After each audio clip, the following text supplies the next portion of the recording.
Hi. Okay. I think we're good. I think the problem, for some reason, was it's acting weird when I switch it over to my second monitor. So we're just not going to do that, and I will investigate what's going wrong with that later. Where are we? Okay. Let's actually get started. Okay. Art stream, here we go. Why is that still on my Twitch? Bye-bye. Okay.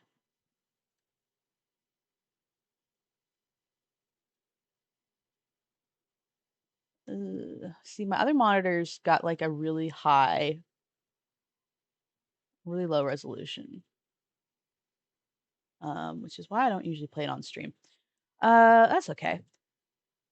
So we're gonna look at first, we're gonna look at a bunch of Lily Orchard videos while I'm drawing. I'm drawing some Zelda fan art. So we're gonna get started with that. Let maybe a few people filter back in. And as I've said before, Lily Orchard has some accusations levied against her.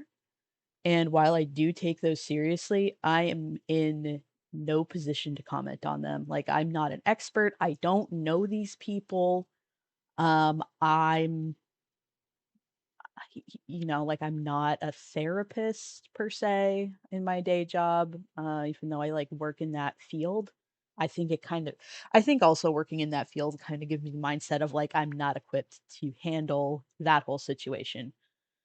But what I do know is I know video games and I know anime, and I have a background in film from a previous career, um, and that sort of thing.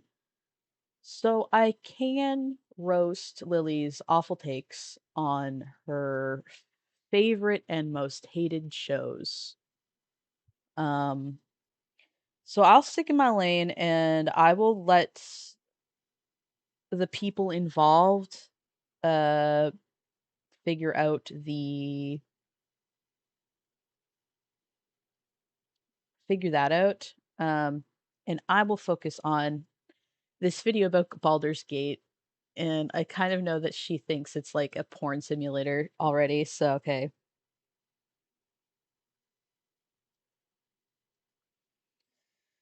So, let us get started.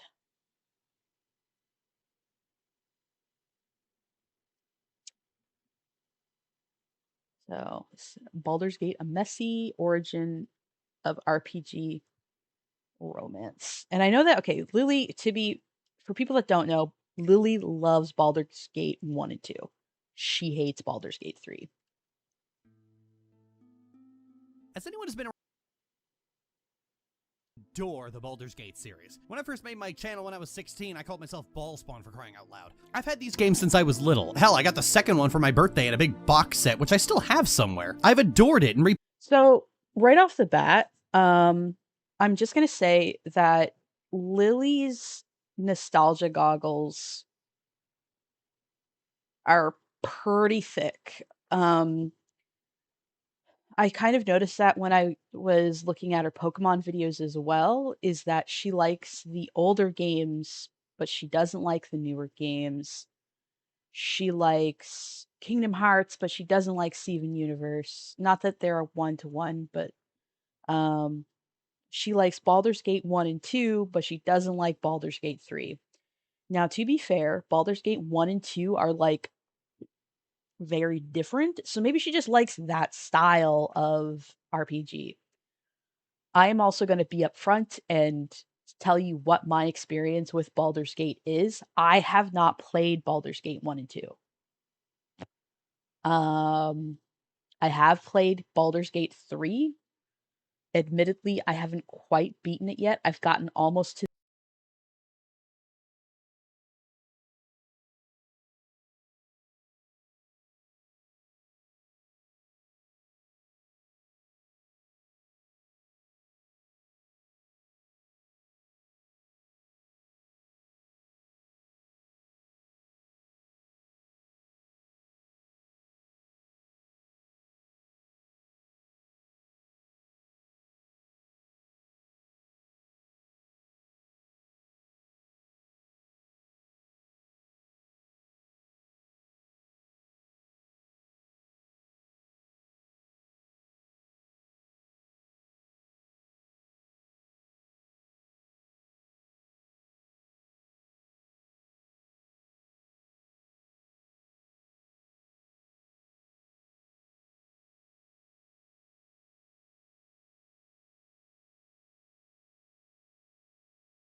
Hello?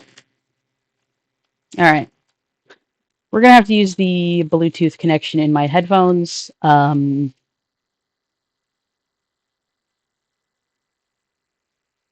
Which means the audio quality will be a bit jank. But it's fine. It's fine. Where we are? Where are we? Hold on a second. Okay, that's not working.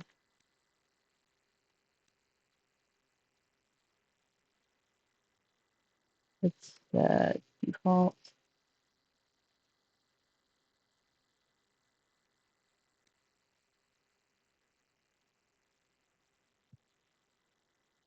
Then hands-free AG audio. Okay, sorry. I'm just yeah, potato mic's better than no mic. Also, I think I'm convinced Lily has cursed me. Lily's casting a curse on me. Um, and I guess, am I gonna get my little PNG tuber mouth flappy things? Yeah, there we go. Okay, I think we should be fixed now. Yeah, but Lily big mad at me, must be cursing me. This is Lily's fault. I blame Lily. Listen, if Rebecca Sugar can be blamed for all of Lily's problems, then Lily can be blamed for all of my problems. That's how it works, right? I just make up a person to get mad about. Um, yeah, that seems fair. That seems fair and balanced and normal to me. Let's see. But as I was saying, yeah, my experience with Baldur's Gate. I don't know when the audio cut out, but my experience with Baldur's Gate is that I didn't play 1 and 2. I have played 3.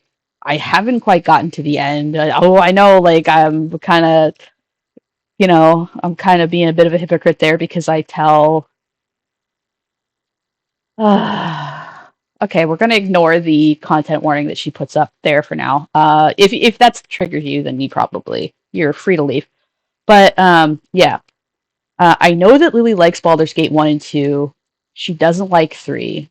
Um, Also, my other sort of perspective on Baldur's Gate is that I play a lot of D&D. I'm a DM, and I like playing as well. Um, and I know that Baldur's Gate is based on D&D, and it has like a lot of little inside jokes for people that play D&D. I also, just as an aside, I feel like Lily would be awful to have at your table as a player. I think it would be miserable. Um, okay, so let's get back into video. Okay, audio is still not working.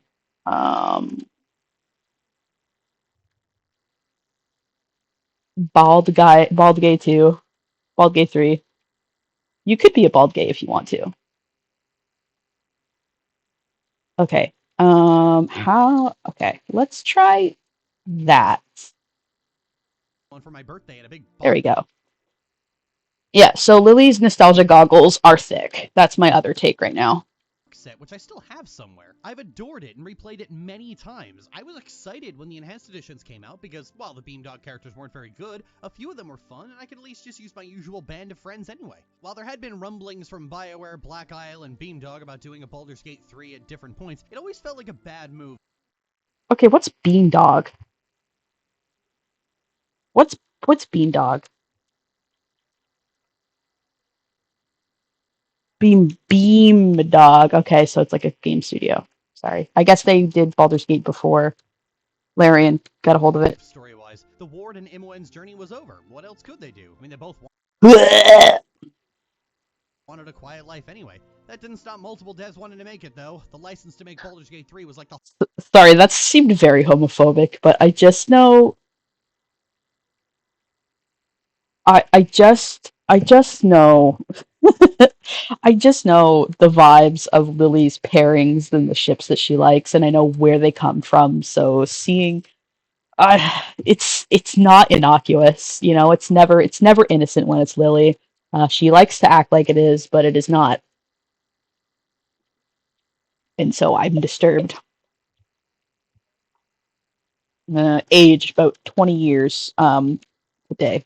Holy I grail just for know most it. CRPG developers. BioWare, Obsidian, Beamdog, and InXile made bids for it multiple times, and Nadine Beamdog was given permission to make Siege of Dragonspear, a midquel between Baldur's Gate 1 and 2, effectively completing the trilogy. But for a game actually Build 3, they instead got outbid by Larian Studios of all people. That's out of the blue. That's one step below Beamdog. And this was the second time BioWare lost one of their flagship games to a developer whose entire career is making a pantomime of their work. As someone BioWare stan in this economy. Okay. who adored the first two games, I feel like I'm watching in real time what it must have felt like to watch the Fallout franchise be given to the empty sandbox guys. Look, Larian are fine. Lily, you are the age that Fallout would have been aimed at. Like, it's not my bread and butter, but like, you should have watched that. I watched it in that in real time. I mean, I wasn't playing the games, but like, I saw it because I opened my eyes. But anyway. Devs, I mean, they're not bad, they were just a wrong fit. Their entire library is sucking the Infinity Engine's teat, and anyone familiar with the gameplay of old CRPGs will tell you that it's at best tolerable, and at worst cancerous. And I've played Larian's games, and I will say they are definitely faithful to the CRPGs of old. And I'm not saying it's bad, it's just weird. It's like watching fan fiction get published. Even the early companions Oh my god, the projection. The projection. God. feel like I don't think Lily knows what fanficky writing is, and I believe that's why she's so bad at hiding it. So I don't think she knows what to look for. I think she thinks she knows. I think she thinks that, oh, fanfiction writing is just when something resembles a pre-existing piece of media, and like, no, that's not what that means, Lily. I didn't play Fallout either, so I can't comment on that. I have it on very good authority that the first few games were bad, and then it kind of fell out. And I know that people are real mad about the show for different reasons.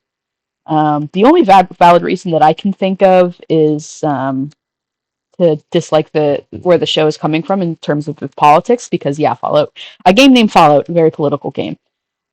Which is why it's weird that Lily doesn't like it. I feel like she doesn't actually like engaging in political media. She just likes superimposing her own politics onto things that don't have it. But I've heard that the biggest gripe with the show is that the whole point of Fallout was that it doesn't really matter who started the war. You know, like humans destroyed each other. It doesn't really matter who started it. Also, there are people giggling and laughing in my hallway. I got neighbors, so if you hear them, I'm not having a party. It's just my neighbors. original character Do Not Steal versions of Shartil, Vaconia, Hexat, Edwin, and Keltorn. Like, Hexat and Astarion are literally the same fucking. Okay, I don't know. Can I get a verification of this in chat? Are they the same person? Is Hexcat a foppish white vampire elf? No, okay, sorry. I'll stop being spicy. Character, like, cause she was already a fanfiction version of Vaconia. The only difference is Astarion is uglier and voiced by Stewie Griffin. This Hold on, is he? No, he's not, because Stewie Griffin is voiced by Seth MacFarlane. Oh my god. She's literally just being homophobic. Sorry, it took me a second. Like, I was having such a good time roasting Lily that for a moment I lived in a world where homophobia doesn't exist. Lily, you can't just you can't just look at a man with a gay lisp and be like, yeah, that sounds like every other gay man. Like what is wrong with you? I mean, I know that Astarion is technically not gay. I realize that. But they are definitely going for a vibe. Um, and I feel like, yeah, Lily's just being homophobic here. That's really funny. Which is weird because she likes femboys, so but I think that she thinks that like femboys are just like trans girls, but like haven't are going by different pronouns. So gets even more hilarious when the actual Baldur's Gate characters show up later on with new meme voices and also having the fanfiction approach to their characters. Yeah, when was the yeah, he's foppish at least. Hold on a second. Let me just double check a little thing. I need to check. I need to do some research. Okay. Baldur's Gate 2. Lily, Lily, Lily, Lily, come here. Just come here. Just come here for a second. Just come here. I just want to talk. Lily, it's been 23 years since the last Baldur's game was released. And also, if my little fella could start flapping his little lips, he's breaking the immersion. Hello? Okay. All right. Okay. So, Lily, I just want to talk for a second. You know what happens to people in the span of like 20, 22 years is that they go on and they go do other things. Who knows? Or am I? Who knows what those people are doing now, but like if a franchise is being rebooted after 20 years, oh, you just missed uh nothing really. It's the basic Lily drivel of like the thing that I want, the thing that I'm reviewing isn't exactly what I wanted it to be, so therefore it's bad. Um and her bitching about how the voice actors changed after 20 years. Yeah, that tends to happen. That's why it's such a miracle when they do reboots, and the people that originally acted in it or voice acted in it come back. That's a miracle, and that's a big deal for like even like prime time and AAA stuff. Baldur's Gate wasn't that big and was probably not voice acted by very well known voice actors. Again, I don't know exactly because I didn't play Baldur's Gate 1 and 2, but let's go. I mean, seeing what they did with these old friends makes me glad the Ward and Imoen are conveniently nowhere to be seen, probably off hiding in TC Dale's house. Oh, come on, Lily, it can't be that bad. Okay, hold on a second. Okay. Isn't okay. Hold on. I need to check another thing. Is MON romanceable? Because I know,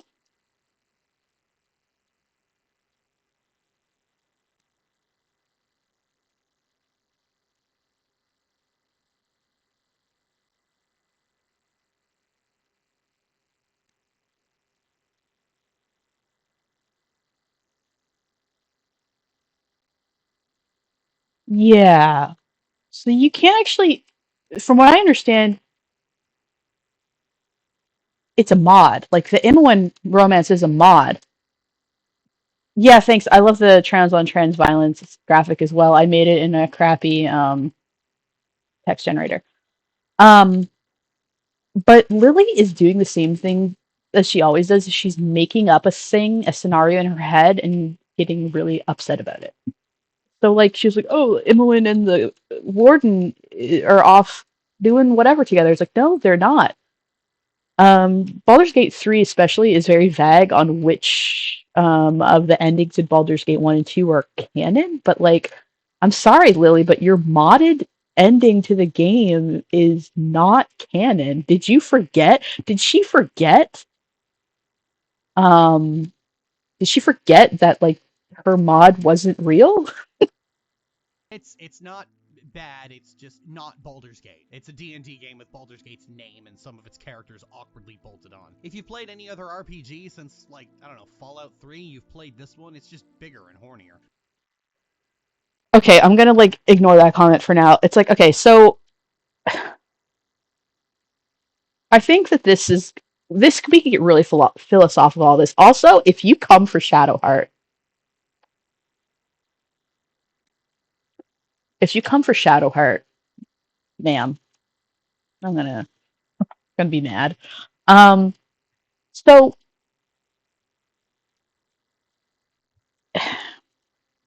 can I say that Super Mario 64 isn't really a Mario game? It's just a 3D platformer with Mario slapped on top of it. But that's kind of a silly thing to say, don't you think? I would say that virtue of it being called Baldur's Gate 3, this is a Baldur's Gate game. And I know that's gonna, yeah, maybe, am I being reductive? Maybe. But just because you don't like the direction the game is going doesn't mean that it's not like it's new. Baldur's Gate 3 is new, and I think Larian Studios was pretty upfront about that when they started making it. And I feel real bad, but Baldur's Gate 1 and 2 are really outdated by now. Anyway. But actually, the horny was what I wanted to talk about. That whole tirade was just so YouTube doesn't fuck me on monetization. Well, granted, I don't want to talk about the horny in particular. I'm too old for video game sex to really have any impact on me. I meant all the discourse surrounding. Yeah, she'd rather write fan fiction about siblings having smash time. Baldur's Gate 3 and the fact that you can turn your camp into one big orgy got me thinking about video game romance, because romance has been a part of CRPGs for decades at this point. What was once a staple of BioWare has just become such a standard that even the Persona games are drinking out of BioWare's mug. But I think it's weird to look at Japan, where dating simulators have been really big in Japan for a really long time, before BioWare was a thing. Do you think that it might be possible?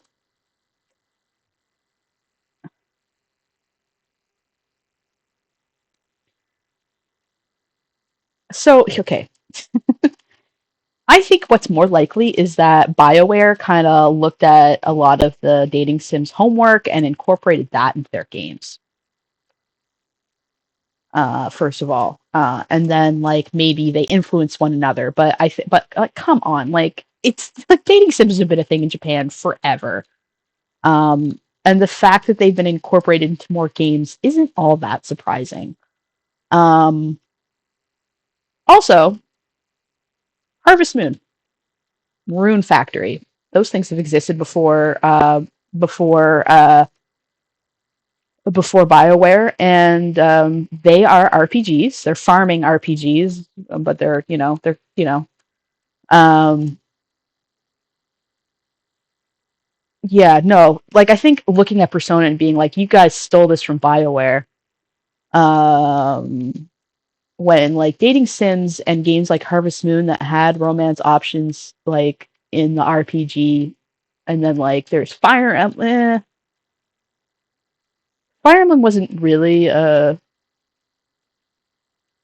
like there was no romance options really, but like it did like involve some like character development, and like things would change depending on what characters you had good stats with.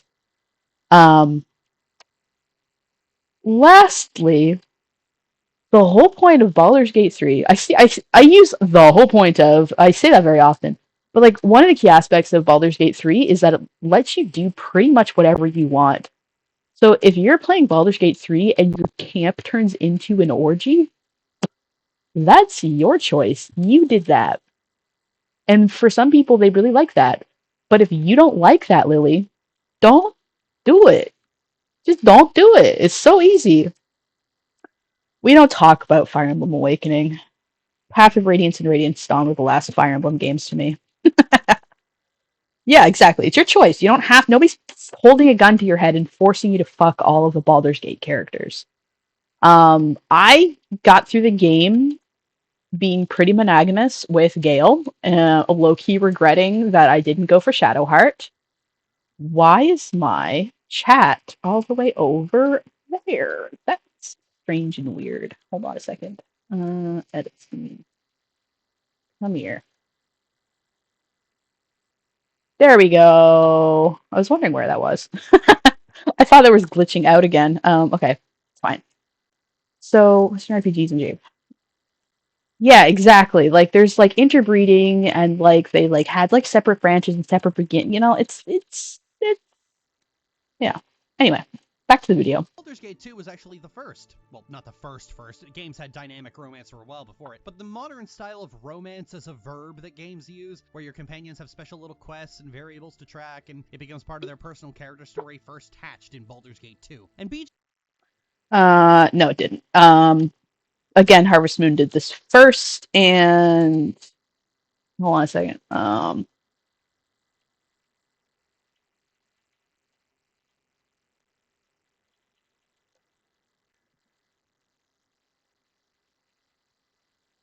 I just want to check the release date. And I'm sure there's others, but like I've got like a brain of Swiss cheese, so nothing is coming to mind. Yeah. Uh, yeah. Harvest Moon came out in 1996, and it is an RPG, and there are dating options. You can marry someone and have a kid. They have a bunch of quests associated with it. Like they're all in the setting of farm. If you're running a farm, and I know that like that's a really common thing now because Harvest Moon inspired a lot of games like Stardew Valley and RuneScape and not RuneScape, Rune Factory and a bunch of stuff like that. But at the time, it was like, huh. So you're taking like this thing that's usually like a big sprawling adventure and you're condensing it down to a farm and the surrounding village. That's kind of cool. Like it was kind of interesting and nobody had really done it before. That's why it took off so much.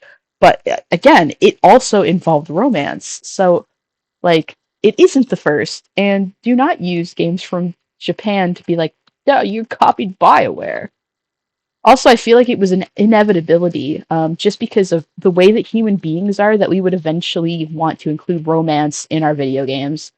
Video games as an art form haven't been around that long, relatively speaking, um, but assuming that like she's acting like romance in RPGs wouldn't have ever been a thing if BioWare hadn't done it or Baldur's Gate hadn't done it. It's inevitable because it's part of the human experience. Not my human experience. I don't like dating. Yucky. But I like stories about it.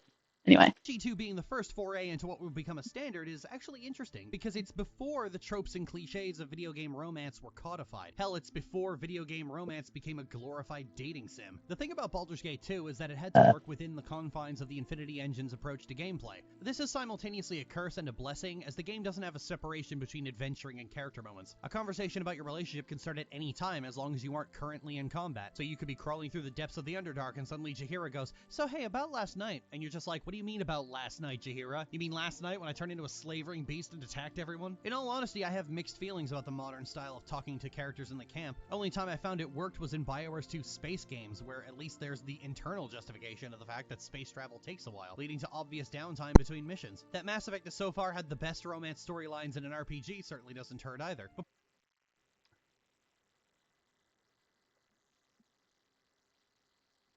So, has Lily ever spent time with other human beings? Has she ever camped before? Um, because I do a lot. I do a lot of camping. And the thing is, if you're walking around and you're hiking all day and you're on an adventure, you're probably going to be mostly focused on putting one foot in front of the other. Um, when you're at camp and relaxing, I would again, I have not played Mass Effect or whatever. But when you're outside and you're set up camp, you're relaxing and you have downtime. You're probably going to socialize for a little bit, unwind, etc., etc. I honestly believe Lily Orchard doesn't socialize, just sits online most of the day and doesn't bother talking to anyone even then. I also think that she spends a lot of time just laying around and interacting with her wife and role playing. And yeah. Baldur's Gate 2 love talks just happen right there while walking through a forest, in a Yeah, crypt, that's or in a weird. pitched battle for one's own That's life. This is weird. because love talks That's happen not after good. hours, and when the timer ticks down and the previous conditions are met, bam, there we go. If you're in combat when it happens, the conversation will initiate the same frame the combat ends. This is something even mods can't get away from. Some of the more famous romance mods for Baldur's Gate have to work within this restriction. One Telling on yourself, Lily. You keep telling on yourself. I don't get it. You just she really does just keep telling on herself. Like she couldn't get through the game without a mod. And like I like mods, but like stop you're playing the game in a way that it wasn't intended. You can't get mad at the game for it not. Oh god. Mod rather infamously tried to use force talking, where you use the dialogue action to initiate conversations yourself as a core mechanic before an update years later just flat out removed it for being clunky and weird. When the conversations line up in actual downtime, it's beautiful. When it happens seconds after a pitched battle for your life, it feels Hey Lily, Lily, you know what I think you would actually enjoy doing? Just review mods because like or talk about like game emulation or make like a fan fiction channel or like a roleplay channel because it seems to be like that's the kind of stuff that you like and are knowledgeable about because you break everything that you come into with mods. And like granted, I use mods in gaming too, but like you have to kind of accept that you changed what it was. But anyway. out of place and awkward. Like, hey, I need to talk to you about what Irenicus made this Duragar do. I'm a little busy at the moment, But in a way, I find that kind of charming. Standing knee-deep in corpses is about as good a time to let your feelings out as any when you're a Okay.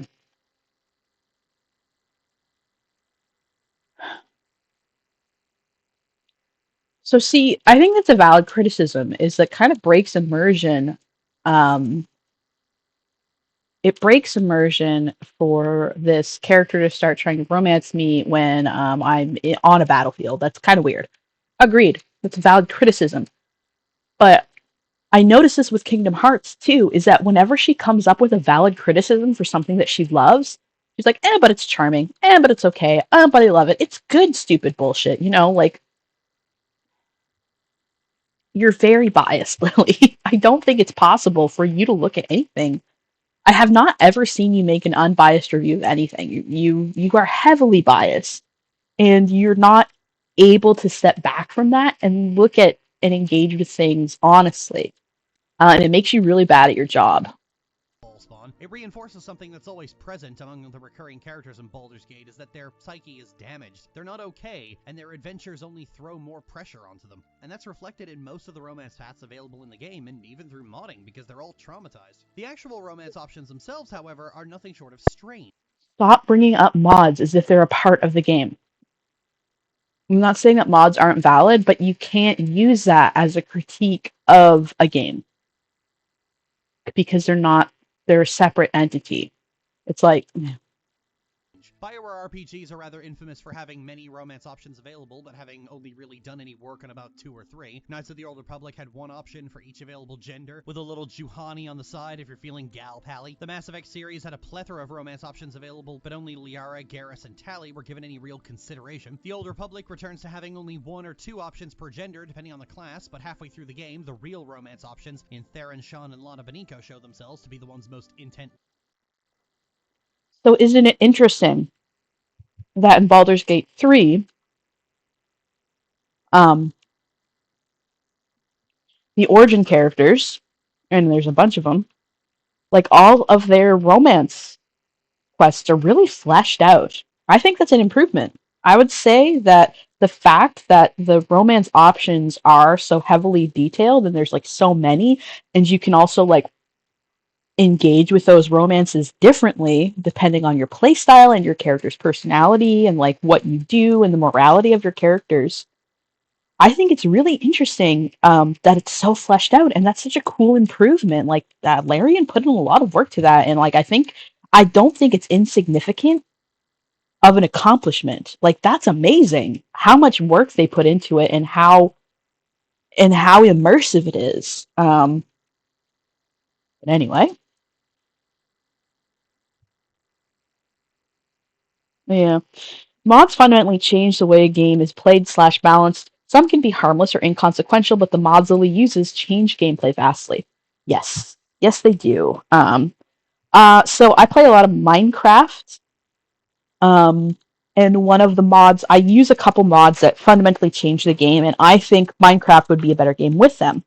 That being a mini map. So I get like the little map radar in the top right of the screen. And I also use a graveyard mod so that whenever I die, instead of my little character exploding and their items spraying everywhere, it creates a little grave that I then still have to go back and find and open um, to get my stuff back. So there's still that punishment, that Minecraft punishment of like, you died and you dropped your stuff, you got to go get it. You still have to do that, but it's like a quality of life thing.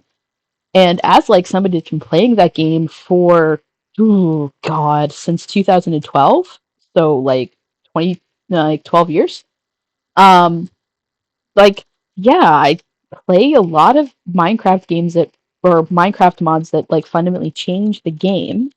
I still go back and play vanilla sometimes, and like there's nothing wrong with that. But I'm not gonna sit here and critique Minecraft because the fucking like the because like a mod is you know like you can't critique a game based on the mods that you play it with. It's a separate thing. It changes the game, and there's nothing wrong with that. But like it would be really stupid for in my review of Minecraft for me to be like, okay, so isn't it cool that Minecraft has this mini map feature? Doesn't that make this game so cool? Because it's not a part of the game. And it would be weird for me to like especially like bring it up and when I'm comparing it to other games. Anyway. Worked on. These are characters that are always your best friends, the ones you're closest to, oftentimes the first real party member you have. Baldur's Gate 2 is unique in that it doesn't have a Garrus, Alana, or a Karth. Well, it does, but they're not available for, let's say, plot reasons. The actual romance options available are all different flavors of kinda messed up. Like the player, everyone you travel with is damaged in some way, either by grief, isolation, or prejudice, and their romance is just as messy as they are. The first of them is Jaheira, which in my opinion is the creepiest romance available in both the game and in mods, and that's saying a lot.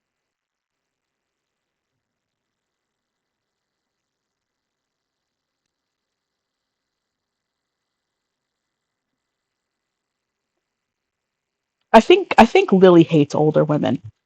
I think there's some ageism and internalized misogyny there. Yeah, I wouldn't critique Minecraft for its minimap design. The minimap is a separate feature, not intended. You can critique both separately. Exactly. Exactly, my friend.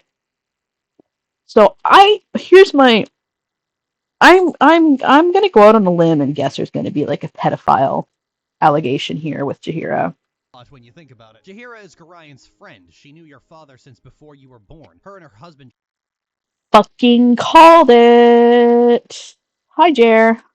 traveled with you throughout the first game, assuming you kept them around, I mean, and they're with you right up until you get captured by Irenicus. There, Khalid is murdered and his corpse is used to torture Imoen. Throughout the first act of the game, Jaheira is wrought with grief and having nightmares about Khalid, but quickly those nightmares start pushing her toward considering a new relationship. It's presented as Khalid's spirit giving his blessing for Jaheira to move on, but comes off more like a grief-induced rebound. Given that Jaheira is a mentor figure for the player, the whole situation comes off as creepy and cold. It's hard to tell who to judge. Jesus Christ.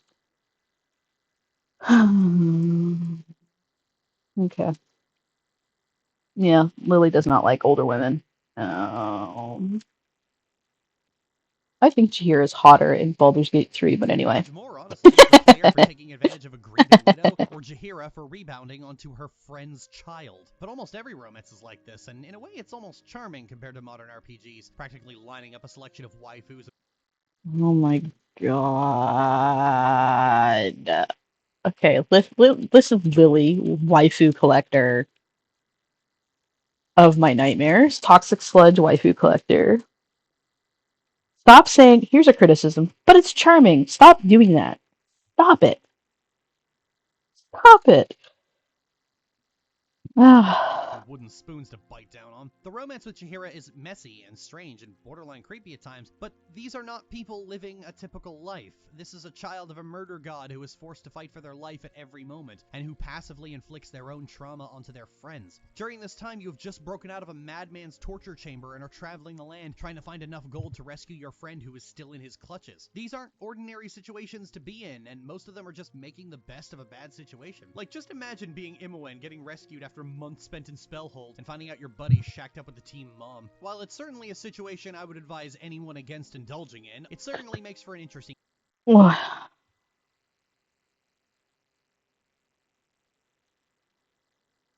Yeah, feels like she's trying to walk it back when she critiques it, and then calls it charming. Yep.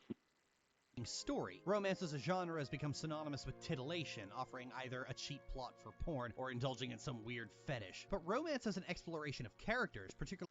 Lily, shut your mouth. You have no fucking right to call anybody's fucking kinks and fetishes weird. Get out of here. characters who are in bad situations and might crack under the stress, is decidedly underrated, though these kind of stories are rare and involve pushing past the initial squick, which I don't begrudge anyone for being unable to do. Also, I feel like wanting to bang an elf MILF is, like, pretty tame. Why is it weird to want to bang an elf MILF? Elf MILF writes.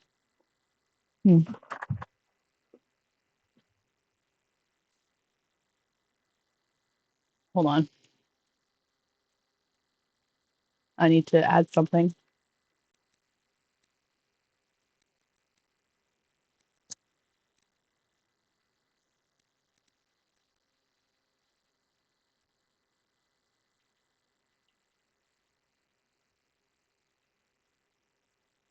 This is very important. You'll have to be patient with me.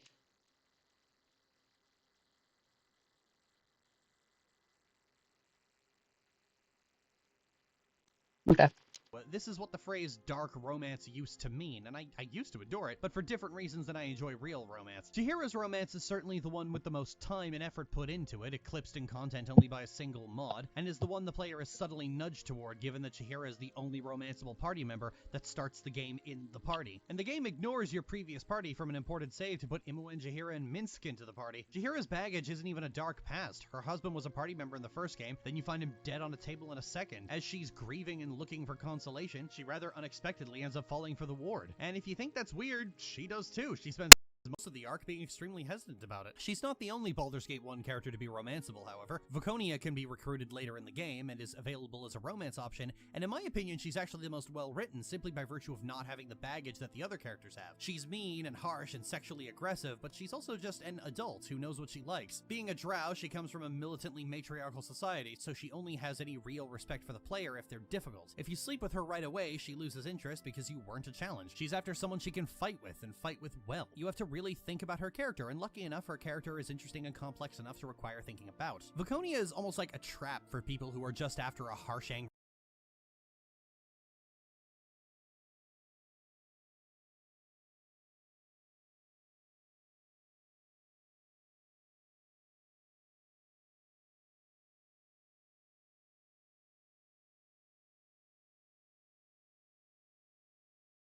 waifu. The kind of people who write revenge porn of Sylvanas Windrunner because they don't like the fact that she's mean. Indeed, she has a lot of similarities to Sylvanas.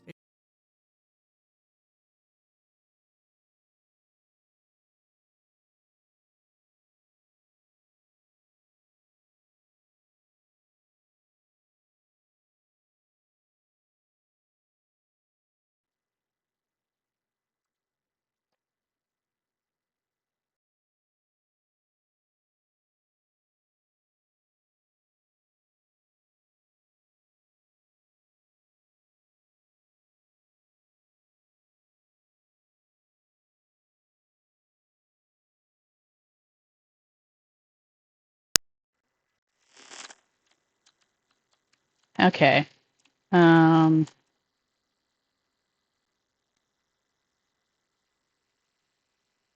If you're too much of a simp, she loses.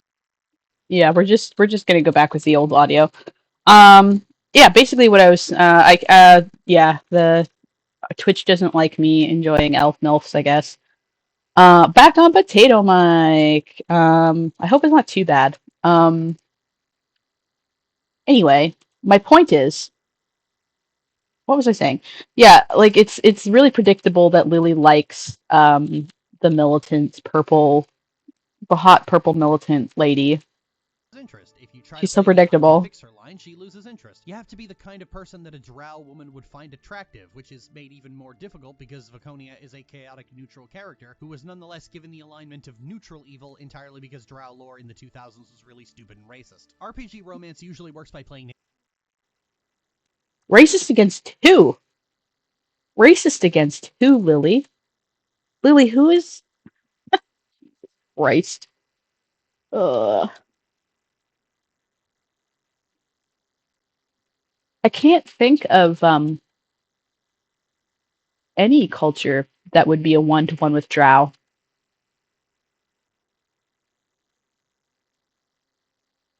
Drow society. God, I could info dump about D&D, but I won't. I'll be a good boy today. Little flip flaps are still not working. All right, it's fine. ego. If you're nice, they like you. Viconia is one of the few examples where an expectation of success isn't present, so there are many paths where it just doesn't work out, and those paths are all equally satisfying. The same trauma-based character work isn't here, like it is with Chihira, but the trade-off is that it's a lot more difficult because Viconia isn't emotionally compromised. Viconia is the closest to a normal romance you can have in this game, and that's all the more pronounced by the fact that it isn't normal. She knows what she likes, and if you're not it, she's not interested. It's for this reason that Viconia is tied with Imoen for my favorite character in the series, because she's just so radically different from every other party member that just bantering with her is fun, even if you get locked out of the Not romance. Then there's spam Aerie, and in while this Viconia falls into the economy. trap for the kind of pathetic sack of shit whose first response to a harsh woman is, "I can fix her," Aerie's romance feels like it was written by the Yeah, Lily's response to a harsh woman is "Step on me, mommy." So most greasy weeb I've ever seen. Like Viconia, she'll break things off if you sleep with her too quickly, but on account of things moving too fast. And at all other times, she's a doe-eyed innocent girl who doesn't know what sex even is. Like the player, she's barely an adult, but unlike the player, she is only just starting to venture off on her own when she joins the party. Forming a relationship with Aerie is like being on the other side of the romance with Chihira, and you just feel like a predator doing it. Unfortunately, for some gamers, that is exactly what they want, a doe. Lily, I think you're projecting. Wide innocent waifu who is nothing but devoted to the player, regardless of their actions. And even people who claim to have spicier taste in romance always inevitably push characters into that role. It's been the MO for villain simps for a long time. Take a character, usually a white guy, who does awful things so you can claim to like villains, and then headcanon them as a poor little meow meow because you didn't actually like villains. The last of your available So, okay.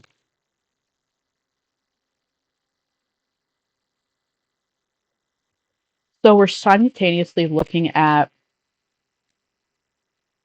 a bright-eyed, innocent baby girls and over-sexualizing them, but okay. I can't tell if Lily thinks that people have a problem with being horny about innocent waifus or villains. But anyway. Suitors is also the only available romance for a female character unless you mod the game or play the Enhanced Edition, Animen. That Animen is the only available option for female characters is itself a problem, and it's a problem that RPGs have had for a while as they start branching into allowing gay romance. The Mass Effect series rather notoriously had a single gay romance option per game, and for 2 of them it's just for femshep. In Mass Effect 3 it evens out to 2 for each, but for Male Shepard, one of his romance options is potentially dead, and for most players he was, leaving Steve Cortez as the only romance option for a gay male Shepard. The problem is that when you only have one romance option, things get really dicey if you don't like that character. And Animen is an easy character to hate. He's a deconstruction of the Paladin archetype, and a particularly weak one at that. Like most Paladin deconstructions, he's arrogant, somewhat bigoted. This is why she doesn't like Laos. She doesn't like paladins. She has a hate boner for paladins, apparently. Can I say that? Is that like I didn't mean it in that way? Um, she just hates paladins, I guess.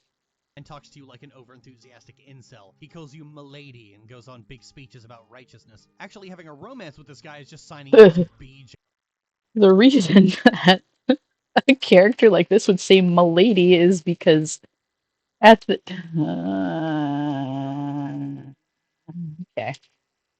Anyway, Jaina proud Lily has to self-insert herself in everything. and the unfortunate truth is that Animan's romance isn't all that complicated. If you like cultish Christian boys, this is the guy for you. If you don't, you basically get to eat shit. I could fix him. Sometimes the Lily, you're a coward. I could fix him. Give me, gimme, gimme. game bugs out and assumes you're in a relationship with him by the time you make it a spell hold. Animan is only interesting if he fails his paladin test, at which point he's more relaxed and easygoing, and isn't such a stickler about everything. Most of his dialogue I said I can fix him, and by I can fix him, I mean I can turn him away from his righteous path of godliness. And you know, who needs gods? Um, yeah, the devil thing isn't a coincidence, accounts for when apparently. he's passed or failed his test, except his conversations with Beamdog characters, which is a holdover from mods which tended to make Animan more insufferable. It's a test of your patience if you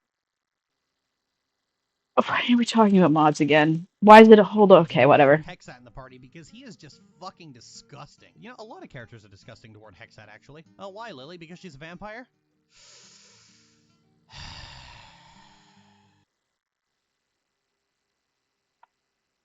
Okay, what are you talking about, Lily?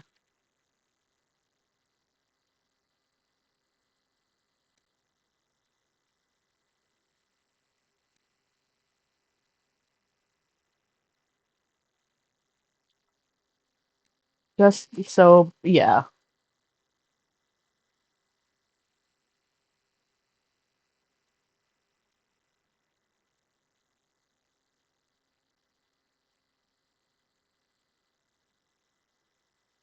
So yeah,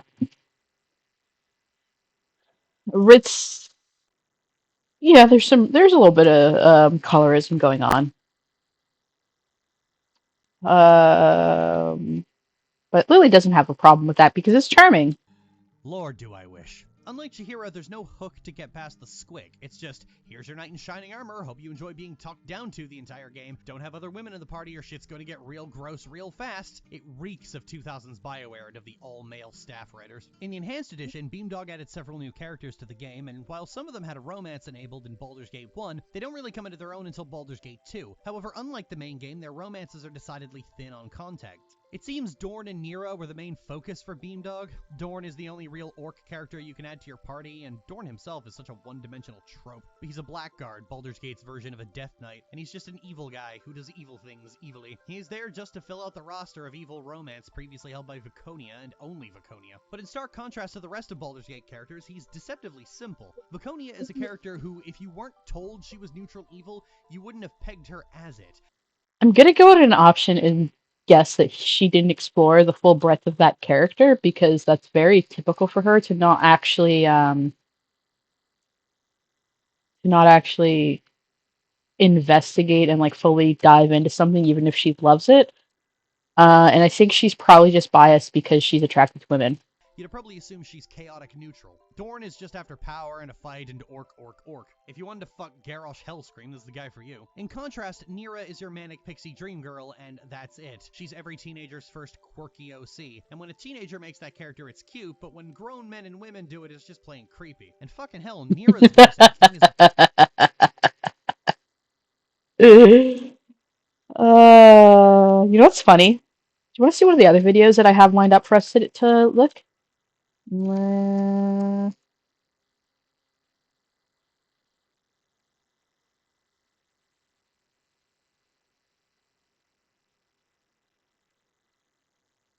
I'm excited, but like, okay, I like Captain Marvel, I should say. Um, it was fine. Um, but you're really funny. You're really funny, Lily. You're a funny girl. Like this can't be. You can't be serious.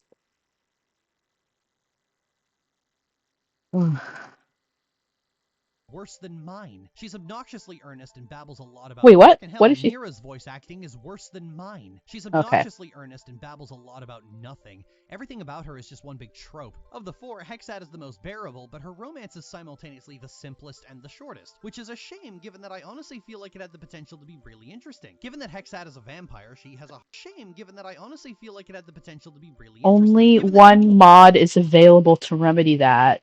simplest and the shortest, which is a Hexat is the only romance option for gay women. Okay, so she's beautiful, and only one mod is available to remedy that. What's the problem? Like, no, sorry, not what's the problem, but like, stop bringing up mods. Stop bringing up mods.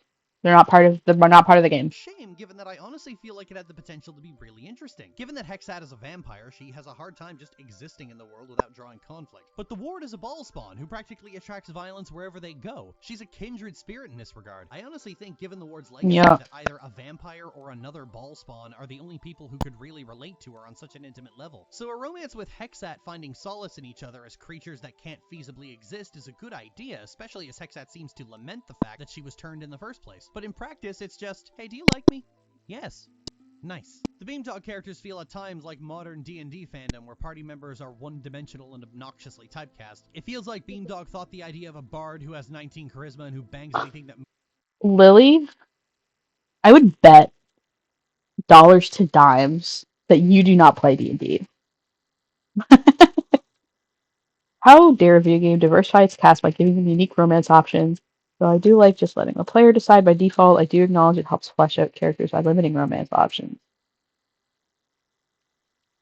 Okay. moves as a workable character and not an overdone meme. This game stands out because as uncomfortable as things can get with the base game romance, they're at least interesting to write about. Well, Jaheira's was interesting to write about, but in general, most characters in Baldur's Gate are messy, and traveling with the player has uprooted their lives and caused untold trauma. Even Vaconia, the most stable, has her baggage. Indeed, some of the Beamdog characters suffer simply by virtue of the fact that their niche is already taken by better characters. Unless you're trying to sleep with her, there's really no reason to keep Nira in the party, unless you don't plan on taking Imoen, you monster. But even with the bad ones, a lot of them are still compelling on the basis that nobody is normal. Everyone's got baggage. The nature of Baldur's Gate 2's sparse romance means that romance mods were going to inevitably be on the table. Some original characters, some characters that are returning, and like most mods, the vast majority of them aren't very good. But 3 mods always stood out for both their high quality and notoriety. She's gonna mention the Imoen romance mod for sure. As well as the fact that they're more like character expansions in general. The first of these mods is the Hair Doll. Okay, listen, they're not expansions of the character, it's fan fiction.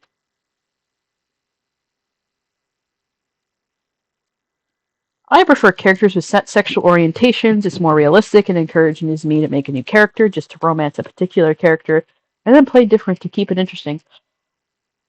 I think that like both styles are valid. Having everyone be pansexual is fine. I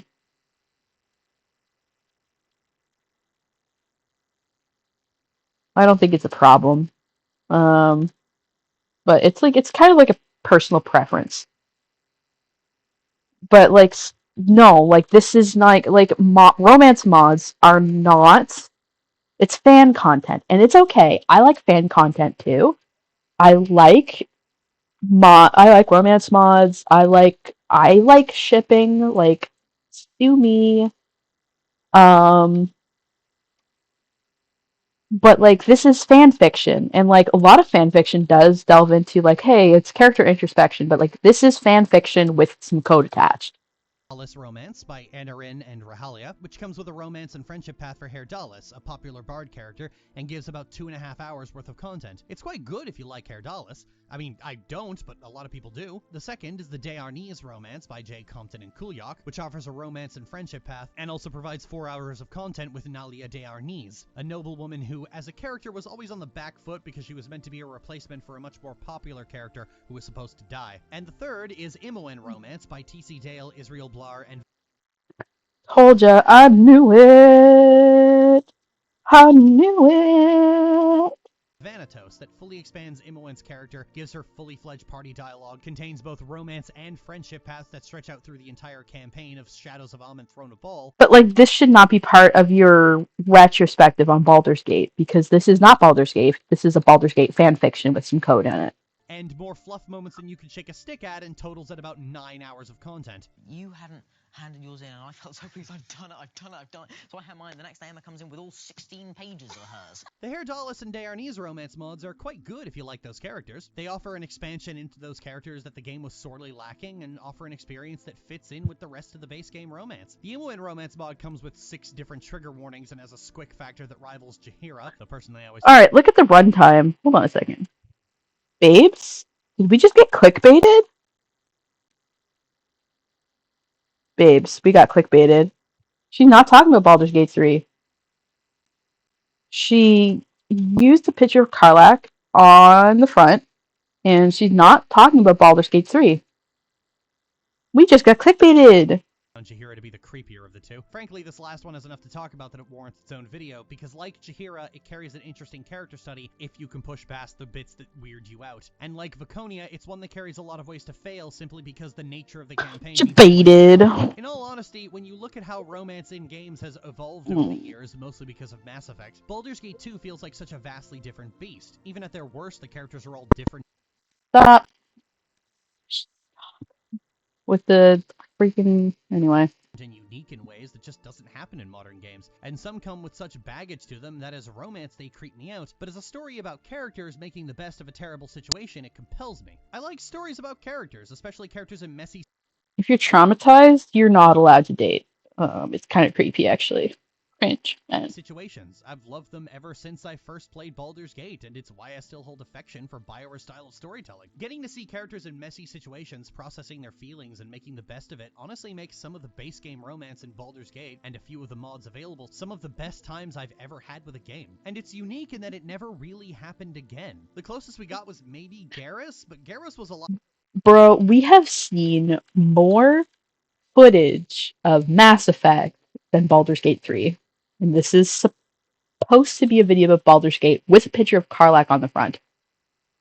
A lot more tame. Making out with your ex-cop buddy is nothing. Making out with the team mom is like, okay, pump the brakes. How did you get to this point? I'm morbidly curious, tell me. I kinda like the fact that the more in-depth a romance is, the more bullshit it throws in your way. Games today tend to focus on romance entirely in the superficial. When Mass Effect Andromeda came out, I was streaming it, and the thing people said the most just as I was creating my character was, who are you going to bang? Like it was just inevitable. The answer was nobody, because the only character I liked wasn't available. What I like about Baldur's Gate 2 is that even at its most strange and kinda gross, it's always an interesting look into a character. Characters like Animen and Aerie are hard passes for me because they're tropes of age like milk, but their characters are still compelling, and they have their own struggles that are more complicated than just, I have a dark past. See, I'm getting impatient now because I know that she's not going to talk about the thing that I clicked on this video for her to talk about. And if I wasn't streaming, I would click off of it. I'd close it. Baldur's Gate 3 characters are like, ooh, look at me, I'm sassy and snarky like every character in everything ever. Maybe I'm hiding a dark secret. While Baldur's Gate... That's absolutely not what his voice sounds like. 2 characters are like, I was tortured by a madman and had my soul ripped out of my body, and now I'm withering away and will slowly die. It was an hour ago. You were there. He's the final boss. But, like, Astarion does have, like, a dark... He's not just a vampire. He is a thrall of... or vampire spawn, but who acts as a thrall to vampires, and he's basically a slave. And has been a slave for hundreds of years. All of the Baldur's Gate 3 characters have really interesting, dark sort of aspects of their characters. They're all going through something. Baldur's Gate 3 is exactly what you want. It even has more diverse romance options. You're never dealing with people's past, you're always dealing with their present. Issues in the here and now that you're already aware of by virtue of the fact that you've seen it happen with your... But, like, you're also doing that with the Baldur's Gate 3 characters. Shadowheart, Gale, Astarion, Lizelle, Karlach, like, Will. All of those characters are dealing with those issues right now. And then there's the layer of the mind worms, you know, like the Illithids. So Yeah, they also have like a story and how they got to that point. But the thing is that right before you all got captured, everybody's issues were accumulating and bubbling to the surface, and you're just kind of splatted out onto the ground, and you all have a bunch of issues. BT Dubs, I am playing through. I know I haven't beaten it yet because I like the early parts of Baldur's Gate 3 better than the ending parts, but I will get back to it. Um, Playing as the Dark Urge is really interesting. So if you have Baldur's Gate 3 and I would suggest going through like a vanilla playthrough first of just like you're either as one of the origin characters or your own character and then doing Dark Urge, but the Dark Urge is really fun. Subservience and manipulation is a very strong purposeful theme throughout Baldur's Gate 3 and a lot of the origin characters. Absolutely. Your own eyes. You're not befriending someone until they tell you their tragic backstory. For one party member, rescuing them from the trauma prison of character development forms the entire first half of the game. Modern RPG romance is more focused on backstory because it's easier to write and add to a game, and as time has gone on, it's only gotten more watered down. In KOTOR, you can hear Kart's entire story and then help him find his missing son, and that takes place over most of the game. In Mass Effect 2, you chat, do the loyalty mission, and then fuck to various degrees of quality in writing. And it's only become more flanderized from there. Characters are less complex, less interesting, less motivated as RPG romance becomes more and more of a formality, and leans itself more and more towards being a glorified dating sim with a collection of waifus. Granted, this is something I've just accepted about RPGs. I'm not saying this is some kind of degradation of the medium. I don't even blame Larian's writing for it. If the audience wants shameless fucking with a mind flayer, the audience should get shameless. But like that's one of the only like that's so disingenuous. Karlak's issues are like very present and very like in the moment. Like she's like a ticking time bomb. And like I would also like who in Baldur's Gate 3 fits the waifu stereotype? Like even hold on a second. Ooh. Even Shadowheart. Like let's take a little look at Shadowheart because I love her. She's basically the girl version of a white-haired anime boy. So yeah, let's take a look at my gal Shadowheart. Come on, be good for me. That's the one I wanted. Oh yeah, we're gonna look at some Steven Universe videos. Like, look, like even she is like the youngest. Showing up all right. She's like the youngest of the female characters. Not youngest, but like she's the most conventionally attractive, and she's in her 40s. You know, like she's the most conventional one, and she's like got scars and wrinkles and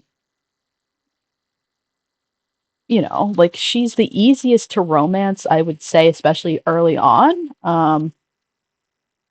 But like her character development is really cool. Like you're seeing her go from being like a member of a cult, depending on you can take it in a couple different directions. You can encourage her, or I really liked Shadowheart's sort of story where the way that you get her out of the cult is not to push her, but you let her make her own decision.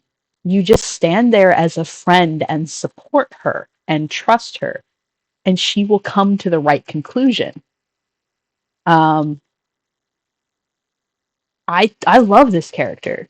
Um, so, but like she's like the most conventional female character in Baldur's Gate 3. So what do you mean waifus? What are you talking about? Literally, what are you just making? Lily just makes up guys in her head to get mad at.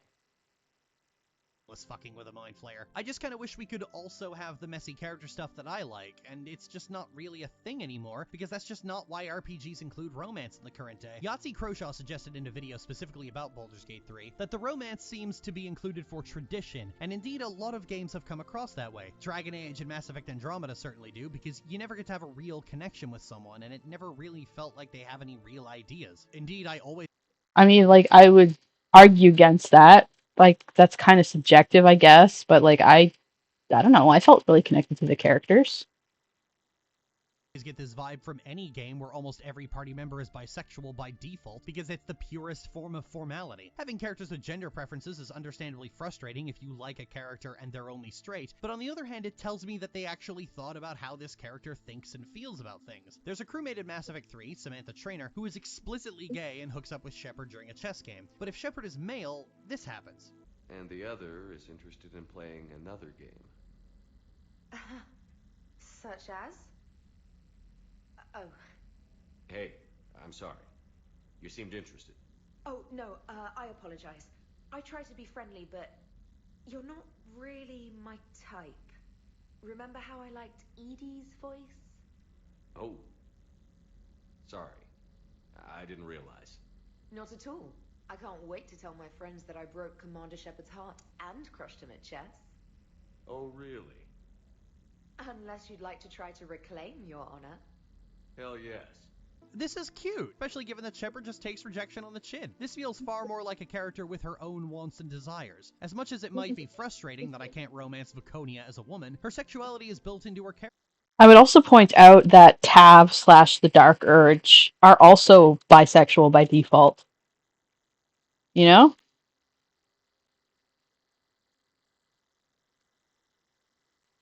You could, yeah. But yeah, hold on. Let me lean back and chat. I will not have this Karlach slander. She's the only good pure thing in this world. Karlach reminds me of my sister a lot. I cannot see her as a romance option. She just reminds me of my sister. And I like Karlach a lot, but yeah. What messy character stuff do you like, Lily? Just she praises stuff about women's diva trauma, yeah. Yahtzee parroting and misunderstanding, yup. There's only 4 romances in Dragon Age 2. They're all literally bisexual, not pansexual. Like, it's in their dialogue. We should watch that Yahtzee video after to see what she missed. Okay. She has thoughts and feelings on the matter. It works, and it's good because it's characters in a role-playing game, not a glorified dating Yeah, don't come for Dragon Age. Continue to bother me. I will get you. Character stuff where you have to push past the squick to get to an interesting story about people that's less about player titillation and more about wanting these characters to be okay, has a version of itself that is almost perfect. But its squick factor is so high that not even Larian's Mind Flayer and Bear Sex come close to it. And it's the only one of its kind, so it's either deal with that problem or you're shit out of luck. Maybe I'll do a video on it. I guess I just miss long character stories. I wish RPG characters weren't designed to be pinups first and characters second all the time. Again, what are you talking about? Like, this is like a very modest outfit. She's pretty, yes, but she's like realistically, and she's a half elf. She's a half elf as well. So she's a fairly conventionally attractive, but very average looking half elf woman. You know? Also, of course, Lily's wearing a backless dress. Put into it other than, hey, you want to fuck the tentacle guy? Lily, it kind of sounds like you want the video game version of Shape of Water, but like the actual movie and not the fish fucking memes made out of it. Yes, there it is, that's it. Fuck, why'd that take me so long? She says out loud, I want it to be something else. I want it to be something different. And because it's not the thing I want, it's bad. Yeah, so we did not actually talk about Baldur's Gate 3. So I've been debated. Okay. Let me look up that zero punctuation video.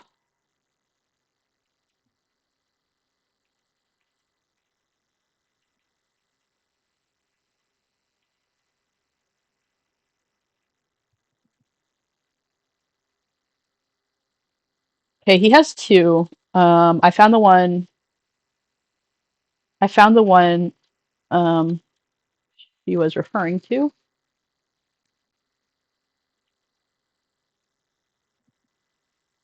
Okay.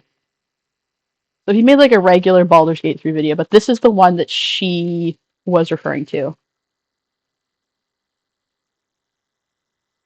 This week's episode of Extra Punctuation is brought to you by Polaroid, a casual and laid-back memories enslaved you girlishly. So I liked Yahtzee when I was 19. That's probably a bit older than that, but like I don't watch him anymore because you know As I he's fine, mentioned I in guess. my ZP review, I'm not entirely sure the surprise popularity of Baldur's Gate 3 is more to do with its individual merits or just good timing, with audiences starved for solid design-focused single-player RPGs and D&D gaining popularity, at least judging by all those actual play shows that have popped up. And on that subject, I was trying to play Baldur's Gate 3 as my character from Adventure is Nigh, the Escapist's own actual play series. Mortimer the conniving conman. Okay, so yeah, I'm gonna roast Yasi for this. I don't think that you should go into a new D&D campaign um or a new Baldur's Gate game and be like, I'm gonna play my character from this. As a DM, that's a bad way to create your character can be inspired by something else, but you should not be trying to create a one-to-one version of a pre-existing character. That's just like bad hygiene because you're not going to be able to because it's a different setting and it just limits what you can do with the story. And also, it's not built to make your character; it's built to make a character that already kind of has a little bit of backstory. Like, yeah. Now, like, correct me if I'm wrong because I've only played a couple different options in terms of what my backstory can be, but I'm pretty sure that Tav, regardless of like your race or whatever, is like a Baldur's Gate, the city native, and like, yeah, has a few common things in the dark air, or just like a different character archetype. So yeah, don't get into a D&D campaign and don't get into an RPG thinking that you're going to make the same character as from another thing. It's just play with what you have is my suggestion. And Bastard, whose charisma is so ridiculously high no one can stay mad at him. And to the game's credit, there were plenty of chances for Mortimer to wave his astonishingly large and turgid deception bonus, as well as opportunities to live up to his reputation for banging anything warmer than room temperature. The first such opportunity came weirdly quickly in the form of that one angry lizard lady party member. You know, the one on the box art with the pointy nose. I forget her name, which is completely in character for Mortimer, but I think she started getting warm for his form because of all the times the two of them had to violently murder their way out of a situation, perhaps under the mistaken impression that he'd intended things to go that way. Whatever the case, their talk was getting flirty, and Mortimer never says no to a nice bit of strange, so before long he was getting dragged from his bedroll one night to see to the missus. Naturally, I'd left adult content on because I like tits, why lie? And watching the action play out brought on It was so real for that. Uh, yeah, this is one of the guys that Lily gets her review style from. You can really tell in the pacing of how he. So, Lily and I are actually from the same city, same province. We grew up in the same area. Um, so this is a more. I mean, like obviously, like I'm a trans man, she's a trans woman, so there's going to be some different things there. But like that's not like a natural cadence of speaking. Like I have autism, so I speak a little bit weird anyway. But like take it from me, that's not a natural way of speaking from here. You want to hear a oh, God. I was like going through my head. It's like there's some people from Nova Scotia that are popular that are women, and I was about to say someone, but they're not a woman. um, but you probably heard him a lot before he transitioned. If you want to look up what like a normal Nova Scotian cadence and accent sounds like, look at Elliot Page. He's from Halifax. Probably probably is about Lily's age. A little bit older, I think. I think Elliot's a couple years older than Lily. Um, and yeah, he's trans and now has like a lower voice. And I think maybe I don't know if he's done voice training because I haven't really seen him in much after Umbrella Academy. But before he transitioned, like that's like a very like that's probably more like what like a woman from Nova Scotia would sound like. Courtney, if you've ever heard Courtney talk, Lily's sister slash sibling, that's a very normal cadence for and probably what Lily naturally sounds like. is more similar to what Courtney sounds like. It's weird.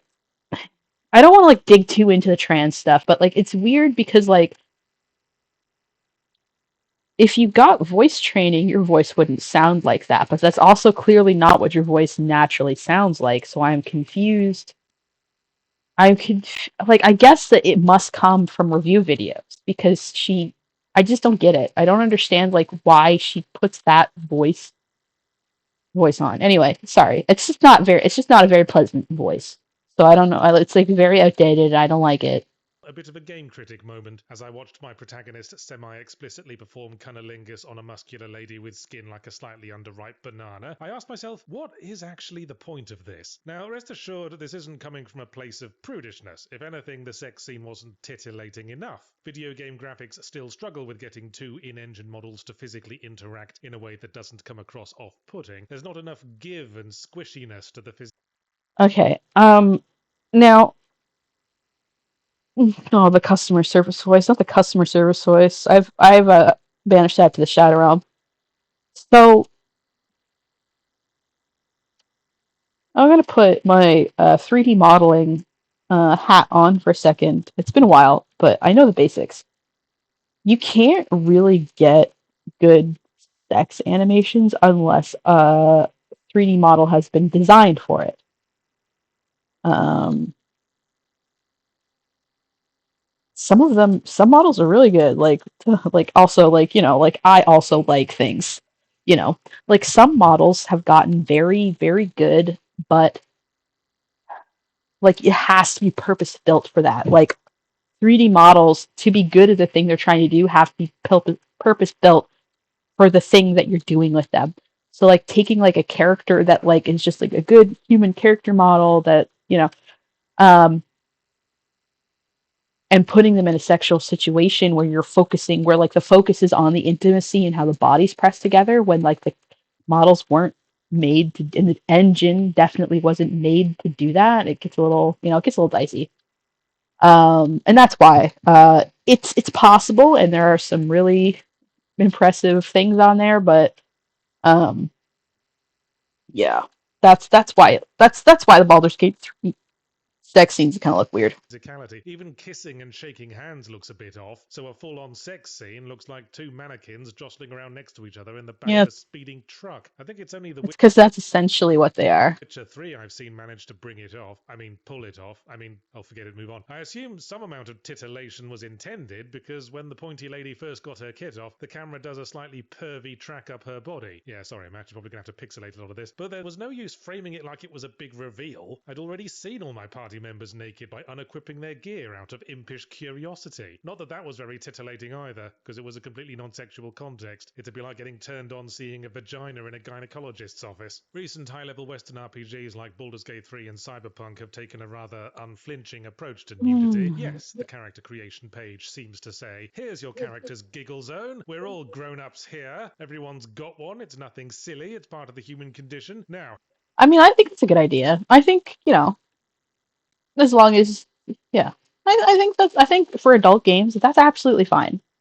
how many inches do you want? I can't imagine it ever mattering, game, but I suppose I would have said the same about micromanaging eyebrow distance, so fine, 17. You have completely spoiled the mystique, though, so don't expect me to be impressed when you whip it out later in a sex scene all coyly framed and moodily lit. No, obviously sex in these games serves a purpose beyond porn. If you want porn, just search online. I hear there's some very industrious fellows who know how to extract game models and do some jolly creative things with them in Blender, and then you don't have to play through hours and hours of an RPG, selecting the right dialogue options to see it. The other purpose that a sex scene serves, beyond letting us get our nasty little rocks off, is to pay off a developing relationship between characters that we're invested in, much as the sex scene in Prince of Persia: Sands of Time does, as discussed in my previous video on the subject. But that didn't apply here. Old lizardy chops had jumped fairly rapidly from angry contempt to wanting to be a sex haver. Maybe Yeah, like that's because that's what her character's like. Like this is in character for Lysel and for Gith Yankee in general. Like this is pretty typical, I'd say. For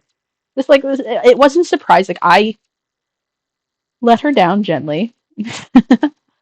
Not that I don't like Lizelle, but I was not going after her at that point. I don't know if I will, but yeah. that was the point. She's from a race that flirts by threatening to cut each other's ghoulies off. But still, when I was watching the nobbing scene, I didn't feel any sense of satisfaction from a character arc getting paid off. I mostly felt a sense of proxy embarrassment for everyone involved. Even back when the flirty dialogue had started, something hadn't felt right. When you make camp and you chinwag with your party members around the fire while they're dressed in their pajamas, the flirtation always seemed to be happening with this unspoken vibe of inevitability, like it was a given that I was prowling around for some action. And that led me to wonder if letting us knob our party members in Western RPGs is something being included more for the sake of tradition than because it's actually justified. I suppose this is another thing we can blame on BioWare. I want to say it was Mass Effect that first won itself some headlines by including full-on sex scenes with party members, and its stablemate Dragon Age, of course, and now it almost feels like knobbing party members is now expected in certain kinds of RPGs. Yes, The Witcher did it as well, I suppose, but that was always justified as part of Geralt's personality, i.e. a lonely, horny git. It's party member shagging combined with blank slate protagonist. That doesn't work for me. I can't get invested in a romance if I know one participant could Persona be seduced by literally mentioned. anyone else, as long as they took the right dialogue options. I discussed that in my previous video on romance too. Sort of take something away from the shaggable characters to know that they don't really have any preferences of their own, that they'll always be physically attracted and down to clown with you, no matter how much time you spent in the character creator making yourself look like Pete Postlethwaite with a hunchback. That's the other thing. It feels reductive that the only way to express that you're in good with the character is to let you shag them. There's another party member in Baldur's Gate 3, the wizard bloke, and one of his campfire friendship building scenes involves having a bit of a magic mind meld, and the game invites you to project a mental image to him to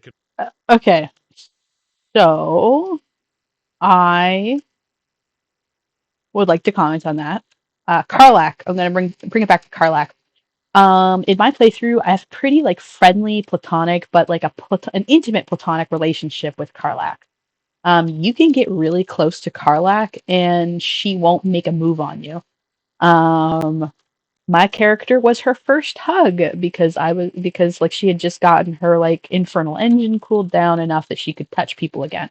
And I was the first hug that she had in years, but it was completely platonic. I was romancing Gale actually, at the time, and he didn't get jealous. He didn't see that as like a romantic, because Gale will get jealous if you go for somebody else. Not all characters do, which I think is interesting. You have to be monogamous with certain characters, but you don't have to be with others. Um, but yeah, no, I gave her first hug, and it was sweet. And I was like, I hope Will doesn't see, not Will, Gale doesn't see that as like me making a sexual like advance on her, and he didn't.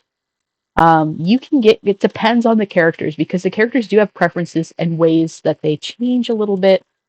I think if you go into it as a horny bard, you're going to have a playthrough that is basically you're going to get the playthrough of what like a horny bard playing D&D would play as, but yeah. convey your intentions, but I'm pretty sure the only options it gives you are picture yourself kissing him full on the mouth or picture yourself kicking him in the nuts. And I was like, couldn't I just imagine the two of us having a nice drink and a chat? Surely the full scope of human relationships has more of a spectrum than shag or hate. I'm perfectly capable of liking, respecting, being interested in, wanting to You can also cancel out of dialogue trees whenever you want to if it's going in a direction that you don't like and you don't want to commit to either one. But anyway. hang out with, even loving, people I have no interest in shagging, so don't shag them, yards. What's that, Mr. Socky? It's called a role-playing game for a reason. You could always just not take the shag option if you don't think it would be in character. I'm pretty sure there were like 9 opportunities in the run-up to shagging the lizard lady, where Mortimer could take the dialogue option where he suddenly comes over all coy and slams on the brakes, and throughout the game there are plenty of ways to express esteem for a character without also implying you want to jiggle their naughties. If you want, you could play through Baldur's Gate 3 as a prudish little schoolmarm who flinches at the very mention of naughty oscillation. See, this is the thing, Mr. Socky. I'm not sure you can. It's the dialogue trees. Dialogue options convey things about a character even when they don't actually say them. I always liked how LucasArts adventure games would use dialogue trees to make the protagonist come across as scatterbrained and indecisive for a gag. Like you'd click on the option to say something brave and defiant in the face of danger, but the character would only make some frightened squeaking noises because they chickened out at the last moment. And taking the I think we should just be friends option is kind of tainted when just under it you can clearly see the option permission to say, bite down on this wooden spoon, baby, I'm coming in dry. Because even if I don't say it, I know I it has think it at least is, crossed yeah. my mind to say it. So no matter how I try to play them, the protagonists of Yeah, like her Pokemon cut-ins are inspired by Yahtzee, I think. I never really put it together before, but yeah, it definitely is.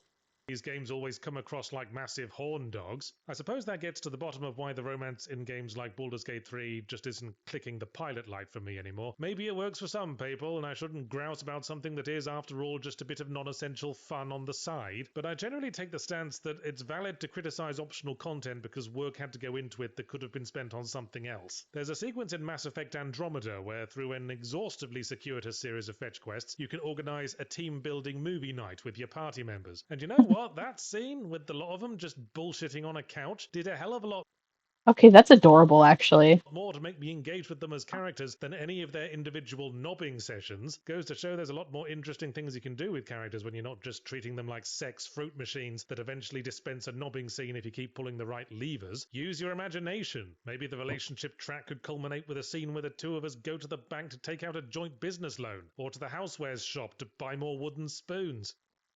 Thanks again to Polaroid for sponsoring this video. Make sure to use the So, yeah, okay. I think that's fair. Um, Also, Lily compared the characters to wooden spoons as well, so that's interesting. I think that's kind of funny. She definitely watched his. So I said this on my last stream, and I'm gonna say it again. Lily. Oh, I've got an idea. Yeah, I don't know if that's gonna work for me. Lily needs to stop. She needs to stop now. She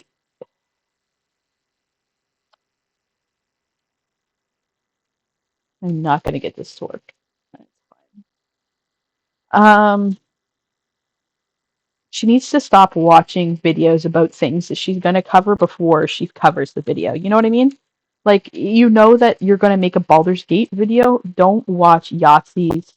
We can get rid of elf milf rights, I think. Um, we're jumping topics, baby.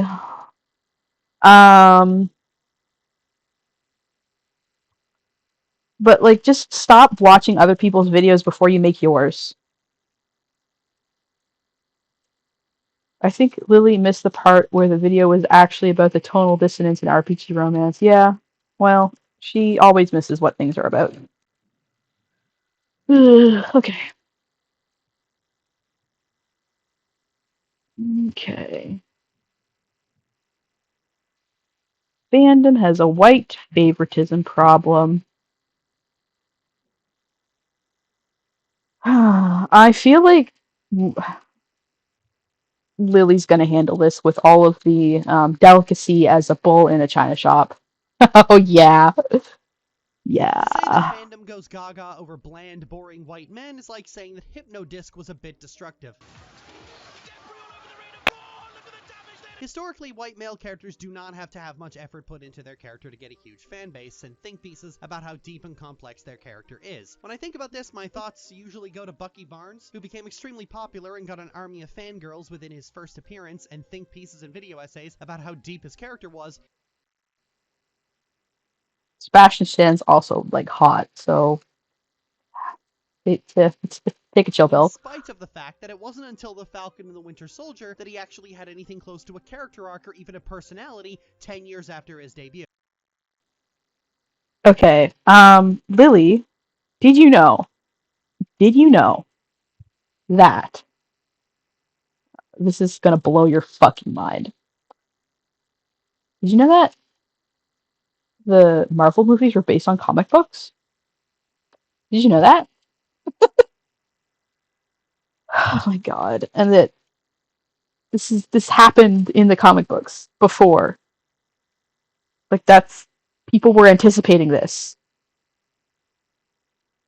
Before then, he was Steve's friend, who then died and came back as a mind-controlled super soldier and then mumbled about in the background for the next few films. But the fandom just made shit up, filled in the chasm on their own. Granted, it was an impressive amount of That's what fandoms do. If you don't like fandom, don't be in fandom. It's very easy. We're creating an entire fanon from scratch with no information to work with, but it was fanon. A second but much less egregious example that comes to mind when I think about this is Hunter Whittabane, for whom his importance to the story and even his personality is entirely a fabrication of the fandom. Even his rebelling against an abuser in canon is undercut by the fact it's basically a preordained destiny because every Golden Guard has betrayed Bellows. The fandom went whole hog onto Hunter to the point of creating entire... But like that's kind of interesting. If every Golden Guard has betrayed Bellows, that's but he keeps making new ones. That's very compelling, I think. AUs, where Hunter is the real main character of the story and gets adopted by Ida. No, really. Maybe okay, I like the Owl House, but I haven't looked into the fandom, but what I saw of it, I have not seen much of that. That's a thing they do with alarming but unsurprising frequency. Furthermore, Hunter ended up being the vector for a lot of people to start caring about Willow, Darius, and Camilla, insofar as they can be used to bolster Hunter's character with romance and adoption, respectively. Before this point, these characters were ignored or in some cases vilified. Taking a trip over to Pokemon, in Sword Like, isn't like Luz and Amity one of like the most popular like ships out there right now? Like I see it everywhere.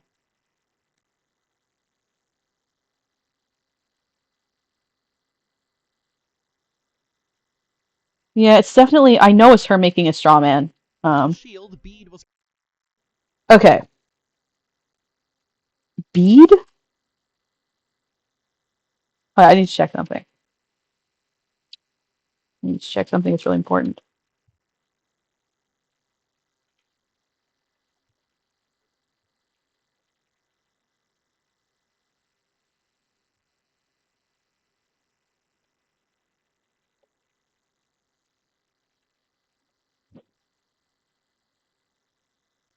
Okay, United Kingdom.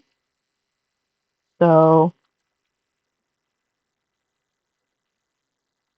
Bead. Who the fuck is Bead?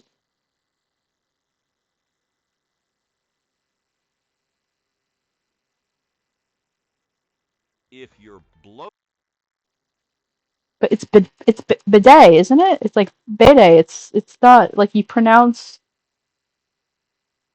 pronounce it bead, right? It's pronounced bidet. So yeah, it is pronounced bead. Okay, my bad. Sorry. French moment. I took French immersion in school, so like I will see names like that, and um. Anyway, yeah. So he is white, considered by many but like if she assigned to British at birth, um, um. So okay. I wonder if she's going to bring up any other anime characters and call them white.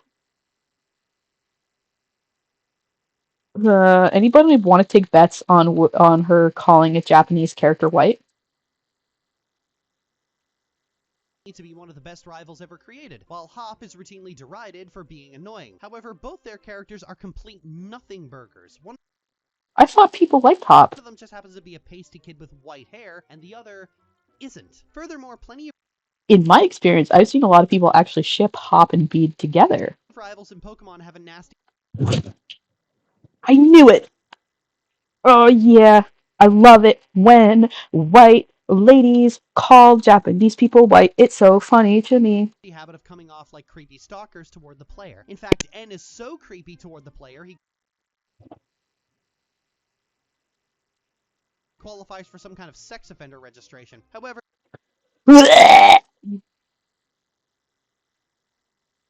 the only time the fanbase took any notice of it was when a woman was doing it. An Hispanic woman, no less. Speaking of Bede, he shows up again in Baldur's Gate 3 as a God, you're so homophobic, Lily. You're so homophobic, it hurts my feelings. Causing me psychic damage.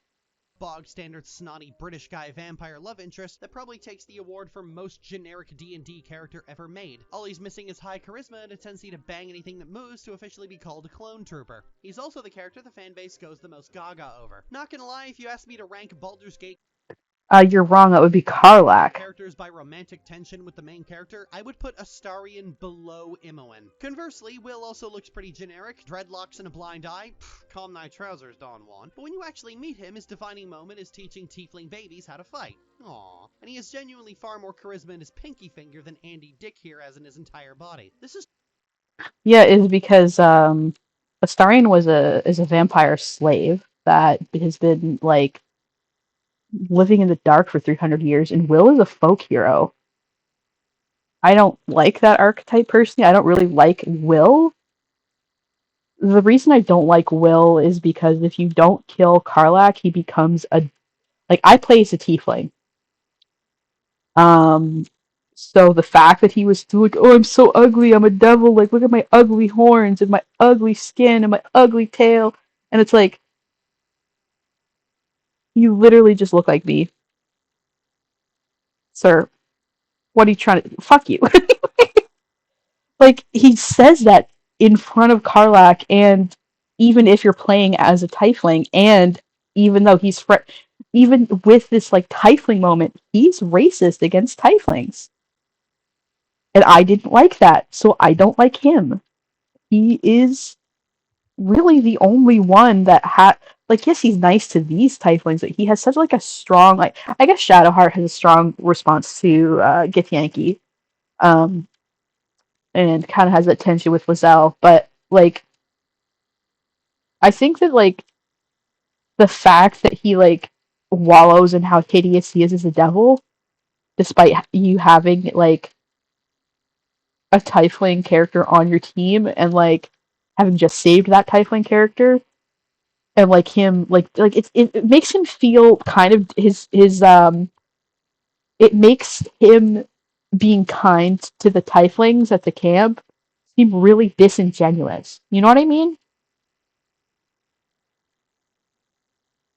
Alright, first love Nimona from Gen 9. Some don't like her, but it's not because she's a woman, it's because she's like Goku. Mad at the fan base, not the work. Well, this is about fandom. This video is about fandom, so this is fine. Lily, fandom is a majority women, and women can be straight, so of course these women would love hot men if they're evil too. I'm gay, hello? just a better character overall. Like, what do y'all see in Captain Bland over here? Do Red Eyes and Darling really do it for you?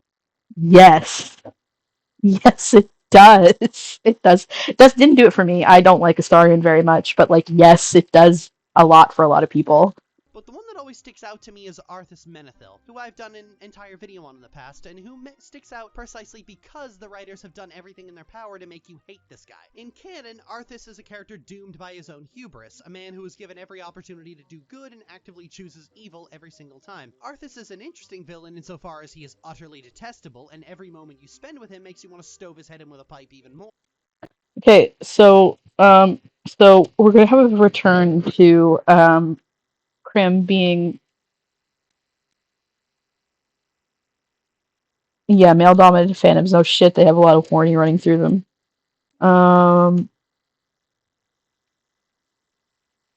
The Kingdom Hearts fandom. Sorry to bring up Kingdom Hearts, but they're so thirsty for Xehanort and Xemnas and Ansem. Hold on. I need to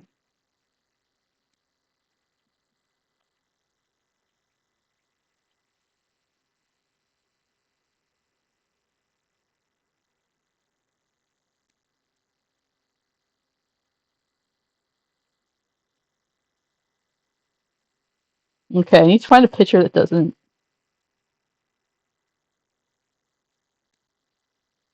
Okay, yeah, this is fine. Copy image link. Yeah, that's fine. Okay.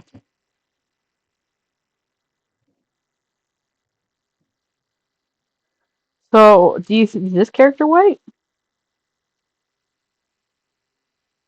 They do have massive titties. Look at that. Anyway, my point is that I don't think what I think the problem is less that people prefer. Oh, bite me. It's less that people prefer. I mean, there is some racism in fandom. Don't get me wrong. I don't know if Lily's the right person to talk about that. But, like, I think the problem is more that they don't write. There's less characters like this that are black or dark skinned or non white. You know what I mean? Um, because when they are, you know, people love this character and they're weird and horny about it. And, you know, I support women's wrongs. I think it's less of a like I said. I think it's less of a problem of it's like, oh, we only like them because they're white. It's like it's the problem that the character archetype they're looking for is rarely written for dark skinned characters outside of Ansem, and we love that for him. I won't scroll down. I'll be good. But look at those eyelashes. Like, come on, Nomura. What are you doing? Dude has a type. Anyway. And it's interesting how the story itself doesn't dissuade you from this perspective. Never at any point are you expected to empathize with Arthas beyond the realm of you wouldn't be ending your life at the hands of an angry blood elf if you had made different decisions, you worthless piss hound. And Wrath of the Lich King furthers this by highlighting that Arthas really is just a pathetic little bitch sitting up on his ivory tower and seething like an asshole. By the time of ICC, not only are some of the bosses just new versions of slaves you've already killed or who are on your side, but when you actually kill him, you find out he's been keeping fucking effigies of them like an absolute lunatic. Arthas is kind of like WoW's version of Tyler Durden. The moment you sit back and think about him at all, he's just absolutely insane. People will argue that he was corrupted by the Lich King, but the reason the Lich King Sometimes people also just like to rotate evil guys around their brain. What other characters are you? More Owl House. Oh, you're gonna come for Invincible. Okay. waiting for an excuse. But to hear some WoW players talk, mostly Alliance mains, you could be forgiven for thinking Arthas' story is a tragic fall of a good and noble person being pushed to his absolute peak and maximum in an unwinnable situation, being cruelly abandoned by those who claim to love him, and being manipulated by dark forces beyond his comprehension to walk into a trap that would destroy not only himself, but his people and change the fabric of Azeroth forever. And the problem with that approach is that's Sylvanas Windrunner you're thinking of. But asking Alliance and Orc players to view a blonde male human paladin who is literally every fascist dream come true as a villain and sympathize with Don't people like Sylvanas? any woman at any God, probably not. She doesn't understand. She probably did not understand Fight Club. Sorry to say. time is asking the impossible. Arthas is viewed as a more complex character than he actually is because, in the eyes of fandom, as a white man, he has to be. Any notion that he is not complicated and not sympathetic is treated like a mistake. That the authorial intent was for him to be a different character entirely and they just failed to realize it, despite that character already existing. I bring up Arthas in particular because it's one of the few instances But where you do the same thing, Lily. But just not with white men. Oh God, I've got a spicy take. White women do not have or hold that much less power in society than white men. You know what I mean? The the the void of like power imbalances between white men and women is like very small these days. Um, yeah. Yeah, Tyler Durden is a manifestation of the character's frustration with his own mediocrity and toxic masculinity. Yeah, like you're not supposed to take that literally. Like Lily takes things too literally, I think. the fandom delusion about a white male character just flat out wasn't ever validated. Arthas starts his story being told to fuck off and go to hell by one of his more noteworthy victims, and ends that story 20 years later being told to fuck off and go to hell by the other one. And boy howdy did the audience throw a fucking fit. This was arguably the most character compliant the post-Metzen writers had ever been, keeping Arthas in line with his actual characterization, and Alliance players lost their shit. Go back up 2 paragraphs. I don't like Sylvanas because she has stupid eyebrows. And we have my main point for this video. In the eyes of fandom, a white male character has to be complicated, sympathetic, or both, and instances where a white male character is not those things is treated like a mistake, which is why fandom will latch onto them with headcanons up the ass. Conversely, women and characters of color will not be afforded the same level of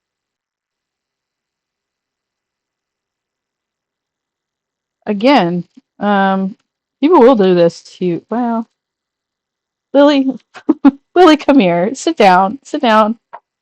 Sit down and come here. I just want to talk. Have you heard of a show called Steven Universe? I'm sure you had. There's this one crazy, insane woman on YouTube that made this video called Steven Universe is garbage and here's why. And she couldn't even handle the emotional complexity of a couple gay space rocks. You should watch that video because, like, it's a prime example of what you're talking about. Empathy. If they happen to be flatly written, that character will be hated almost instantly. While Arthas is the most high profile, there was a quieter one that happened under a lot of people's noses in Harry Potter's fandom. See, Potterheads have this thing where they desperately want Slytherin to be more complicated as a house because they still think the houses are some kind of personality litmus test and not just high school cliques with a logo.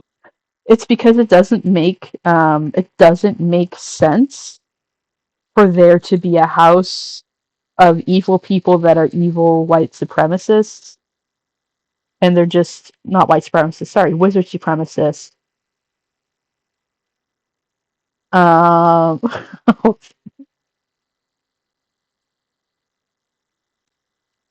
yeah, it doesn't make sense. You know, like the Slytherin as a concept doesn't make sense. And that's why people have a problem with it and try to fix it in writing. But most of Slytherin characters were already pretty hard characterized neutral evil bigots. But for the first 5 books, there was one named Slytherin character for whom we only had a name and a house and literally nothing else.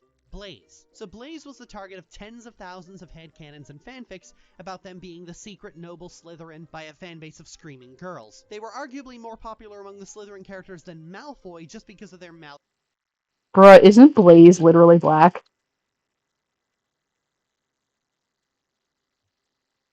Hold on a second. Maybe that's what she's gonna touch on, but I'm pretty sure Blaze is black. Yeah, he is. malleability. Right up until the Half-Blood Prince came out and Blaze was explicitly established to be black, whereupon his popularity vanished overnight. The backlash to this single line of narration was so pronounced it technically qualifies as fucking lore. People tried to argue they were just so torn up about losing a headcanon. Oh, okay.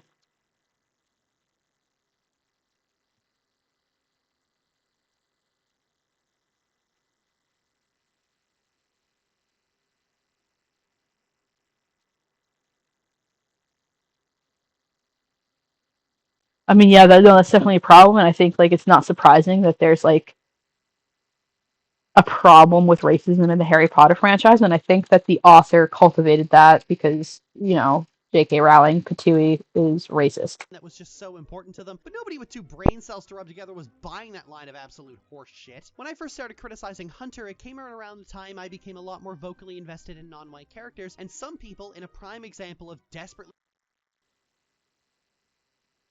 trying to give me what they think is a taste of my own medicine, came up to me and said with their whole pussy, if Hunter was black, you'd like him. And I always countered that with a very simple truth. If Hunter was black, you wouldn't. If Hunter was black, the fandom would not have ignored every single skeezy thing he does, like his supposedly best episode, according to fangirls, that established Hunt Low as a ship, where he uses the power of the state to kidnap several children and force them to join the Magic Gestapo. They would not view this action equally if Hunter was dark-skinned, and stop writing that well actually comment, you will not convince me that they would. Furthermore, the main issue with Hunter is that the story spends a lot of time with him, but spends no time developing him outside of making goofy faces for the internet. Making him black wouldn't fix these problems, it would exacerbate them, because now you have a black character you are doing nothing with, yet proudly displaying that you are doing nothing with him. And that's a problem because it's now the 3rd time you've done that. But all this distracts from the real problem. Hunter is only allowed to get away with being a complete nothing burger of a character despite taking up so much screen time because he's white and male. This is the only element of his character that people like, and everything else is fanon that they made up. What little there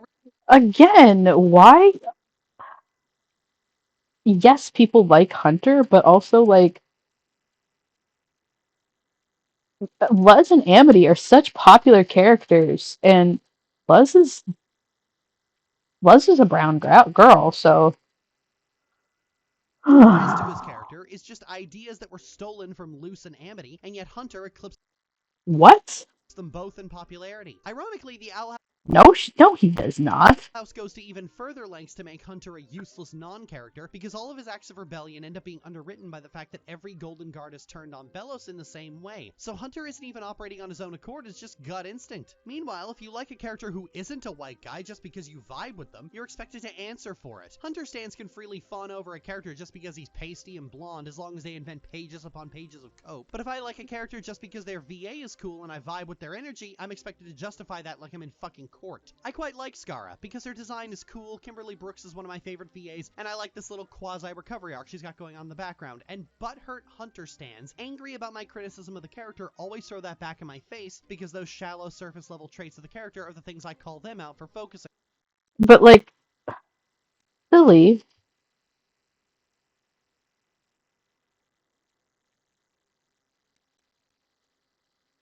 Lily, you okay? I got interested in, non-white characters. That's a weird thing to say. It's a weird thing to say. I like these characters because they're not white. I'm interested in these characters because they're not white. Yeah. Okay. You're just tokenizing. You're literally just tokenizing this girl. On. This ignores the fact that Skara is a tertiary character and is therefore allowed to be mostly surface level. Hunter is a main character with the exact same level of depth as a background character. You can argue this is because the show was cancelled, but when you spend 8 episodes doing nothing to progress a character, the problem isn't that you didn't have enough time. It's part So if you okay, listen. If you have a series that you're thinking is going to last a really long time, of this status quo where female excuse me, if you assume that you're going to have a really long time, um,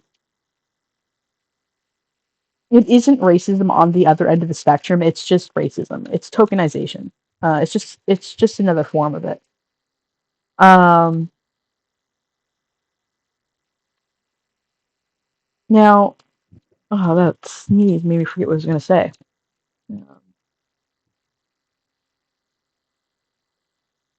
God, it took my soul out of my body. Oh, right. So if you assume that you're going to have 8 seasons to develop a character and you want to introduce a character like Hunter is supposed to be mysterious and, like, ooh, what's going on with him? You're going to, like, keep a lot of that character development until later. If you're in, like, the second and a half season and it's like, hey, you're getting, like, maybe 10 more episodes, and it's like, fuck, all that character development we had for Hunter planned. Ooh, damn it. Ooh, but we still have to tell the story. Like, you know what I mean? Like, if they were planning on spreading it out and keeping him mysterious, then it's understandable why. Yeah. Anyway. characters and non-white characters get nitpicked to high fucking hell, and then those same people doing that turn around and act like you're the weird one for not caring about their nitpicks. People will viciously criticize women or The fanbase is viciously racist towards Camilla for a very long time based on conjecture about camp. Again, look, sources. I need sources on that. Because I don't, again, like, maybe I was not in the same parts of and I feel like if, Lily, you're being exposed to people that are racist, maybe you should hang around with other people. I've heard people criticize Camilla for how she treated Luz. Um, and I think that Camilla hit really close to home for people. You know what I mean? Um, yeah, but it hits really close to home because, like, a lot of people can think of moms that would do. It's kind of like why more people hate Umbridge. And I'm sorry to bring up Harry Potter again, but it's fresh in my mind again. More people hate Umbridge than they hate Voldemort. Like, Umbridge is, like, the most hated character in that series. And it's because the pain that Umbridge inflicts is so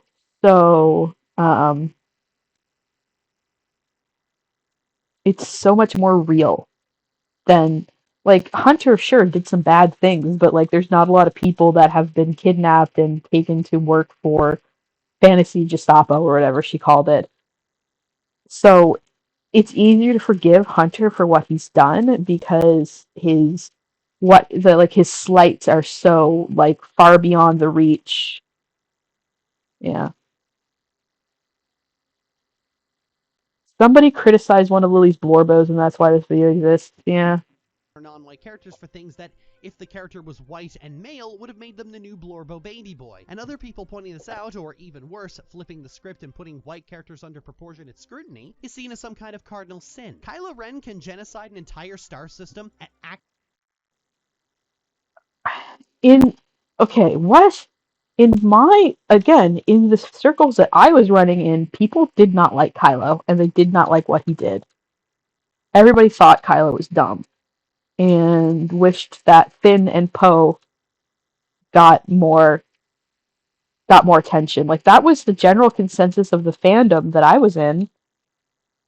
actively refuse redemption 3 fucking times, and white girls will demand the Ben-demption, but Reva cuts one woman's hand off, putting her on the same ethical level as Obi-Wan fucking Kenobi, and people act like she's a psychopathic monster, and Who's that? I don't know who that is. Oh, she's from The Mandalorian. I didn't watch The Mandalorian.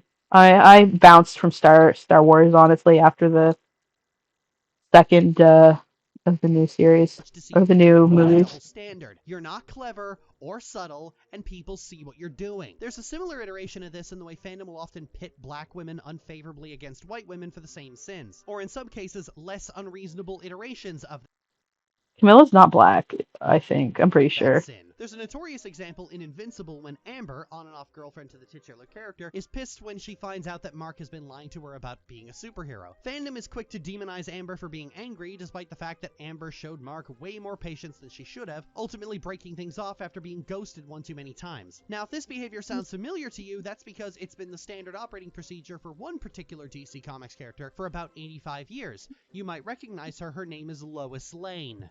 Lois, what are you doing? You wouldn't let me die, Superman. Lois, you're all right. I thought that... Don't pretend that hurt. Yeah, but I think the problem is that Amber broke up with Mark because he didn't tell her he was a superhero to keep her safe. I don't think Lois ever breaks up with Mark. Does she? Also, isn't Lois... Hold on a second. I need to double check something.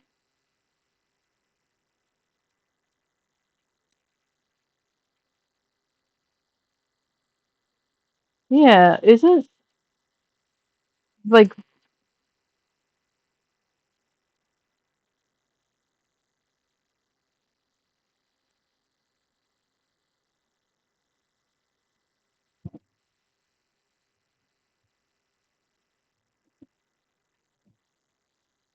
yeah. Like, she's not white, right? I'm not crazy. She's like Hispanic or something. And like I think Jimmy Olsen's black too, right? Yeah. And like this show is very celebrated in the DC fandom.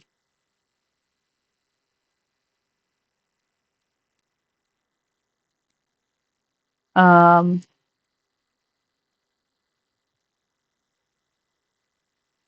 like this is a very, very beloved series, so like your argument doesn't make sense.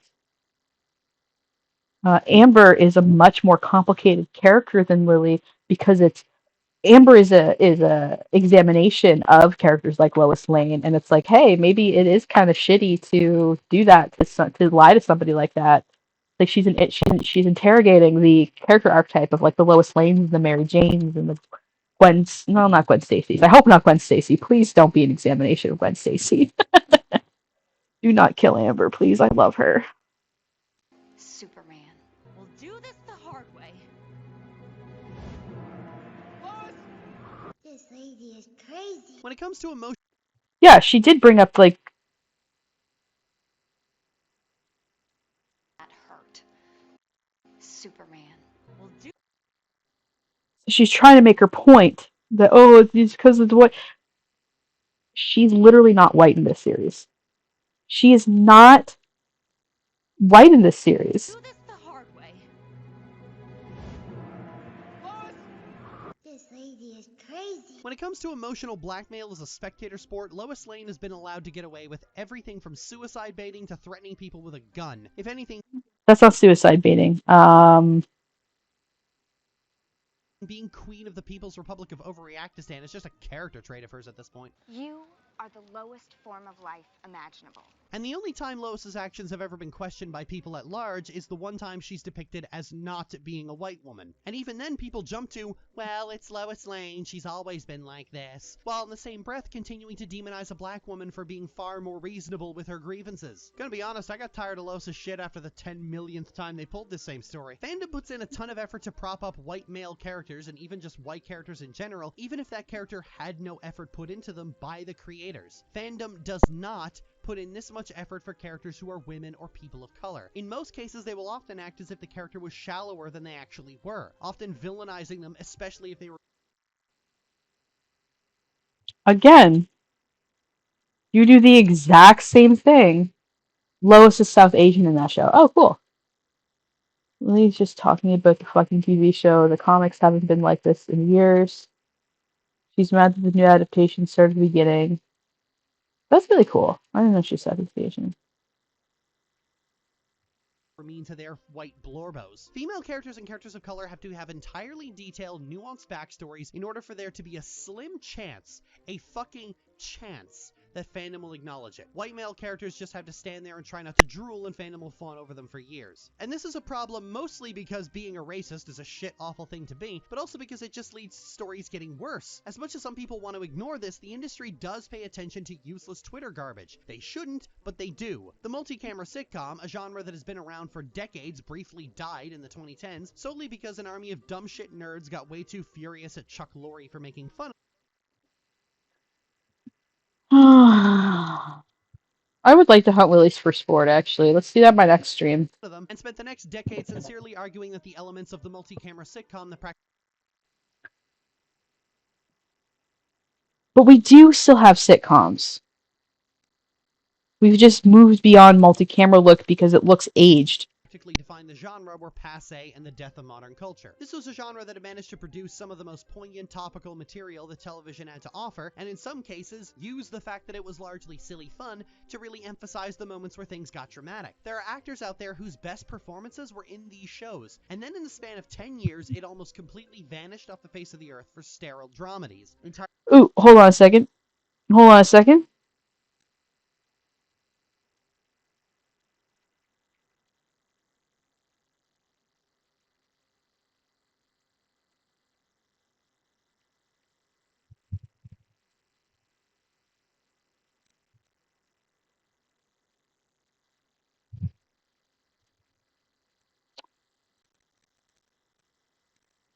Hold on a second.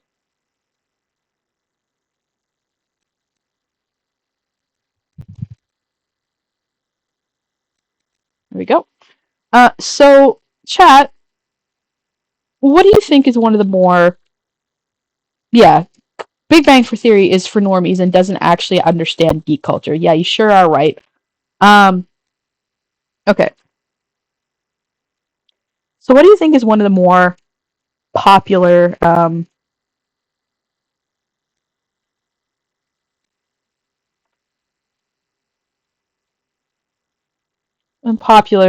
sitcoms lately?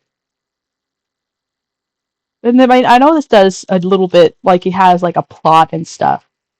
But I would say it's The Good Place is well, it's like a rom-com sitcom sort of situation. This is kind of like The Good Place, Community, you know, that sort of thing have kind of become that's where it's gone. And those characters have a very diverse cast. I would say that Chidi Anagonye is probably one of the most beloved characters from this show. Same with Jason. And I'm so bad with I haven't watched this in a while. And Tiana? No. What's her name? Anyway, I'm really bad with names, I'm sorry. But like the characters of color are very celebrated in the fandom. They love these characters. I'm not saying that racism isn't a problem, but if you're in racist circles, get out of there.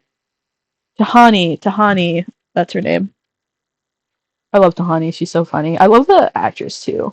But anyway, just yes, there's a problem with racism, but I don't think that you're interrogating it in a awful way. Oh yeah, there's gonna be some Pokemon coming up soon. Anyway. Entirely because an army of nerds decided to target the laugh track in order to grind an axe against a Jewish man who made fun of them. Yeah, that wasn't just a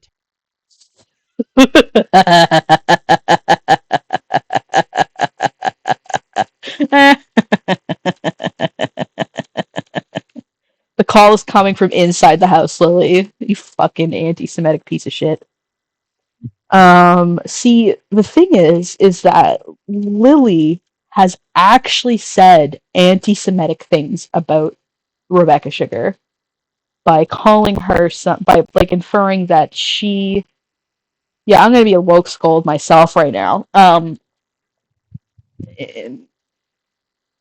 She has implied that Rebecca Sugar, a Jewish woman, um, it. Yeah, oh, side dot. Listen, you. Don't make me ban you. Um, um, but like she disease, which is anti-Semitic rhetoric, but she's also implied that Rebecca Sugar is a Nazi sympathizer. Listen, sigh.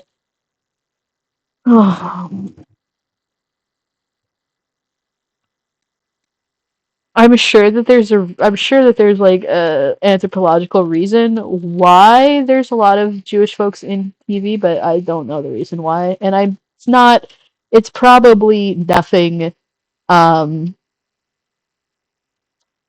it's probably nothing. What's the word I'm looking for? Like there's that doesn't mean that there's like some evil explanation about it. It could be as simple as like nepotism, like friends from a community all kind of got into something at once.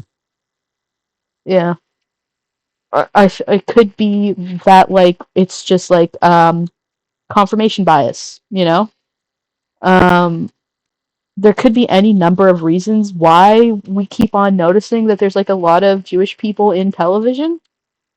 It could be location based. Like in where TV is made, there could be a higher amount of people that are like, you know, it could be any number of reason.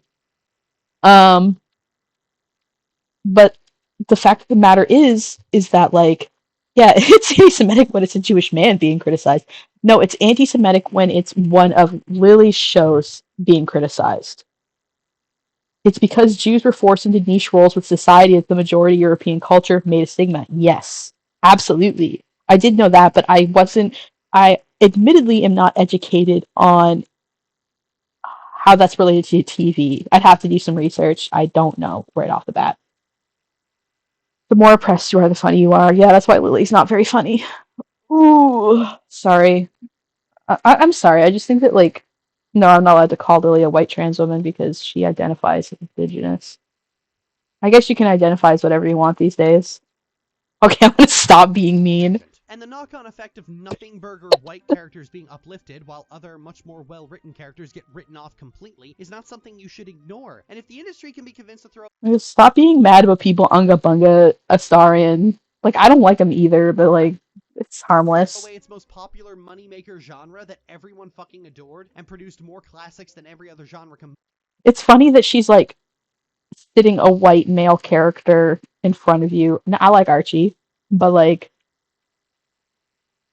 come on, dude. Just because Twitter users were on a fascist bender, I do. Fascist! Fascist. Did you guys know it's fascist to not like the laugh track in sitcoms?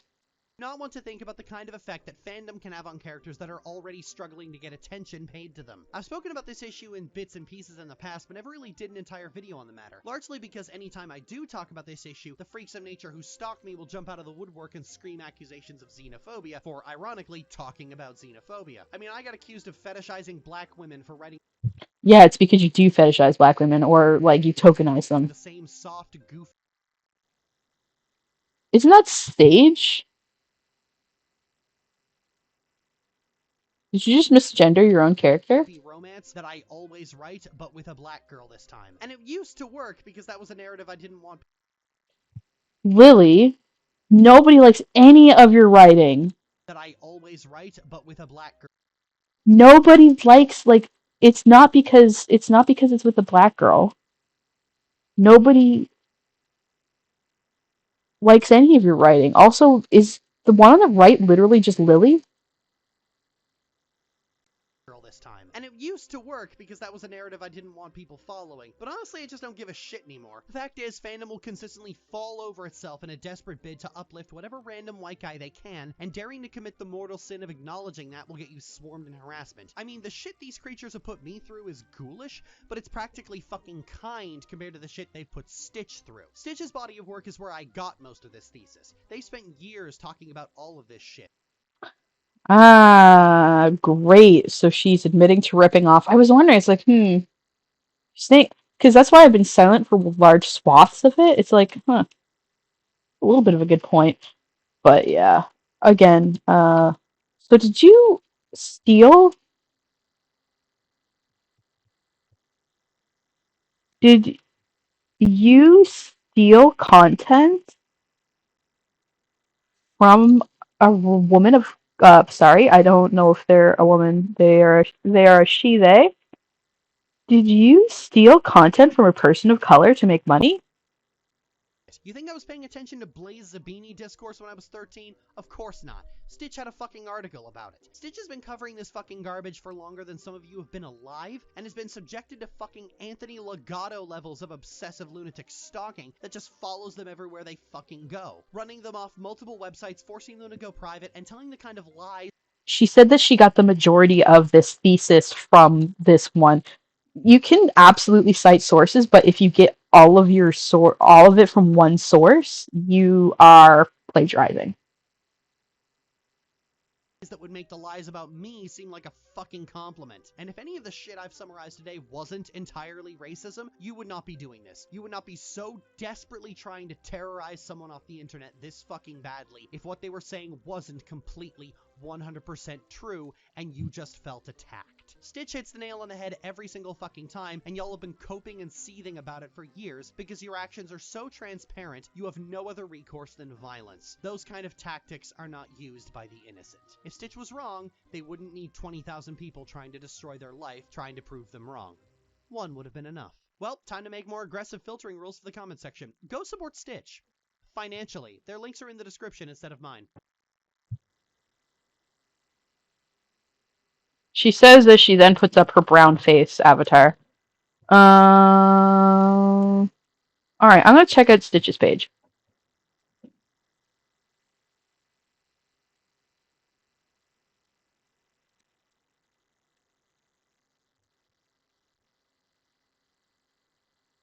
Okay, hasn't been doing well. Anti-Asian violence. So, stitchmediamix.com. I'm not gonna, like, read it too. It looks like they do a podcast. Black fans get run out of fandom all the time. Yep, absolutely agree. And I'm just, like, looking over, but, like, this person seems a lot more well-written than Lily.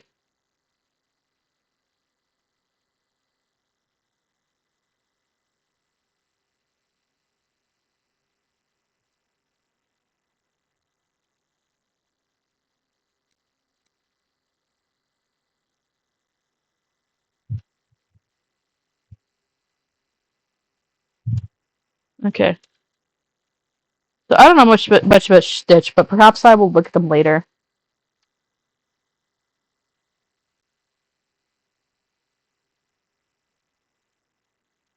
Mary Sue's are fun, actually. Everybody ready? Oh, hey there, YouTube Discourse. What you up to today? Illuminatus, you bastard! Illuminatus, bastard! Well, okay, you have fun being crazy.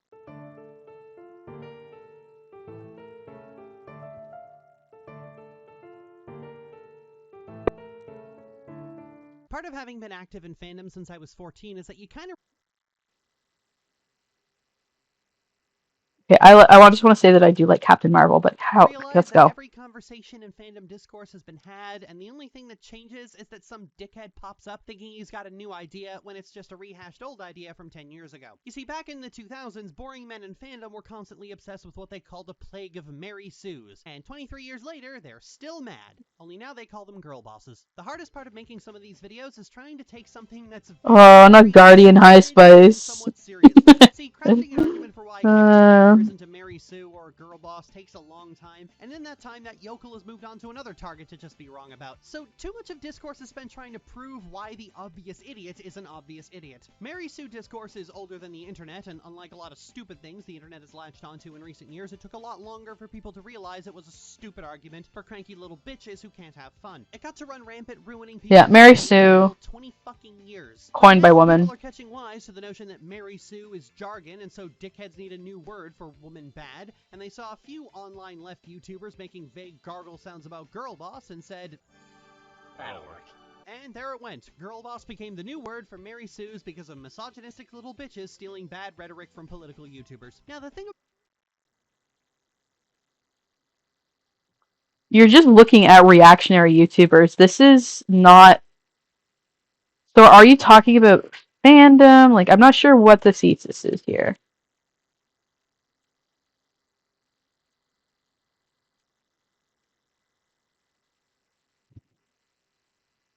Also, I personally am not a fan of Peach's characterization in the new movie. I think she was an interesting character already, and you didn't need to, like, impose this badass thing on her to make her a good character. I think that's a lot of the criticisms I've heard of her, and the fact that people are like, we'll just keep playing the video games, and then, like,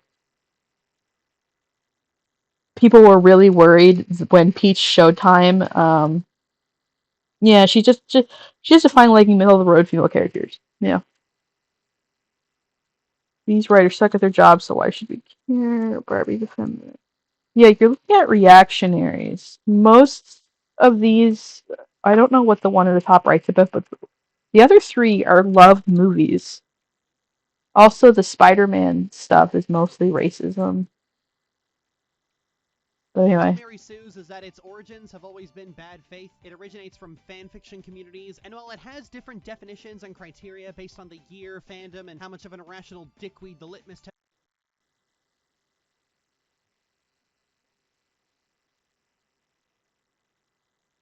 maker is at any given moment, the only consistent trait is outshining the canon characters, being too prominent, and hogging screen time. Really sit back and think critically for a second. This is fanfiction, so the complaint is that Dickhead A wants to read about the canon characters, and your self-indulgent silliness is getting in the way. This certainly makes the complaint sound a lot less objective and intellectual than years of opining would have had a bunch of teenagers believe, wouldn't it? We covered this in the last video, where people don't like a movie because it isn't specifically targeted at them, so they make up a bunch of stuff that sounds like critique as long as you take it completely at face value. If they had said, I wanted to read a different kind of fic, the natural response from anyone would have been, then scroll down, dickhead, why are you still talking to me? It's at the center of...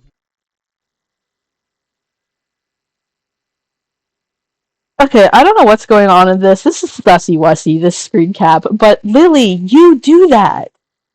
You do that! Why this discourse crept into critique of actual media, because this is a fanfiction term to describe a uniquely fanfiction issue. Star Wars was what really shined a light onto it, obviously with Rey, but it actually goes all the way back to Knights of the Old Republic 2. See, in the first KOTOR, you got to play as the single biggest unapologetic Mary Sue in the universe. You get trained as a Jedi as an adult, which is a special case, they even say so, and then you go up against the Dark Lord of the Sith, but shocking twist, you were actually the bad guy who lost his memory, and they didn't kill you because you were just too special, so the Jedi reprogrammed your brain and erased your identity. The heroes, everybody! But the second game was very different.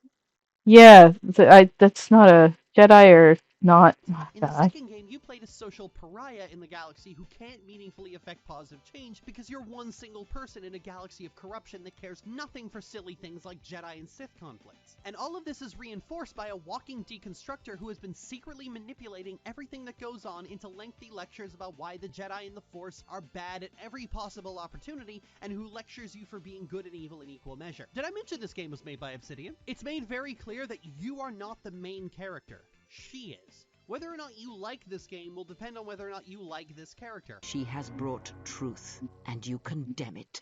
The arrogance. You will not harm her. You will not harm her ever again. And for a long time, a lot of people didn't, because she lectured them. And gamers are a simple-minded bunch who want their characters to be praised and loved wherever they go. Yeah. Here comes this cranky Enjoy your break. to be the real main character. In reality, she's actually one of the best-written Star Wars characters ever made, and her philosophy about the Force was so unique and interesting that whether you thought she was right or wrong, she at least was interesting to listen to. She's the kind of character who looks at the binary morality of light side good, dark side evil, and goes, "Of course the Jedi would tell you that, you idiot. Don't tell me you took their word as gospel. They're a flawed institution telling you what benefits them." But Isn't that like a pretty consistent thing across Star Wars that the Jedi, while they are supposedly working with the Force is good, aren't always as good as they seem? Also, I need to adjust my levels a little bit. I keep peaking. There you go. she lectured the player, and so for about 10 years she was derided as the worst part of the game. When you really look at it, Rey isn't called a Mary Sue because she beat up some loser and can fix a car. She's called a Mary Sue because she outshines the only white guy in the cast. They wanted the movie to be about something else. This is the difficult part of online You literally do that, Lily. discourse, peeling back the layers of pretentious nonsense and finding the real thing being said underneath. And that's why trying to argue what X character isn't a Mary Sue is a waste of time, because you're arguing against the wrong thing. You could make a detailed analysis for why, say, Captain Marvel isn't an overpowered Mary Sue, but you're making a critical mistake because that's not what the unshaven douchebag is actually angry about. See, to hear people talk, the idea of a character being hyper-competent, always right, and who just kicks all kinds of ass is just objectively bad writing because good characters struggle. And the problem with this character is that she's like fits that sort of born sexy yesterday thing. I don't think people call her a Mary Sue. People just have a problem with her, like, being treated as like a sexually mature adult when she literally was just, yeah. earn everything and yada yada yakety schmackety. And that's bullshit, and I know that's bullshit, and you know that's bullshit because hyper-competent Mary Sues are fucking fun. You really think you have a chance against us, Mr. Cowboy? Yippee-ki-yay, motherfucker. Turn off the light show and prove to me you can beat me with that. I do like Captain Marvel.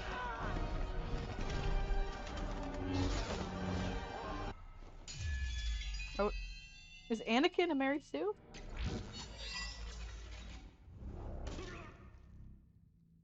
That was for Thane, you son of a bitch.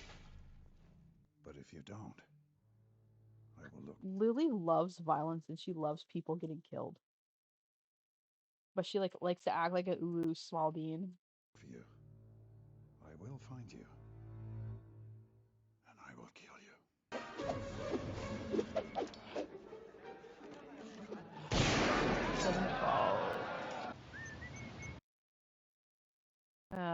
Beautiful fucking wow bullshit. Nothing left. I expected more.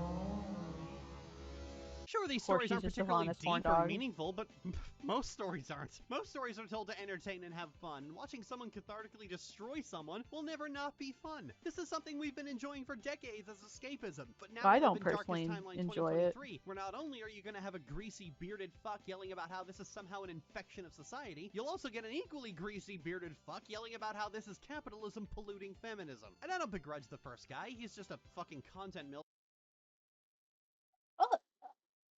A Lily caught in 4K being a trans misogynist? How this is capitalism polluting. Is she talking about like BreadTube, or is she talking about like what is it? In 2023, where not only are you going to have a greasy bearded fuck yelling about how this is somehow an infection of society, you'll also get an equally greasy bearded fuck yelling about how this is capitalism polluting feminism. And I don't. Is she being transmisogynistic?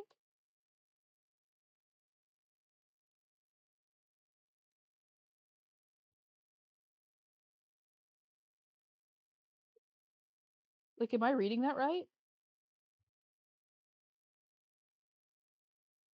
Or is she implying that men care about? It's hard to, because she's positioning men as hating feminism. She's positioning men as hating feminism, right? And it's like, oh, my feminism. That's what I'm like. Who's she talking about? So she's positioning men as hating feminism, but she's also saying greasy bearded fuck being upset at like a character being a step back from feminism. So like that would be, that would be a woman, right?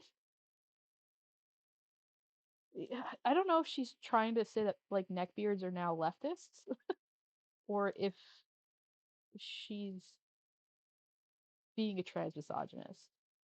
The internalized trans misogyny is coming from inside the house.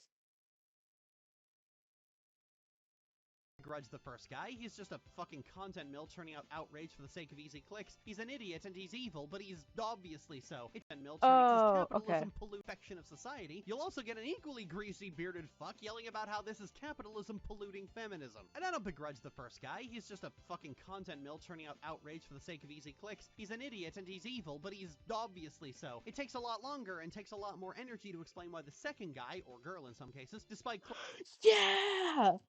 Yeah! Trans misogynist, cotton fort gay. Yep.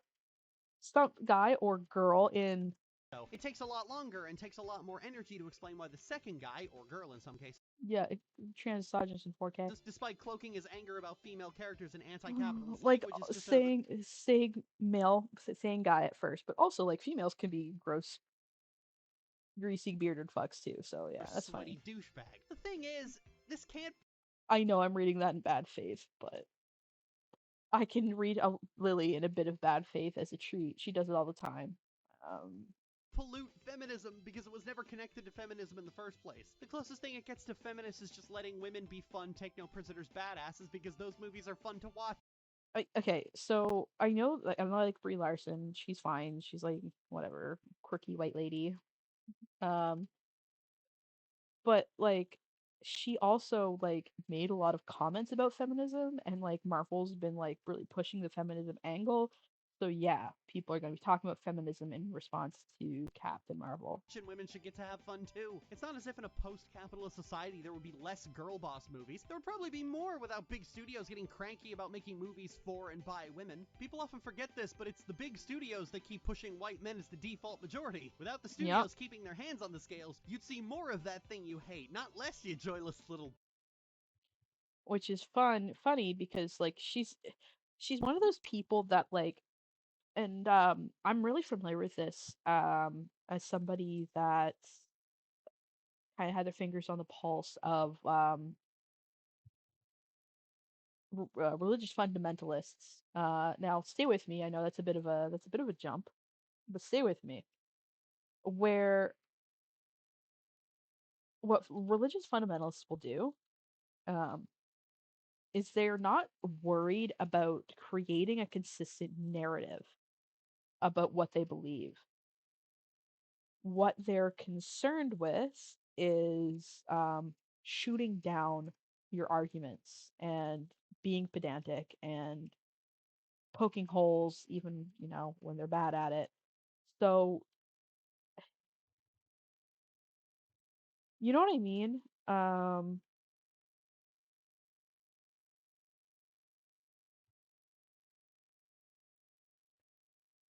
So Lily, this thesis is in like her not thesis, but this little like I don't think Lily's ever actually written a thesis, but this little tangent about how it's like Hollywood's fault that they put their finger on the scale and people would inherently want to embrace more diverse characters.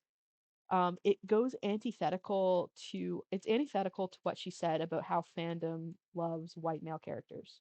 You know what I mean? These 2 points are in direct opposition with each other, but that doesn't matter, um, because Lily's not actually trying to convince you of anything.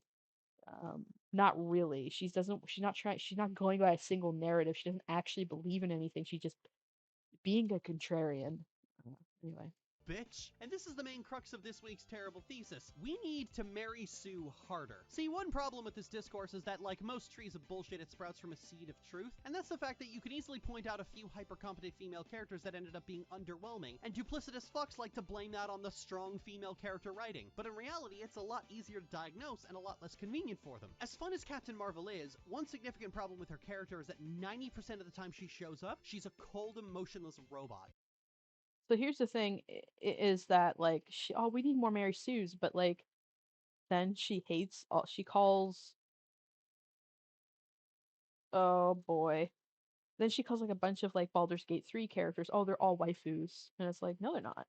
So like make up your mind, Lily. Are they waifus or are they girl bosses? Despite her solo film being about going crazy and unrestrained, her appearance in Endgame is a lot more reserved and stoic. She emotes less, she's got a permanent scowl, most of the swagger from her initial appearance is gone. This is someone whose powers are berserker rage, you know? In her solo film, she has a lot more personality. She's angrier, she's sarcastic, she's really cute with her daughter even though she can't remember her. She's got this grunge vibe going on. She breaks a guy's hand. That's not her daughter. What are you talking about? They're not related. And robs him when he tells her to smile. It's fucking great. Take it. Is she saying that her appearance in Endgame, where when she's been traumatized, is like her development, and it comes to accumulation in the Marvels, which I loved that movie. Is that she's been cutting herself off because she feels so bad for what she's did, and she's trying to be better. But anyway.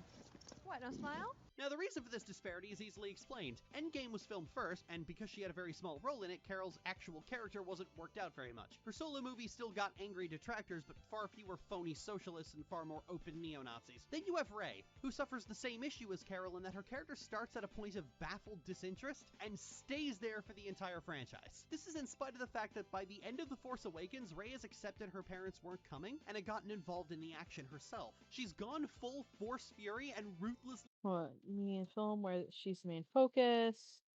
Bounce against men, woo! Lily actually likes the condescending capitalist feminism, huh? Yeah, well, Lily's a white feminist. I mean, not saying that she's white, she just... Yes, I am. I'm gonna stop being a dick. But no, I do. I am a Lily face raker believer. Because it would be really weird for Courtney to be like, yeah, we're not indigenous if she was. Anyway. Tears Kylo Ren apart. By the end of the fight, she's practically pacing around him like Darth Maul. She's gone feral and gives no shits and just bullies this wannabe school shooter. If they had kept that going with her throughout the other movies, she would have been fucking amazing. We had the hero's journey. We had the hero's fall. We could have had the hero's no-holds-barred beatdown. But as like, she literally just wants to watch... Yeah, okay, whatever. we all know that's not what happened. They pivoted away from that and pulled back on Rey's character and spent the next movie burying her in reasons not to pop Space Elliot Rogers' head like a grape. And that's the rub that makes the outrage merchants so stupid and disingenuous. Rey's character isn't bland because she was made to appeal to quote-unquote woke scolds. Her character is bland because she was made to appeal to them. No, thank the you, entire Sai. trilogy started on a good note and then backpedaled on most of it in the name of pleasing fandom racists and misogynists. Like, I remember the reaction of The Force Awakens. No. Indigenous people, like, don't often call themselves brown. That's more like a South Asian thing. I think sometimes, like, people in Latin America do, but, like, especially where we live, and Lily lives around where I live, don't, like, you know, like, that's not really a thing. Anyway. No, not that one, but the fandom. It was a wild time. Jedi Stormpilot was the most popular ship. Everyone was wondering who Rey's parents were and missing the point. Rey was consistently characterized as a feral gremlin Jedi who probably doesn't shower. And then that all just went away as she became I love that. It's like, oh yeah, this was okay, another whatever. sidelined woman talking in soft monotones about how others can't understand her and she has to go it alone. Like, come on, girl, where's the flair? You can shoot lightning from your fucking fingertips, and you're angsting about that? Look, you just backflipped over a starship like it was nothing. Lady, you're I mean, like, Star Wars sequel trilogy rewritten. Yeah, we get it. Like, we all hate this, you know. fucking cool. Every time she shows up, she should have Devil May Cry music backing her. Make an edit of that. Michaela will love it. I am the storm that is approaching.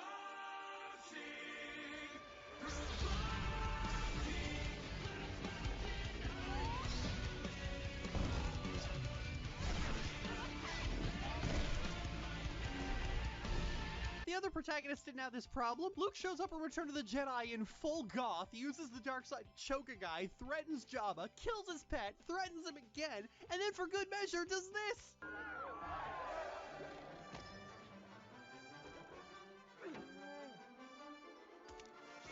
You dramatic little bitch! Anakin Skywalker is the fucking king of swagger! Dude shows up as a 9-year-old like, yeah, I can build an engine out of garbage, yeah, I can win.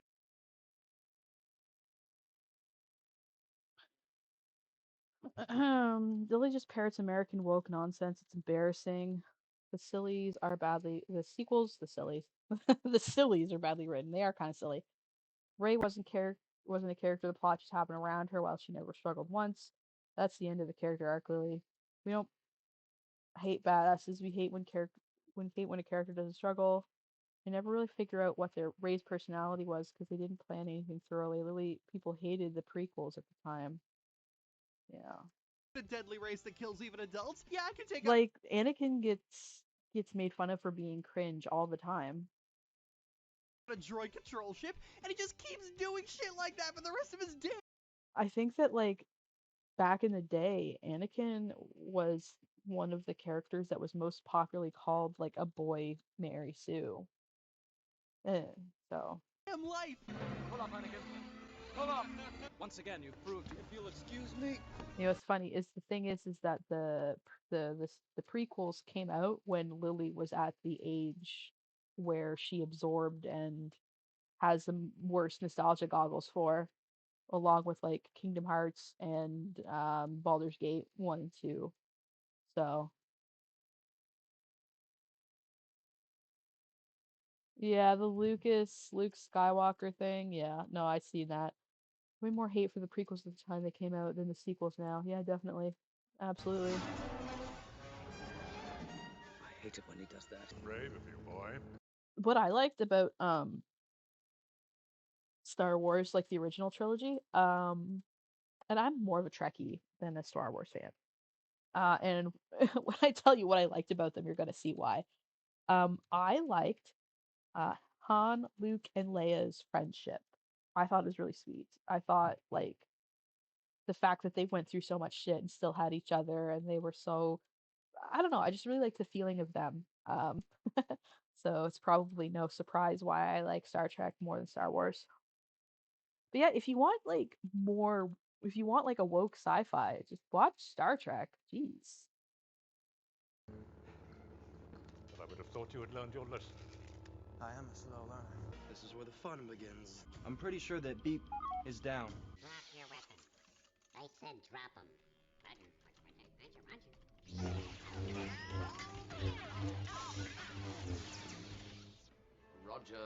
Roger. The sequel trilogy doesn't give that kind Roger, of flair. Roger. At most we get one scene where Yeah. she and Finn are talking over each other, gushing about how cool the other one is, which is adorable, but it's far from swagger. Action movie protagonists Yeah, are all I was so excited about like Finn, Poe, and Rey all being friends. I was so excited for that, and I'm so sad that they went in a different direction because that like it's like this is what I got into Star Wars for. It was for little friends. always swaggering. Found They're always family. doing dramatic shit and walking out of it like, yeah, I'm the fucking best, what of it? That's why they're all just too cool to look at explosions. You know who has the swagger, Not the confidence, Lily. the Referencing what that was Rhett and Link, wasn't it?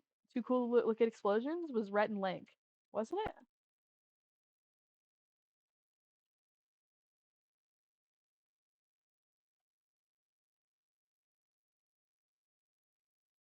No, it was The Lonely Island. Anyway, regardless, either one of them has more talent in their pinky than you do in your whole body, Lily. Cool for you attitude, the hyper competency to basically do anything on a whim and fucking destroy everyone. You got into Harvard. So here's the thing: is that Lily's clearly projecting on a power fantasy. Isn't that like not very woke? Isn't that not very Isn't that kind of regressive, Lily? The law? What, like it's hard? Elle Woods has this garbage boyfriend who ditches her for Harvard, so she transfers, runs circles around him through the entire movie, and solves a murder trial as an intern. The entire time it's just swagger, swagger, swagger.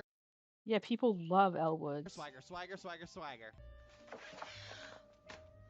What are your backups? I don't need backups. I'm going to Harvard. I think the problem with some of these characters is that too much time is spent justifying the fact that they're cool. With Rey, you spend the entire first act of the movie learning that she's been scavenging and fixing ships for most of her life, so when she yanks off a piece and shit doesn't explode, you go, oh, okay, that's her skill. You know what, Lily? You might like anime. Have you ever thought about giving anime a try? In action. Girl knows her stuff. Captain Marvel, 90% of the movie is about finding out how she got the glowy anger cannons, and only 10% is about using the glowy anger cannons. Enough exposition, let's go punch some space Nazis! Arm wrestle for the Tesseract. Nice, nice. Now that's better. The main crux of my complaint is that they don't marry Sue hard enough. In Star Wars discourse, people were saying, oh, Rey's a Mary Sue, but Anakin isn't. No, Anakin is a total Mary Sue. So is Luke. So is Starkiller. So is Kyle. Yes, there's a Jedi named Kyle. Revan is the fucking queen of Mary Sues. And that's why people fucking love them. Because being a Mary Sue means you're a fucking badass, and these are action stories, so you have to be. People will claim they hate Mary Sues because it's a snarl word on the internet for teenage girls having fun. But take that term out of the equation, it's clear people don't hate them. It's like, I feel like we're arguing on cement. Like, like, what do you mean by Mary Sue's? At this point, because like that word has just lost all meaning.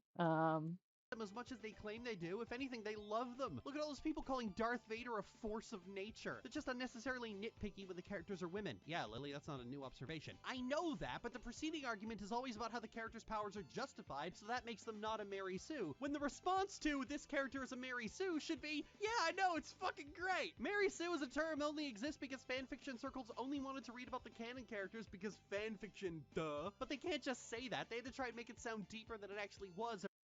Oh, I understand. She's mad that people don't want to read her fan fiction about her OCs, which are all the same and really boring. See, the problem with Mary Sue's are not like this isn't the same thing. What you're Captain Marvel and all these characters are not the same thing. Those characters are cool and interesting and fun. Your characters are boring. That's what people actually. That's what Mary Sue was originally coined to describe. But yeah, you're mad that nobody wants to read your fanfic. Fucking get over yourself, woman. We're all stuck with the most useless term in the world. I want to see more Mary Sues. I want to see a cocky little stinker show up, wreck everything, look fucking majestic while doing it. Who the fuck asks for serious character work in an action movie? We're in a period where even a mildly critical statement is met with let people enjoy things, and yet the people who most frequently say that are so utterly without joy.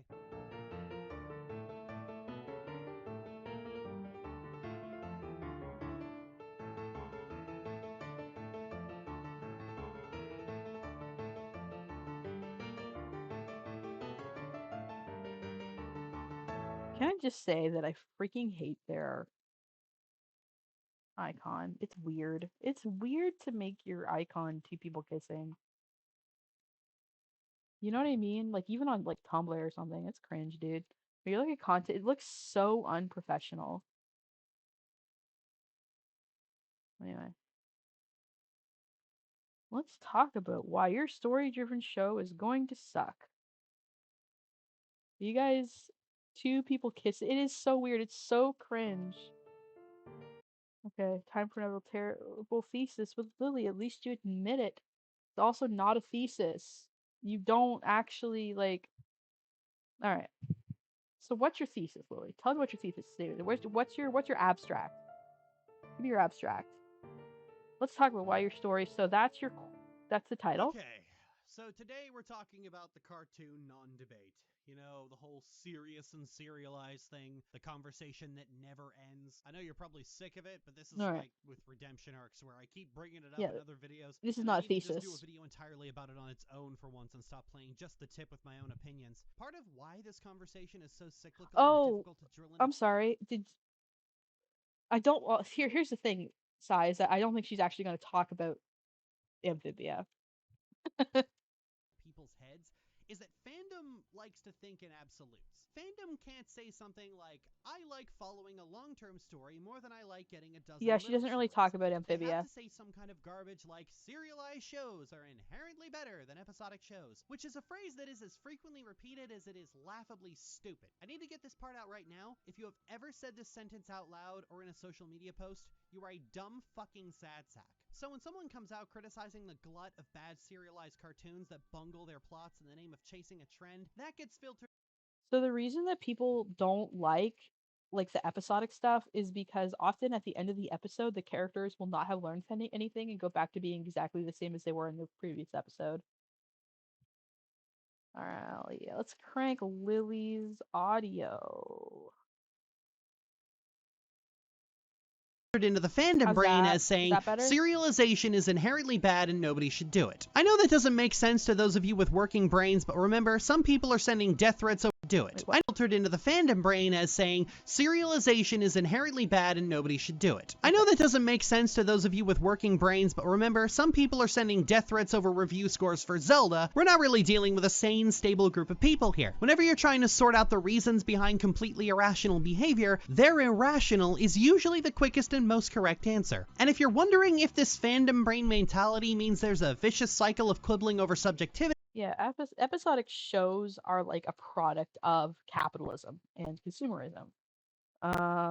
It was like, oh, we need to just keep on pumping this out. It doesn't matter if the story's over. We just need to keep making it and keep making money and keep getting asses in seats. That's where episodic shows like that come from. You didn't really get anything like that until, I mean, arguably Sherlock Holmes, sort of. But you didn't really, and even then, that was the product of capitalism too. It was like he was trying to make money, like he was making, he was earning money for every dollar, on the word he wrote, like per word, right? So, honestly, that's probably a good example. Is that like Sherlock Holmes had like some character development, but it just kind of spun out of control. And I like Sherlock Holmes, not the BBC Sherlock, but I do like it as like a series. But yeah. Anyway. You're right. Fandom sure does love to change the subject when the topic of the conversation gets inconvenient. This is how fandom handles everything, by the way. This is why when I criticize snapshot redemptions, some drooling simpleton will show up going, it works if it's done well, which is a useless non-argument that shows you weren't paying attention in the first place. As someone who likes to foster discussion about why frequently mishandled tropes often fail to stick the landing, this adamant refusal to engage with the discussion and just spout scripture like a Catholic in a symposium on antimatter is increasingly wearing on my patience. It's the most difficult. What are you talking about, Lily? Part about this job because fandom gets so attached to tropes or concepts that if you even try to discuss them in any objective way, they just shut their ears and start repeating, it works if it's done well, it works if it's done well, it works if it's done well, over and over again like the start of a spree killer's manifesto. Just recently I was hard magic systems don't mean no rules can ever be broken or circumvented ever. Just like how soft magic doesn't mean there can be no rules to how anything works ever, right? It's like a spectrum between them, and people just choose whatever works best. That's fine. People write what works best for them. No, they don't. People write magic to do whatever they need to do, and fandoms make shit up about it being a system. Magic systems is something fandoms made up, which no writer has ever bothered to entertain. Fandoms just convince themselves certain properties have a hard magic system Lily just telling on herself that she doesn't actually read. Lily, read a book. Open a fucking book, Lily, and read a book.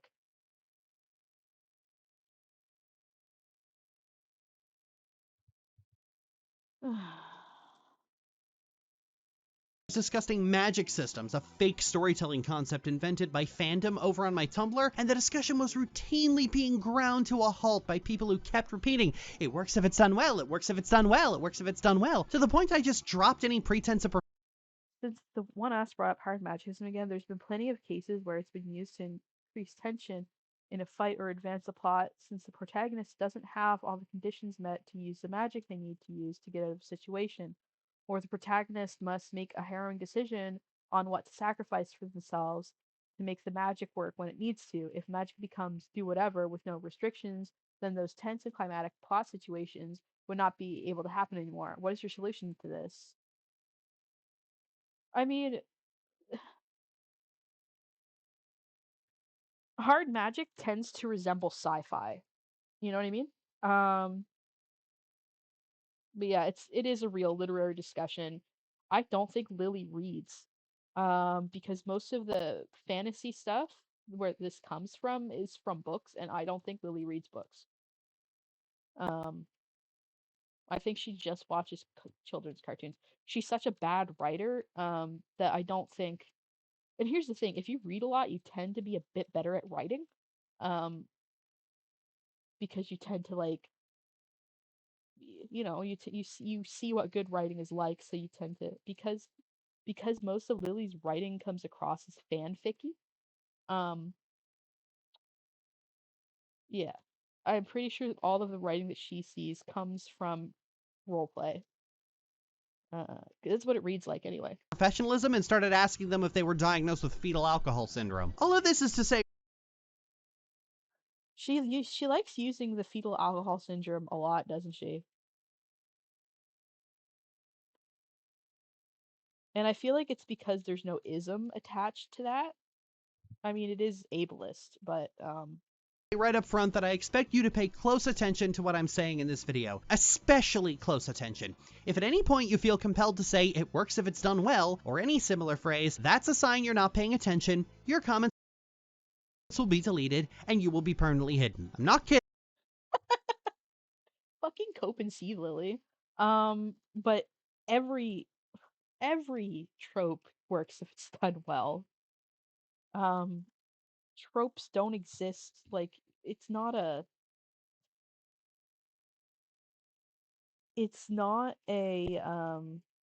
like, they're very subjective. But anyway. I am so tired of this thought-terminating cliche. If you don't want to think critically, then that's fine. It's not a cliche. But leave. Is. Now, so one argument I often see with alarming frequency is that serialized cartoons are more mature than episodic cartoons and don't treat the audience like idiots. Now, that has never been true. There have been some really dumb serialized cartoons out there that do think you're stupid, but it's more laughable in a time where Bluey is making grown-ass adults cry with its surprisingly profound moments. Not the Bluey. Oh my god. I hate Bluey fans at this point. Shut up about Bluey. I don't care. I don't want to watch a show for babies. It says, flowers may bloom again, but a person never has a chance to be young again. What does that mean? You cried over this? It means it's shower time! For real life? For real life. But we all know by now that fandom's obsession with maturity is not about intellectual maturity or even just speaking plainly about the world, it's about the superficial trappings of maturity. See, there are two ways to be mature. You could talk about heavy subject matter in a frank way, confront things that... Are you coming for Infinity Train? Like, oh god, not the fucking bandit fuckers in my chat. To be fair, you need a high IQ to understand Bluey. God.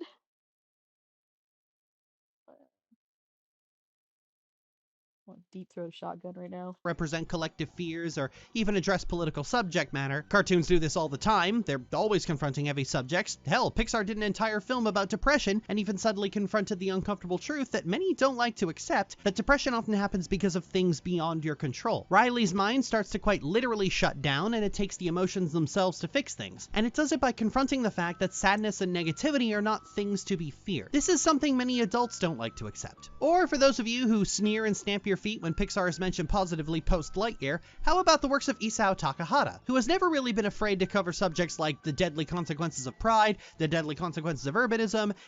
This isn't episodic stuff, though. What are you talking about, Lily? And how much he fucking hates systemic misogyny. Admittedly, none of his films are easy to watch. They're either very sad, really wrap you up in the drudgery of life in the 60s, or whack you in the face with a raccoon's hairy nutsack. Okay, are you making some of those up? Nope, they're all real. Probably worth the Google. The second kind of maturity is... Cockshot! 10, 9, 5. Deadpool is not pretending to be mature. Deadpool is like, we're being so silly, we're being dumb. It's Ryan Reynolds just being fucking chaotic as hell. He's been like so jacked up about playing Deadpool for so long. He finally got his way. Deadpool's just supposed to be fun and silly. Don't you like fun and silly badasses that just fucking wipe the floor with the bad guys? Don't you like that, Lily?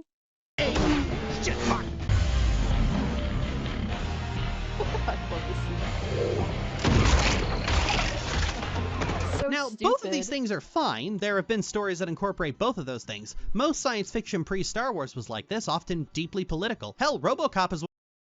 I think she's getting... Yeah. It's mature for the violence and gore. That doesn't... Like, it's rated mature, but it's not a mature story. You just basically... Nothing. Absolutely nothing. One of the goriest films most kids have seen. It's also one of the most deeply anti-capitalist. But being the first one is hard, and as was shown, also very kid-friendly. I've long said that the mature animation nerds want already exist in most Pixar films and like half of Studio Ghibli's work, but because those films tend to be cutesy and friendly, they turn their nose up at it. What are you talking about? People love Studio Ghibli. What do you mean? Yeah, I remember when this was about TV shows? Yeah. What are you Pixar film asking you to stop wasting your life and stop letting it pass by you and enjoy the simpler things by seeing a newborn experience life for the first time, that sounds... Did I get debated? Again? Sounds like it's for babies. Now, a DreamWorks film asking you to stop wasting your life and stop letting it pass by you and enjoy the simpler things by seeing a cat fight little Timmy's first OC with lots of overly long fight scenes, now that's a real fucking movie. This is partially why fandom is so enamored with villains and That's really funny because, like, in the video we literally just watched, she was saying, we need more Mary Sues that beat the shit out of people, but in this one, she's saying, ooh. Like fighting doesn't make a thing good. It's like, make up your goddamn mind. This is what I'm saying about her not actually having like a thorough line or like a point to make in her greater body of work. She's just being a contrarian. Really doesn't like stories that don't have them, because the villains and the fight scenes are what they associate with maturity, despite the fact that both of those things are pretty childish. And when you point those things out, they move the goalposts. I brought it up before, but there's an ocean of people posting compilations of Avatar clips where they fight and people die and Katara wrings out her hair and go, "This is a kid's show? Disney, are you okay?" Despite the fact that literally nobody in the world has ever suggested these things are not appropriate for children. Children learn about death at the age of 5, and I doubt most parents really thought much of a 14-year-old girl rinsing out her hair. This obsession with making animation seem more mature than it is confused me for a long time, but I've come to grips with reality that a lot of people think they're being made fun of for watching cartoons. Do people call Steven Universe a mature cartoon? And while there are weirdos on Twitter making that argument, I've always never taken much stock into it. But I feel like there's a harsh truth that a lot of animation fandom needs to hear. It isn't watching Bluey that makes people think you're an emotionally stunted man-child who refuses to grow up. It's watching Attack on Titan that does that. It's watching Steven Universe and making very sincere arguments that it's a very profound show for a... The thing that Bluey's aimed at babies. It's a show for babies. Attack on Titan is a show for teenagers. Steven Universe is also is a show for like preteens. Bluey is not in the same realm of it as Adults okay, that does whatever. that. It's when you're asked what your favorite magical girl show is, and you say the one where little girls get brutally tortured that does that. These things have always, and I do mean always, been a child badly applying mommy's makeup and wearing high heels that are I'm not a Madoka fan, so I need to look something up.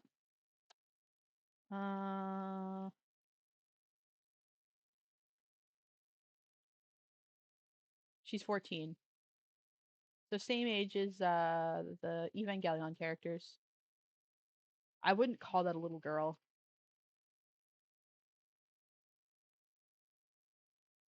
little girls get brutally tortured that does that. These things have always, and I do mean always, been a child badly applying mommy's makeup and wearing high heels that are way too big so they can be a real grown-up. I want to make a joke at Lily's expense, but I feel like it's too mean.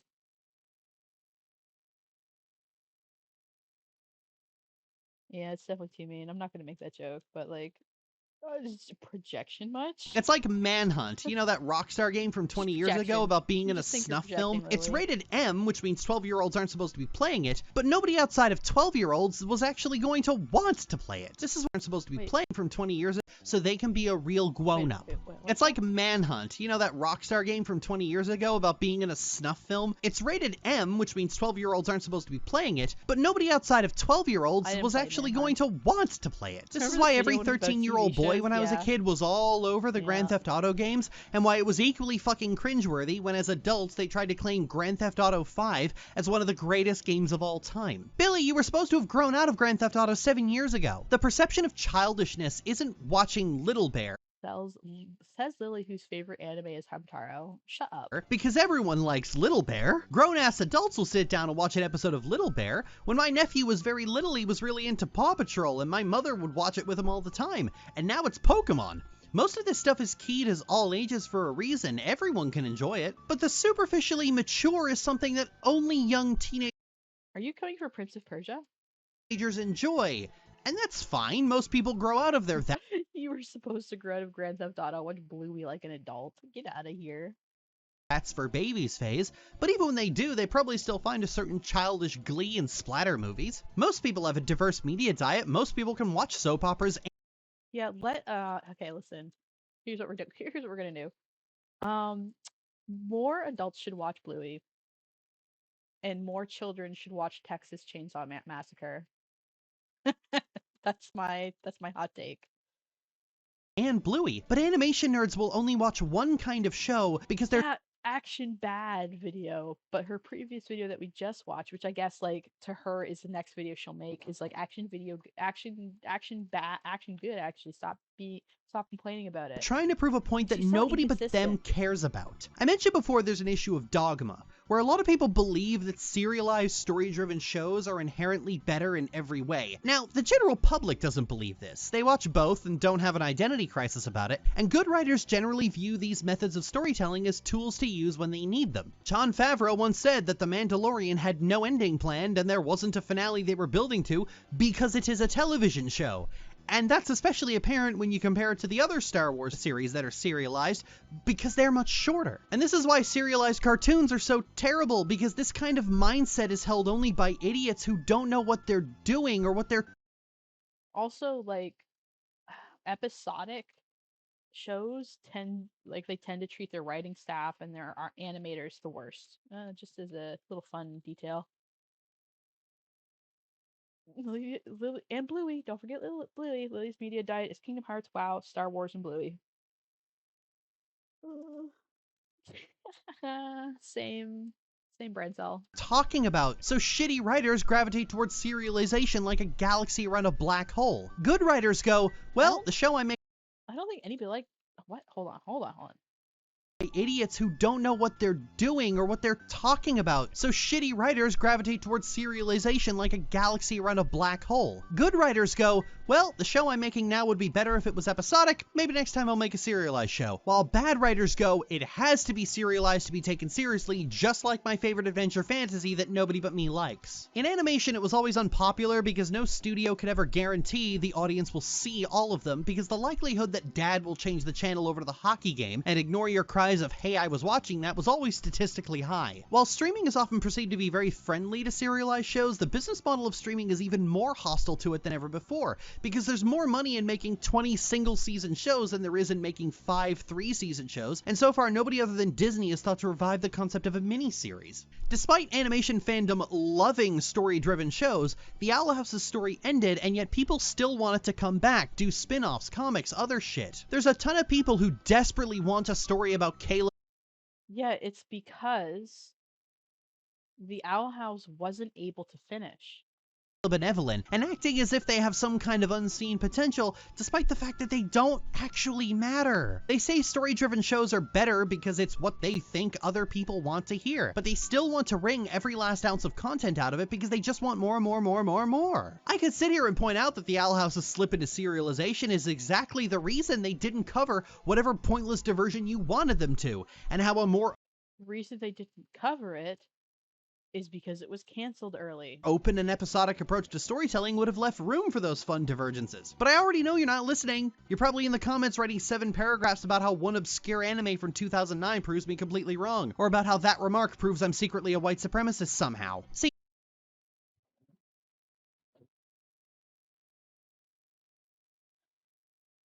I should like link my coffee so that one of my followers can link me can like send me money so I can buy a gun and shoot myself and not have to do this again. people I don't know why I'm doing already this to take myself. animation seriously. If they didn't, cartoons talking about periods wouldn't make the fucking news with rounds of applause, and 12 Forever wouldn't have immediately cocked everyone's ear in that its fixation on bodies and being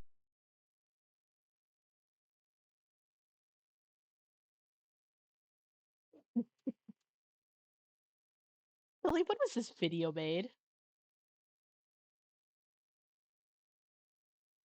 No, Lily. No. Oh no. Lily. Lily. Why are you singing 12 Forever's praises in 2023? Hold on, I just need to double check something.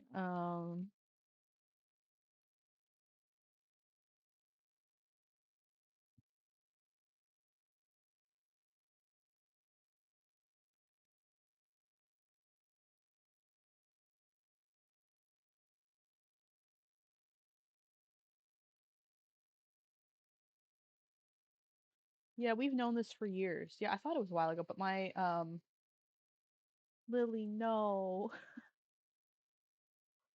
I mean, I like 12 Forever, but oh, she's demonizing 12 Forever. being full grown was kinda suspect. Animated films have their own fixation on bodies and being full grown was kinda suspect. Animated films have their own category at the Oscars and have been nominated for Best Picture in the past. But when you point that out, out come the excuses. Oh, I mean, I think 12 Forever had a lot of potential, and like I feel bad for the people that were like artists on the show. Man, it sucks about the creator being a freaking creep. Yeah, remember when you're talking about TV shows? Oh, also look, um, Lily Yahtzee is back. And I also hate when Yeah. They only made that category to keep them out of Best Picture. But 2 films were nominated for Best Picture after it was introduced. Well, those don't count. They only give them to Disney films. The first winner was Shrek. Well, they'd never give it to a film that wasn't Western. The second winner was Spirited Away. And nowadays, they just give them to the latest Disney movie. The most recent winner was a dark fantasy drama. I'm not joking, I've had this actual conversation with people in the past, and it's almost like they're trying to talk around their real issue. That when people decide to sit down and take animation seriously, it's not the kind of animation that they like and they want taken seriously. I mentioned that the most recent winner of Best Animated Feature was Guillermo del Toro's Pinocchio, a movie that, like most of del Toro's work, is certainly interesting to write about. Maybe I will one day. It certainly deserved the award, but the funny thing is that despite being the first I will kill you if you come for Guillermo del Toro. animated drama to win for over a decade, the actual discussion Taking animation seriously and taking Bluey seriously as an adult are just two different things. About animated films was dominated by this weird petty fight between Turning Red and Puss in Boots: The Last Wish, largely because The Last Wish is a by-the-numbers adventure fantasy that stole its aesthetic from Kingdom Hearts and its theme from Soul.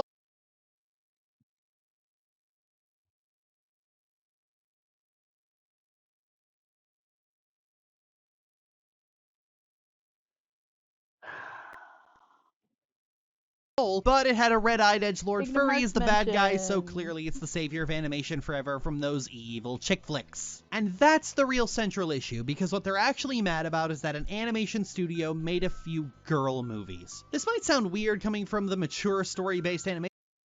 Bro, Disney making a movie for girls? I've never heard of that before. I like Turning Red, and I think it is hated on more than it should be, but Crowd, but I've been aware of this disconnect for years. Mature animation simps will often point to Studio Ghibli as the gold standard for adult animation, but I always ask them what their favorite Ghibli film is when they do that, because 9 times out of 10 they'll say Princess Mononoke. A pretty standard kids action-adventure film that follows Miyazaki's usual environmental themes. It's Nausicaa, but with face paint. Hell, its release in the West has called it the Star Wars of animated features. But if it was mature animation you were looking for, you would think your favorite would be Grave of the Fireflies or Only Yesterday. Films that are actually about something a little more concrete than, well, I sure love the forest, but Mononoke. my favorite, I mean, like, here's the thing, my favorite mature animation is Evangelion. So, I mean, I like Studio Ghibli, but I have a hard time putting I just kind of like all of them. I do like Princess Mononoke, but I have to say my favorite is Spirited Away. Spirited Away is a lot of fun. Grave of the Fireflies is fine, it's just not really what I'm looking for.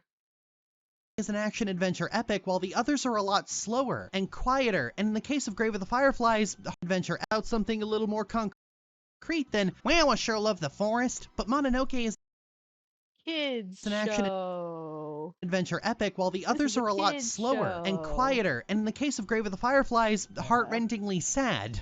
Mononoke is the genre you think of when someone says a story is anime-esque, and you can look at the story-based cartoons that get the nerds all aflutter and see many of the same things. Epic fantasy, menacing villains, big climactic fight scenes, trauma for trauma's sake, a vague and distant theme that doesn't ask you to think about anything in the here and now. It reminds me Trauma for trauma's sake is fine if it's Baldur's Gate 1 or 2, but not if it's a Legend of Korra. of the kind of people who really like Lord of the Rings.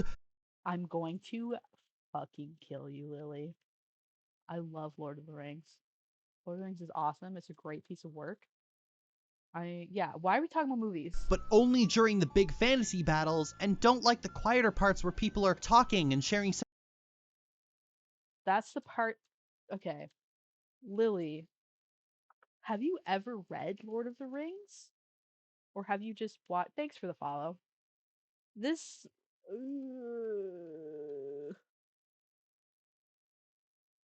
That's what people like. People don't watch Lord of the Rings for the fight scenes. At least not unless you're a normie. People like the quiet crap. Oh god.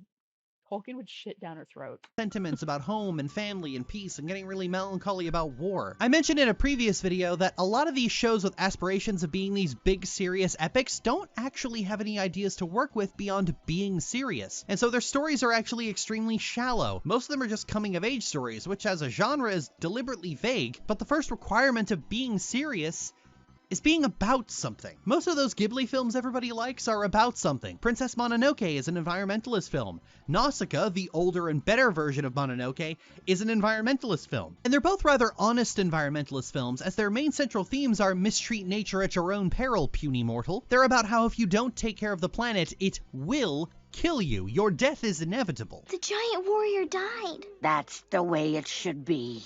The anger of the Ohm reflects the anger of the Earth. The Earth knows it's wrong for us to survive. If we have to depend on a monster like that. Hell, Takahata's movies are always about something very specific, like how pride can be deadly, or feminism, or the burning hatred he feels toward the stifling culture of urbanism, or how you should totally beat cops to death with your hairy ball sack. If you tried to find a central theme in any of the cartoons that are wearing the skin of these movies, you wouldn't find much, except maybe Steven Universe. There's a lot to unpack there. It can be quite fun to see how deep the rabbit hole goes, but that's not really a story being about something. That's just a creator taking acid and reading slavery porn. They're all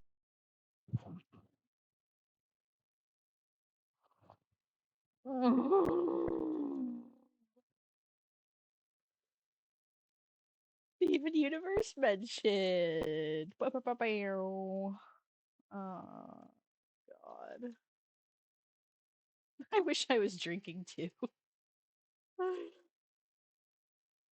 Yeah. Yeah, she implies that Rebecca Sugar is reading slavery porn. Yeah. Yeah. Now we're looking at Lego Friends or whatever the heck this is. Little Roblox looking ass dude.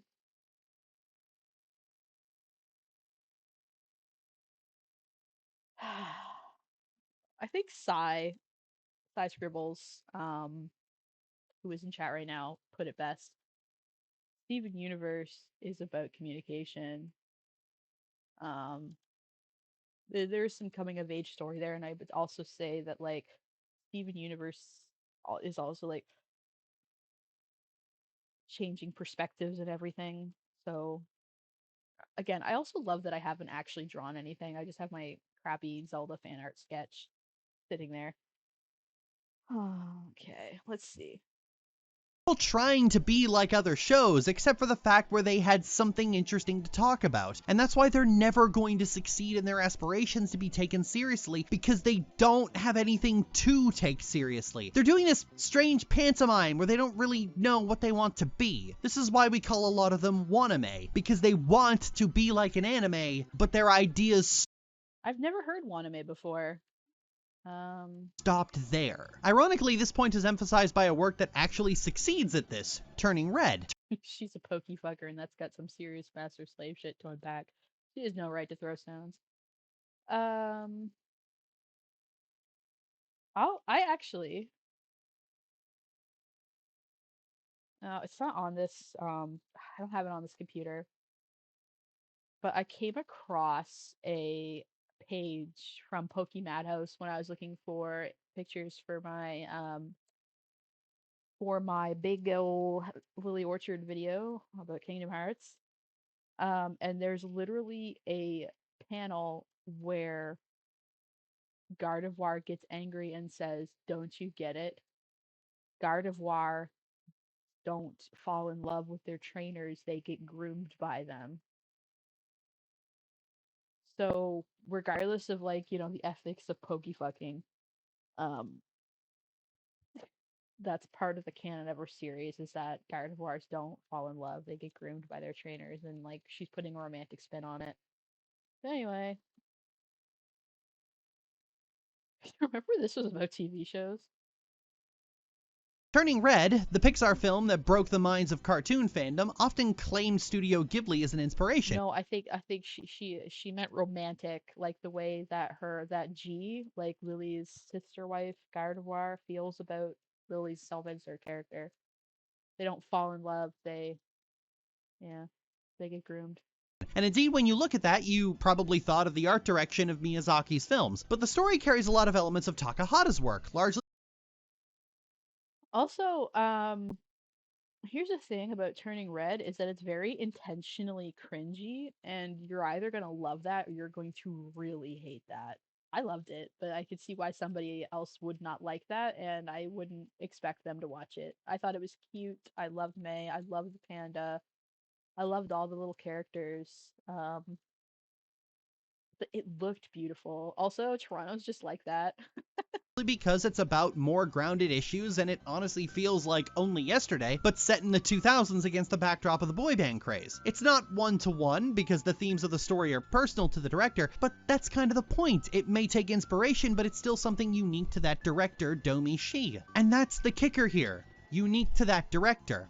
For a lot of the things we're fans of, we're not inclined to think about the creators themselves. We think about companies. Ghibli films are called Ghibli films in spite of the fact that all the classics are the ones made by two guys, and the films they made directed by other people are usually flops. We think about Disney films as just that, Disney films, in spite of the fact that most of the Disney films you remember fondly, for better or worse, are directed.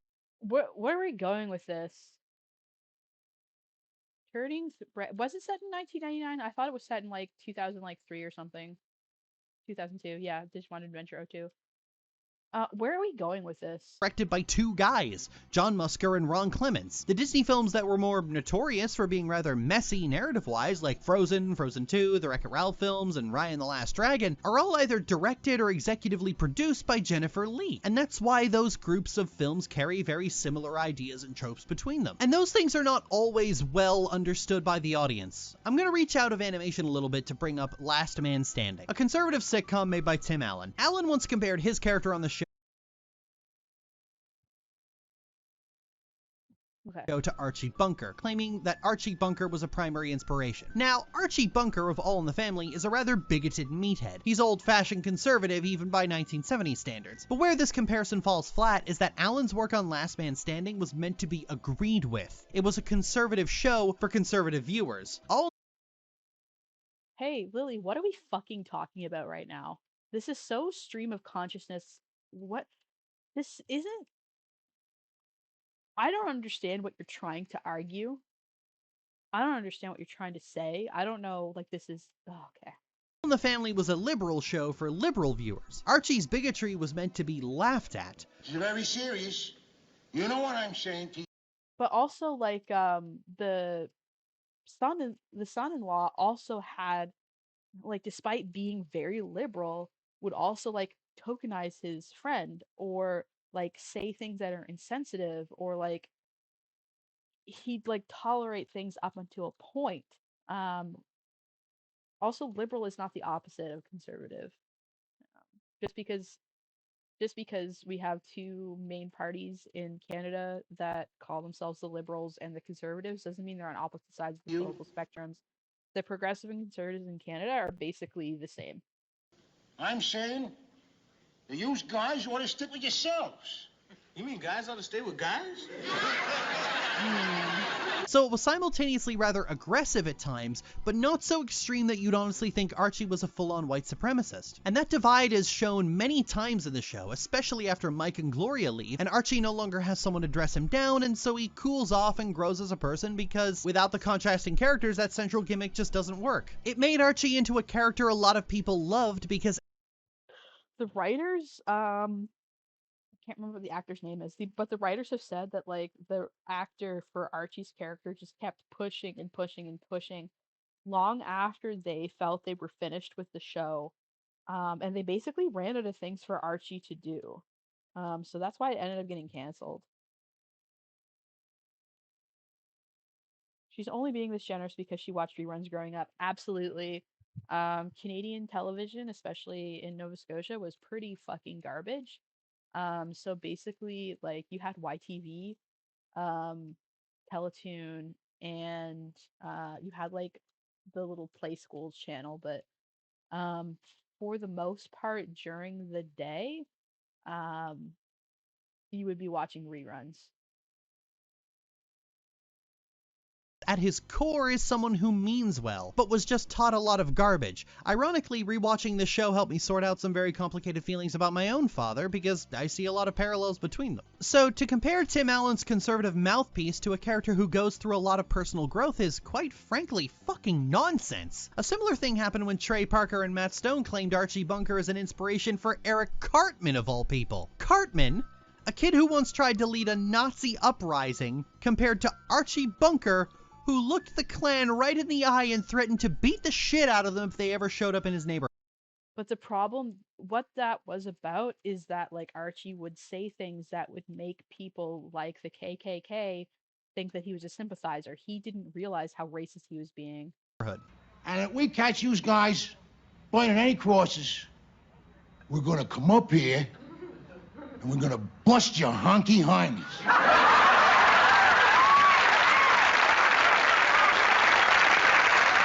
That's the problem with claiming something as an inspiration, because I've seen people claim inspiration and got the thing they were inspired by completely fucking wrong. It's one of those subjects Gee, that sounds familiar, Lily. I wonder if you've ever done that. I keep banging my head against, because I know for a fact that people who need to hear this just flat out won't. They won't listen. If anything, they're probably going to decry most of those stories that are about things as preachy, or just continue to miss the point. As I'm writing this, I'm watching my good buddy Ginger trying to tell some guy that making a serious story about existential dread is completely undercut by the fact that they're clinging to the anime trope of a 1,000-year-old child, and that guy just continues talking past her despite the fact that they came to him looking for advice on how to make the story work. And this guy is just going on and on and on about his complex lore, and it's like, dude, just make the character a fucking adult, you stubborn asshole. And Ginger is much smarter than I am, and they're still talking to a brick wall. I don't know how to make this any clearer than I've already made it, because the real— Okay, I know that Lily, like, okay, so some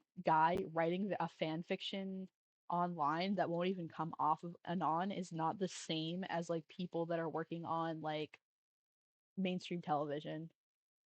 The real problem is As being inspired by anime is like Archie Bunker.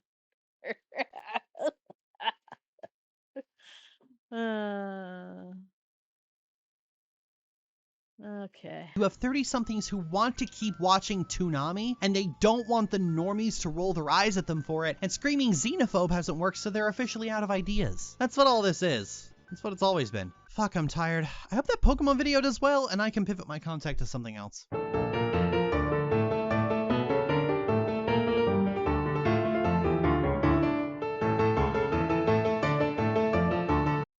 Oh my god. You are a xenophobe, Lily.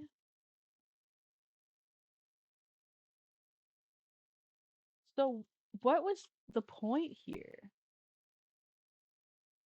What were you trying to say, Lily? Oh god, I've seen people be inspired by something made it wrong. Also, like, writes a slice of life story about adopted siblings boning who totally aren't ponies. And it's based off of Kingdom Hearts. Okay.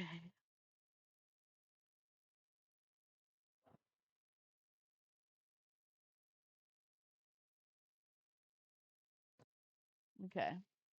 Let's go. Okay. I want to check, Sai. I want to check with you.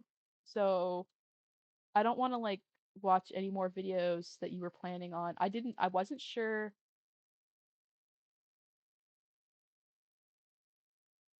You're watching this one later, right? So I won't watch this right now. I didn't know you'd come on stream, but are you planning on watching any of these other ones? I don't want to. The Pokemon video would have done better if she broke it up into a series of other videos.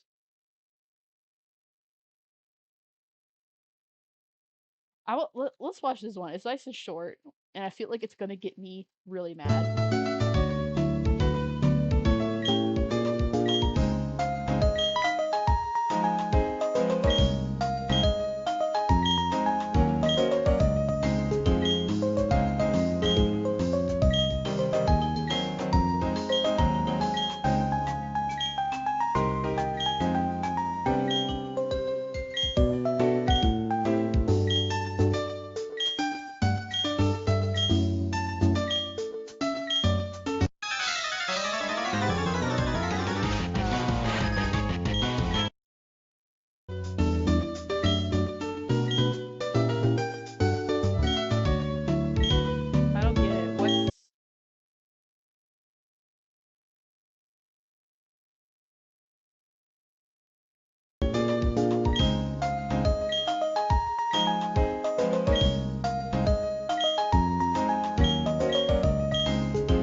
is what she's saying that it would be better if the text was sped up so you could skip it?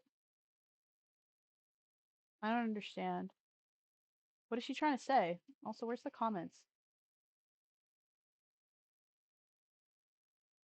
Are comments disabled?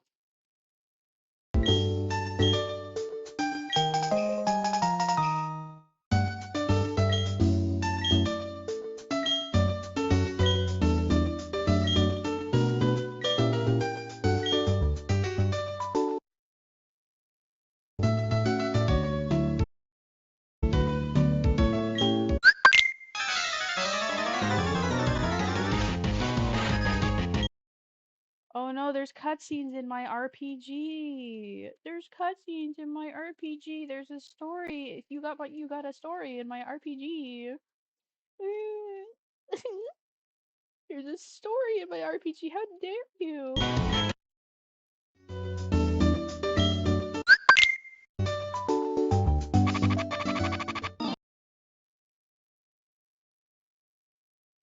Oh, you got a story in my RPG. You know what? I think movies would be better if I could just skip the cutscenes.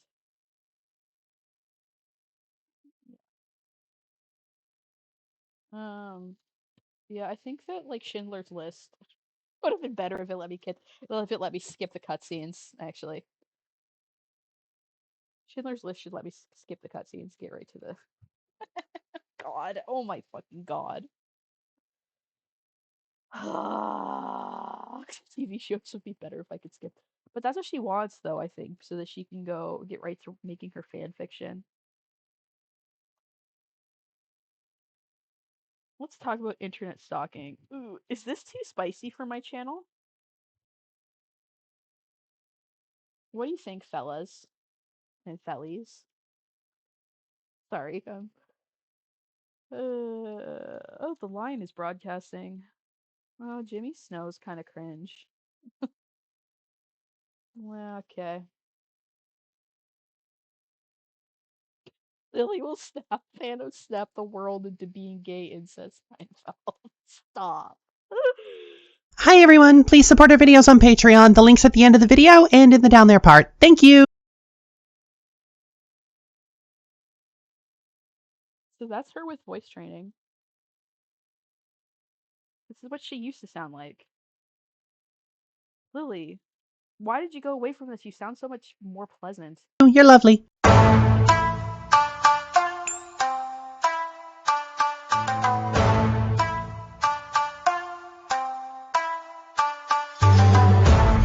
turned it down. So I need to start this video by... Wait, what?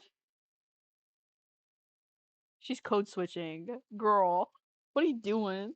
clarifying a few things. I'm going to be talking about a few of my stalkers, and when I say that, I need to establish a first... Okay, should I watch this? I don't know. I don't know if I feel... No, I don't know. I don't know if I should be watching this on stream. I think it is a drama video. Yeah. I'll leave this to like people like Malcolm and stuff. It's not really my thing.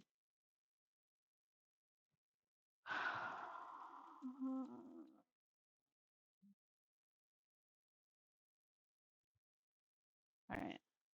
No, this one's half an hour long. Ugh. Yeah, I'm definitely skipping it.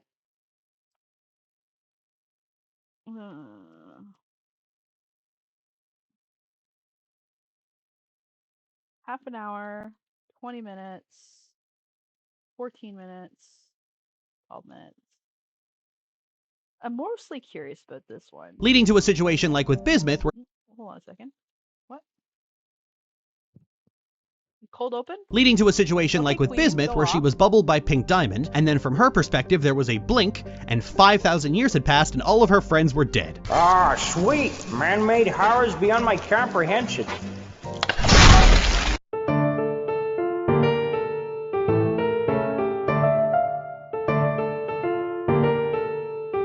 The self-harm pony.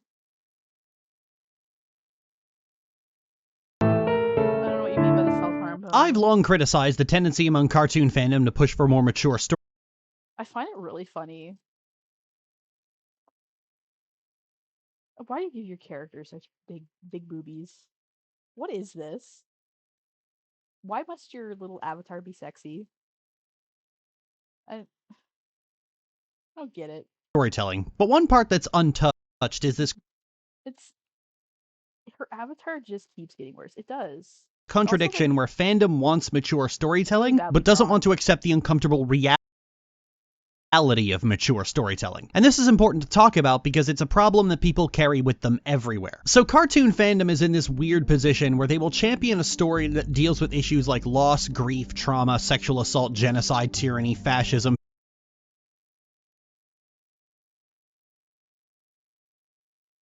puritanical Christianity, abuse, neglect, and even chattel slavery. But the moment tyranny, fascism, puritanical Christianity, abuse, neglect, and even chattel slavery. Chattel slavery.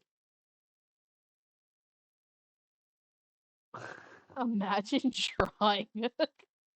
Imagine drawing a cartoon this sinister looking. Like, the context, she's making this scene seem so much worse than it is. When, like, Pearl's the instigator in this. Imagine Dragons. Imagine a scene this sinister looking. Fucking Christ. But the moment anyone suggests putting an end to the people responsible for these crimes, all of a sudden it's like you just said fuck in front of a toddler. For whatever reason, killing the bastard always seems to be off the table, even after an entire story where you watch them get progressively worse and worse, actually axing the bastard never seems to come to someone's mind. Bear in mind, this is only the case if the characters are white, or men, or Ah, yes. Children's cartoons, very well known for just killing women. both. Rather infamously, Star Wars spent 3 entire movies with a genocide. Bro, you are... We shouldn't be teaching children that we should kill people we consider evil. You're darn right. I think that Lily is pro-death sentence, which is weird for a Canadian. You'd probably be fucking lynched in the streets if you started saying shit like that here. It's very, like, regressive in Canada to be pro-death penalty. We haven't had the death penalty in a long time. Let me double check. When did Canada get rid of the death penalty? 1976.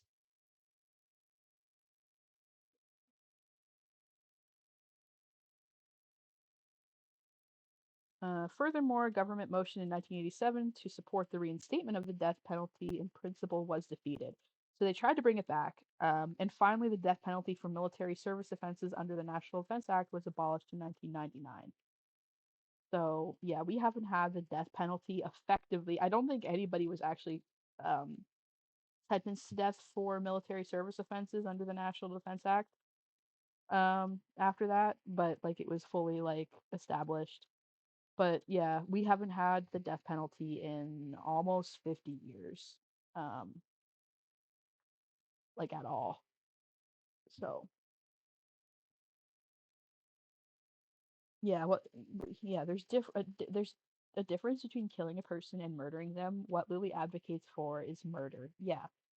Like, so what was Steven Universe supposed to do? Was he supposed to, like, send the diamonds to the guillotine? Um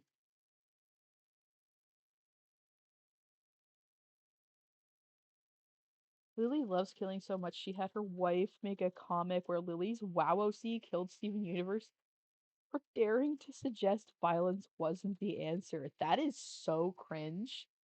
I need to see that. Um, can you send that? Can you, like, see if you can find that and then, like, send it to me on Discord and I'll bring it up on the stream? Because I would love to see that. I went. That's really funny. Lily Orchard.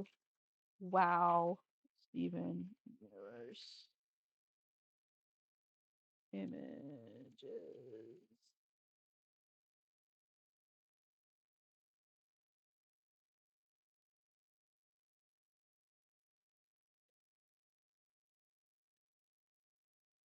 I don't think I'm gonna find it. Also, Psy, if you search Lily Orchard Steven Universe in Google,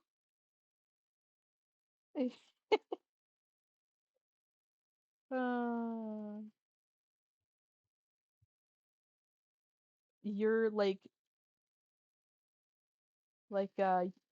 your little face is one of the first things that comes up. Like, look, hold on. That's really funny. Look, well, see suggested side scribbles. That's really funny. It's funny. Where were we?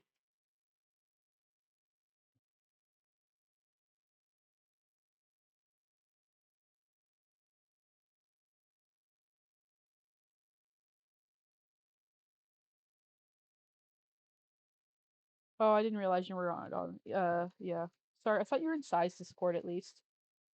They were supposed to shatter the diamonds in the JRPG boss fight, but she doesn't like JRPGs. That comic was after her OC killed the Christian god. Oh my god, that's cringe. You don't need to kill the Christian god, Lily. He doesn't exist. It's fine. I can try, but neither does World of Warcraft, so I can try, but I'm not on there.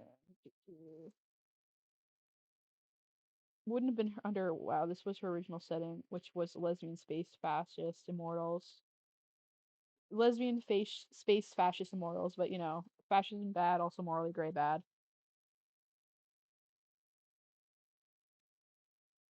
Yeah, if anybody could find that, I would love to look at it. Where were we?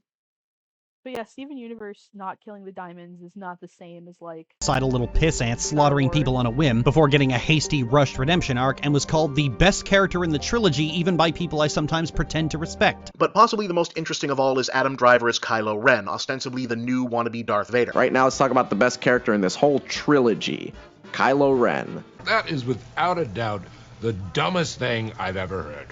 You are a fucking idiot. Then Obi-Wan introduced another Darksider who had an actually developed backstory, an interesting motivation, and a fully fledged character arc, and a list of crimes a fraction of the length of Kylo Ren's, and was derided as drawn by her ex, so she probably deleted it. As annoying and another boring Darkseid redemption story, even by people who, not a week prior, were saying shit like Rey should have stayed dead and Kylo Ren should have carried on her Wasn't this about like children's cartoons at first? legacy. Oh, and to top it off, I get another boring and predictable Darkseid redemption arc. I would make one key modification. I would have killed Rey for good. You can let Rey die as a super overpowered Jedi Jesus Messiah so that Ben can continue her legacy. Every time. I'm not going to pretend this is equal opportunity villain simping, okay? So before we start with the whole people are fascinated about why someone would turn to darkness, no, they're not. They're only fascinated when it's white guys. Let's just get that out of the way. It's not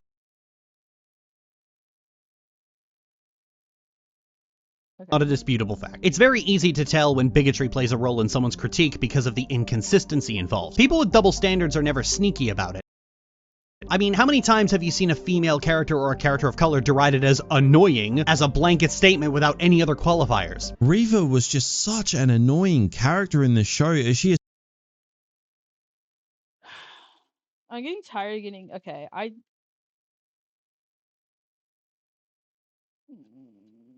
don't want to live on this planet anymore. I've been streaming for almost 4 hours. essentially was the character that kept jumping? Okay.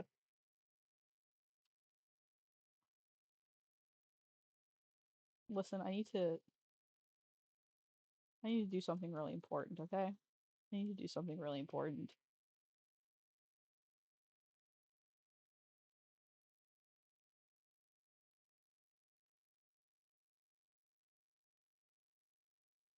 I need to do something. Give me a second.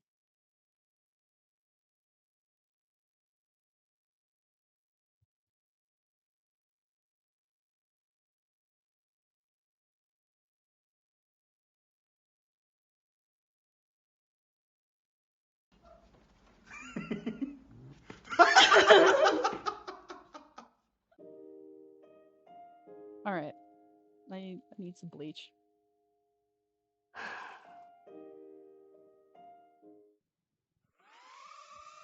I don't.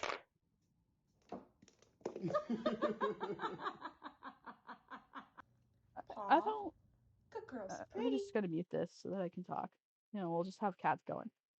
I don't like Lily. I don't like her takes. I don't. Arrow has a cuck scene set to radioactive. Of course they do. Lily.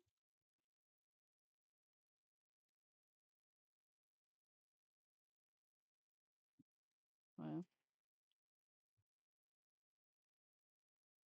Lily goes and she's like, I'm gonna talk about this. And then she'll like spend the whole video not she does need to be refuted, but there's nothing to refute in this video that some of the videos that we're watching. Because like she'll say that she's gonna make a point and I'm like, I'm interested in that topic. I want to investigate that topic. What does Lily have to say on it? What can I push back about it? And then she just does not talk about that whole she'll like go on a whole different separate tangent badly, mind you, but it won't be the thing that I clicked on the video for. So like I want to argue against her about how this not even argue. I want to know what she means by maturity isn't morally gray, right? I'm interested in that. Because I think that she's misunderstanding. I think there's this fundamental misunderstanding of like realizing that the shades of gray exist between and like somebody that did some like and like a character has to be morally gray to be good. You know what I mean? But we're not even talking about that right now. We're not talking about nuance or moral ambiguity right now. We are talking about how people like edgy white villains, but they don't like it when they're women, which is like a completely different topic that I feel like we've already watched a video. That was what the Mary Sue video was about basically. Is like people like Thing. We watched two videos on that. We watched like it was like the white favorism video and it was like the Mary Sue's are awesome video. We already watched two videos of her talking about the exact same thing. How much do you want to bet Lily puts her own videos on the background just to listen to her own voice? I mean, wasn't that her last literally that was just her last stream. Her last stream was just that. Um I'm gonna be honest with you, I don't want to watch another Lily Orchard video because I'm getting pissed off that like not only is she like has bad batshit takes about media, but I don't think we've watched a single video that was actually the topic that actually was about the topic that was listed in the title. Hours long react stream to her own hours long video on Pokemon that she didn't even finish. And she's like, oh, we'll finish tomorrow. And then she didn't do that. And yeah.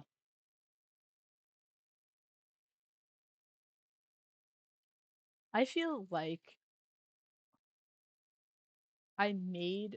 See, I wanted to continue sort of gathering evidence to kind of continue to make my point about the point I was trying to make on the Kingdom Hearts video.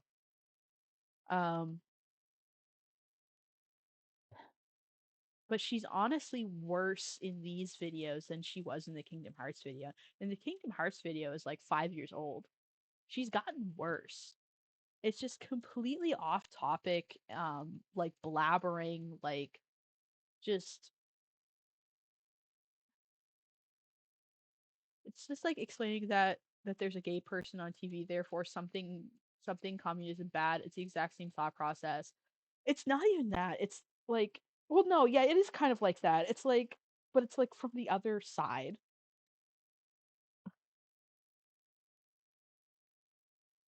And then she's like, I need you to really pay attention to it, and I'm going to delete anybody that doesn't agree with me. And then, like, she just goes, she's not making a point. She'll be like, this is my thesis. And it's like, bro, this isn't even like, oh my God, ugh, girl. I don't understand, like, how we got here. How did we get here? She has gotten worse. You know what? I'll say this for her Coffin of Andy and Lele video. At least she stayed on topic. She stayed on topic for her Coffin of Andy and Lele video.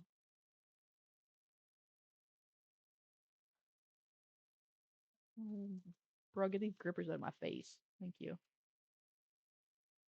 And I don't think I can, I don't think that I can continue doing this with videos where she's not even really making a point. She's just complaining about white people. Lily, you are a white people.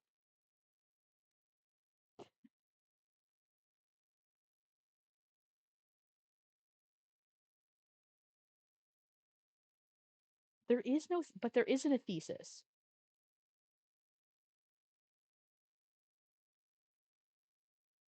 There isn't a thesis. It's not cohesive enough to be a thesis. There isn't even a thesis statement. There's no abstract. She just kind of starts on this.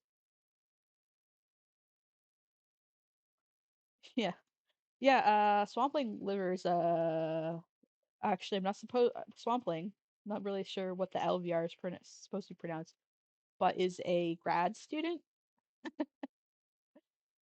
I think, yeah, you're the person that commented on my video, I think, earlier today. Um, oh, lover, swampling lover, that makes sense. Yeah. I mean, I'm not an academic. I've gone to college. I've never had to write a thesis, but I love writing. I like writing essays, just as a hobby because an autistic little freak. Um, why did I say LVR was liver? What is wrong with me? Yeah, no, yeah, that makes more sense if it's an Undertale reference. But like, and I've read my friend's thesis statements before. Like, I have a friend that's an academic, and like, yeah, he gets me to read his theses and papers and stuff. And I follow like a lot of, so I've read many a thesis. These are not thesis. I feel like she just doesn't want to call it a video essay, but it's not even that. It's not even an essay. She's not saying anything. She's like, it doesn't contain, and it's because she's not a good writer. She's not good at writing prose, and she's not good at writing, um she's not good at writing the other thing. She's not good at writing essays, and like, it just, yeah. And I feel like I'm just gonna basically just gonna be watching, if I click another video of hers, I'm just gonna be watching the same 20 or 30-minute video over and over and over and over and over again. She's not good because she doesn't edit and she doesn't care about audience experience. No. Well, I don't know if anybody saw her Tumblr, but like I did, and I was following her for a little bit, before I became, what are we calling ourselves these days? Lily Orchard Critical. Um, yeah. Okay, let's do something fun because I still want to trash on her, but I don't want to. I don't want to fucking read any of her bullshit. Lily Orchard Critical. All right. Let's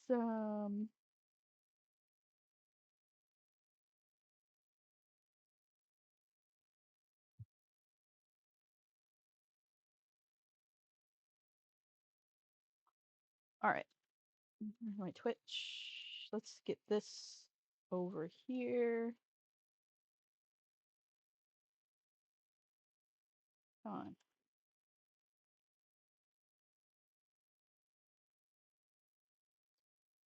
We're gonna look at some of Lily Orchard's stuff.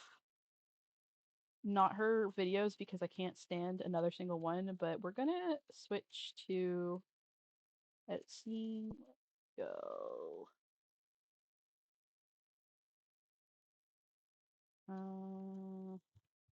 Change to,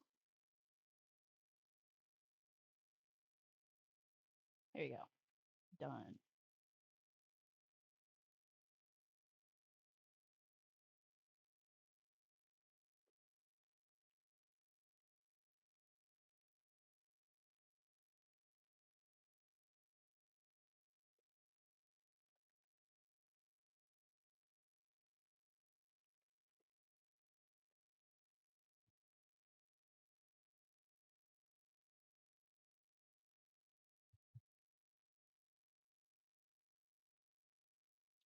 Sweet, the wiki. I think she curates the wiki herself. She made the cottage in Sims 4, guys.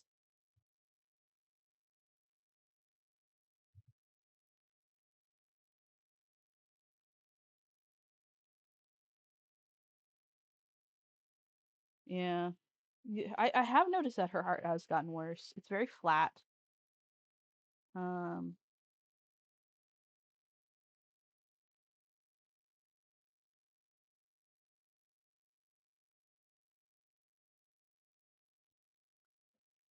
Get Breeze wikied. Idiot.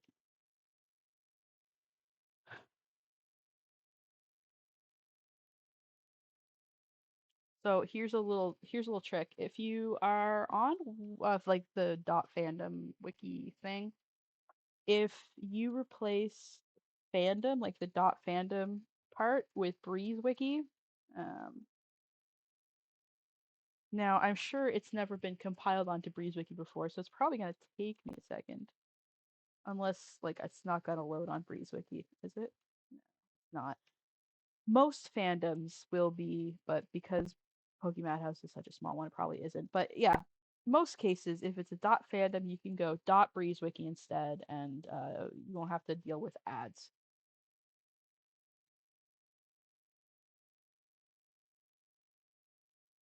The cottage is a small property from the days of land trading, initially for clothes. It was bought by Lily with the intent to move her family into it. She paid to have the cottage renovated and fixed up.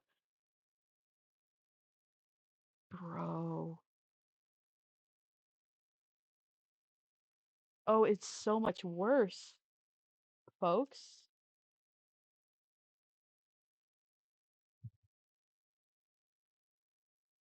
Lily.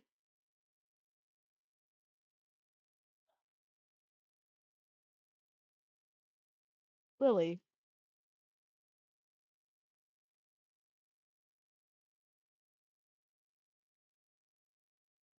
So I don't know if you could tell, but this is The Sims 4.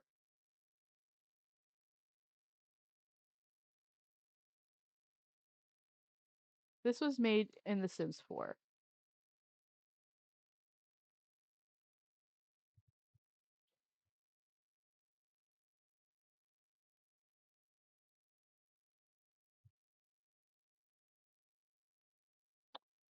Lily, do you write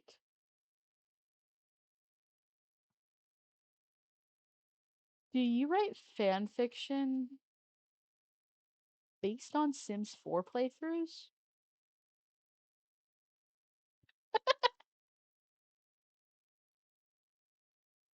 Lily,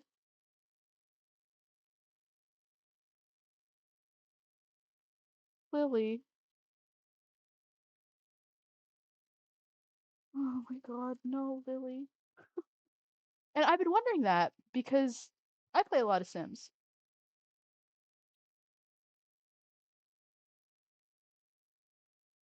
And like the necklace, the necklace that she's always wearing? Hold on a second.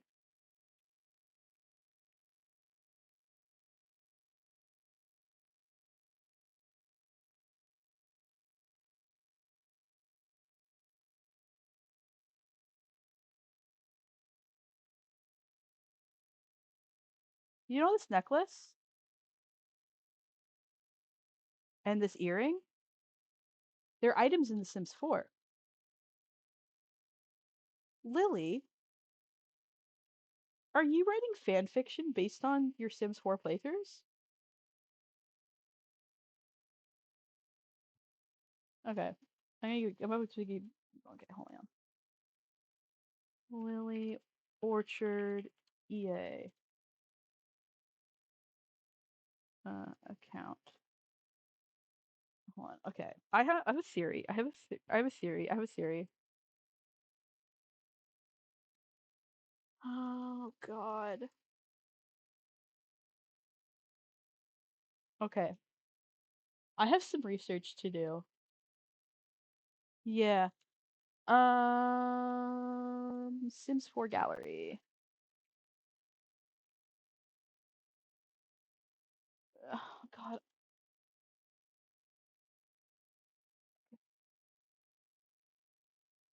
I think I have to log in.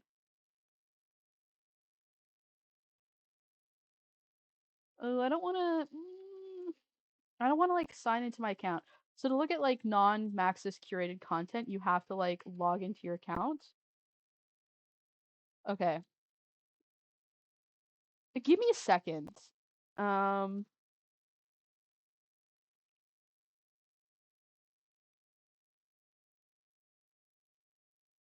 I haven't updated. Ugh.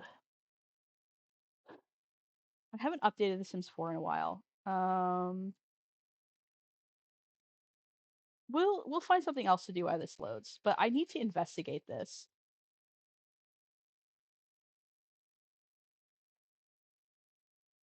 I know I have Sims on this computer. What are you watching?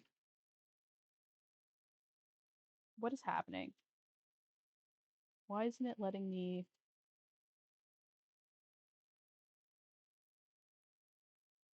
The Sims 4. There we are.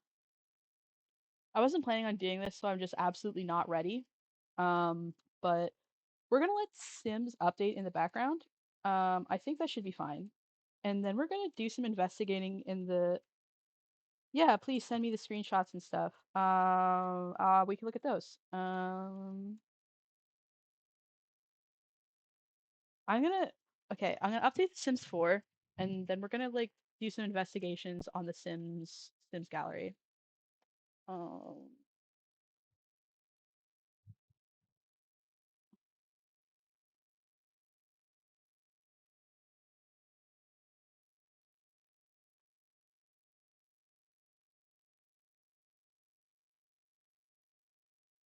What's my EA stuff?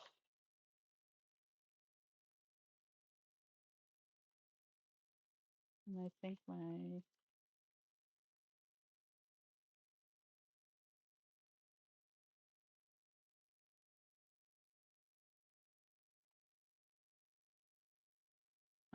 okay, yeah, sure, your terms are great. Yeah, love your terms and conditions.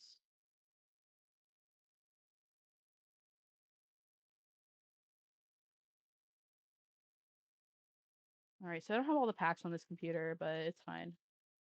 I'll update the pack, update the base game. I'm not too worried, like, because we're not gonna investigate. Like, I'm not too worried about the packs, but we will investigate Lily's Sims 4 gallery.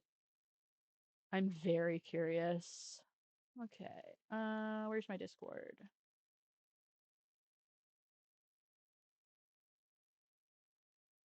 Friend request. Hold on. All right, I accepted your friend request. Hooray.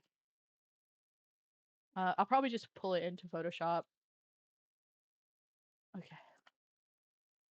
So you might take a bit to, but let's continue.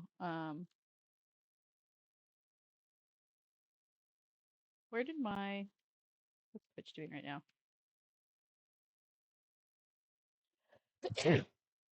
I need to take a bathroom break. 1 second.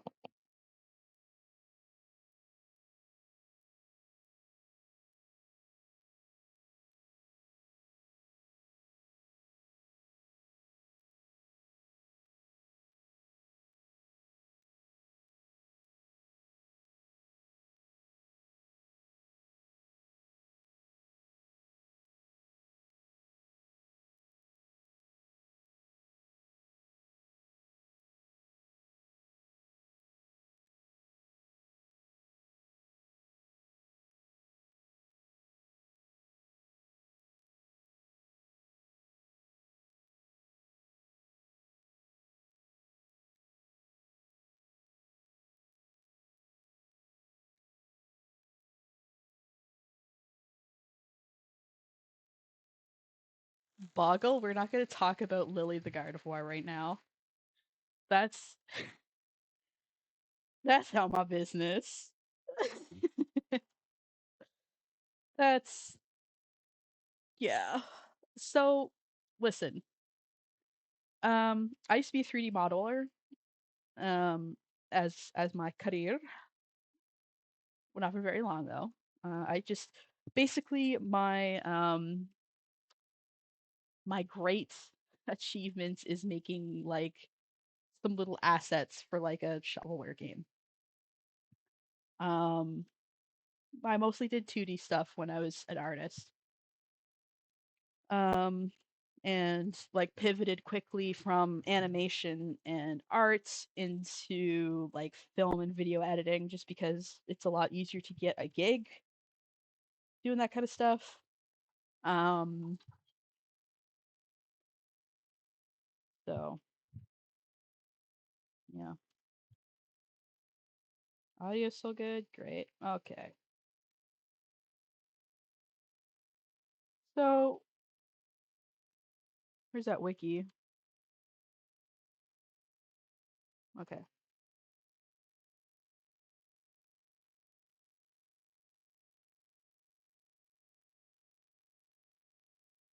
Despite being an XP of the real Lily Orchard, who is a trans woman, Lily in the comic is portrayed as a cis woman.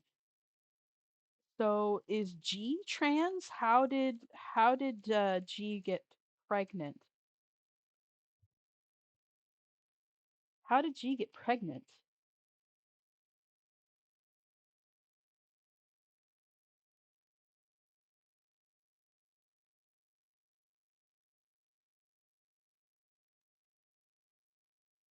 All right. Oh no.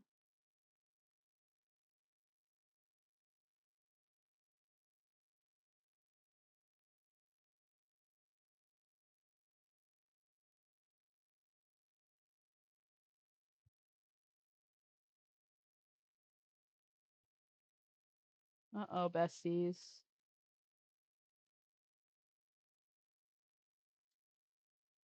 Stop.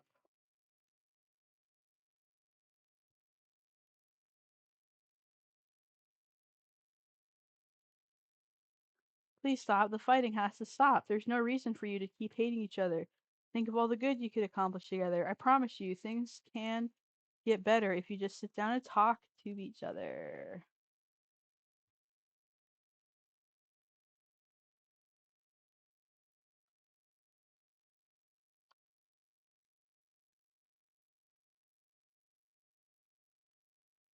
The Cronenberg Nightmare Child, yeah. Jehovah, think of Jehovah. Did she name her Twitter? Or not her Twitter, what do I say? Did she name her OC Jehovah? Think of all the good you could do if you weren't so cruel. What in creation is this spec going on about? Oh, wonderful, sanctimonious, G, absolute favorite. Getting revenge won't bring your daughter back. Who's Jehovah? Okay, whatever. It doesn't matter. Um, Weird to name a character Jehovah, I think.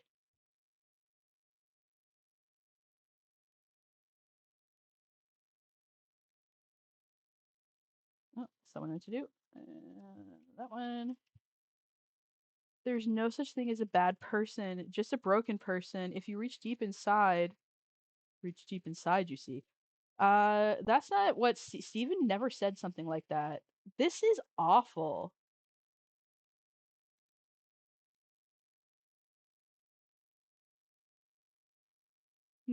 You're right. What the fuck is wrong with you, Lily?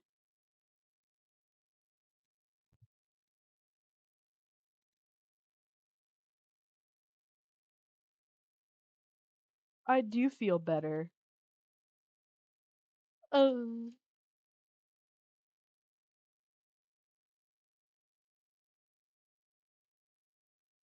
Hey, Lily. Go to fucking therapy.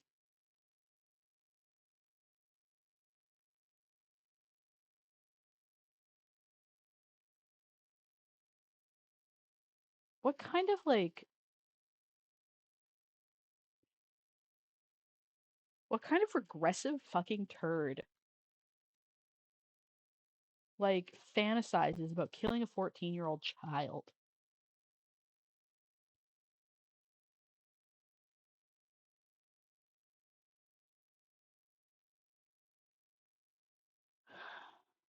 Oh, but the coffin of Andy and Lele is too edgy. It's meaningless edge that doesn't mean anything. Meaningless edge that doesn't mean anything. It's pointless. Pointless. The coffin of Andy and Lele is pointless edge.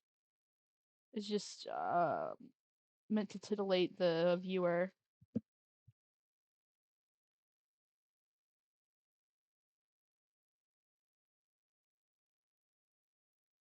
I'm such a sexy, wexy, ooh, like I'm such a badass, and I just killed a child.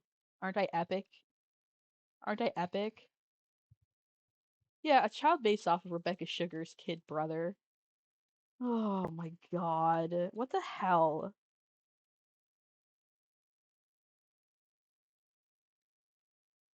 Not that I'm like against grimdark Steven Universe stuff, but it's like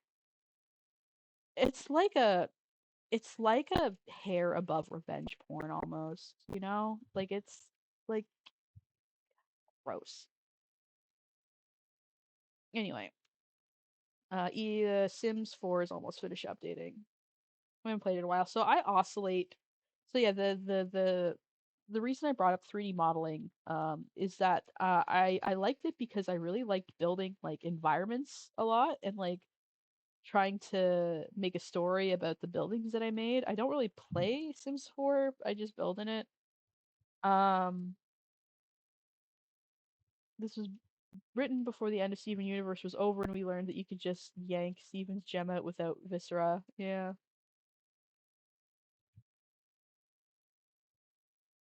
Yeah, no kidding.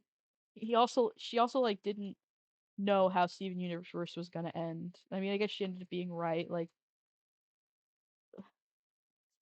disgusting. Also, the apart from yeah, I don't know. Yeah, but like I just like building things. So like I looked at Lily's um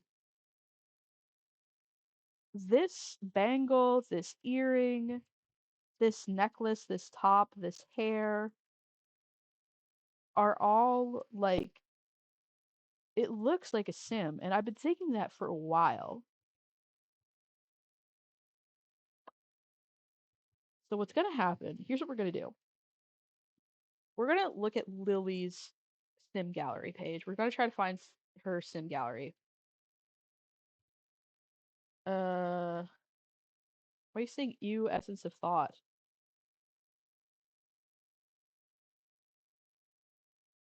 I don't like essence of thought. Um, but uh,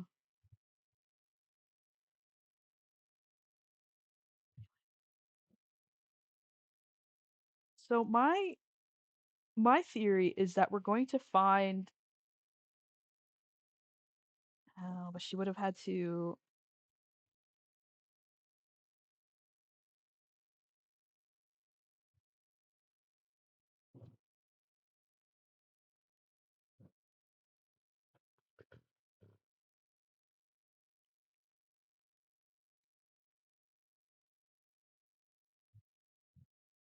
Um,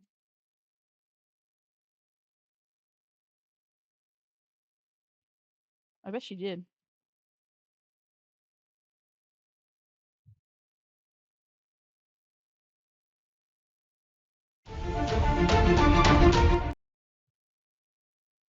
This person makes CC.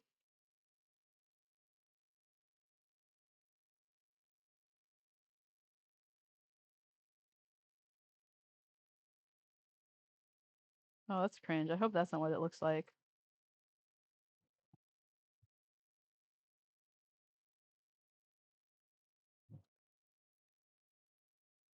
Ugly. Yeah, it is kind of ugly. All right, probably not that one.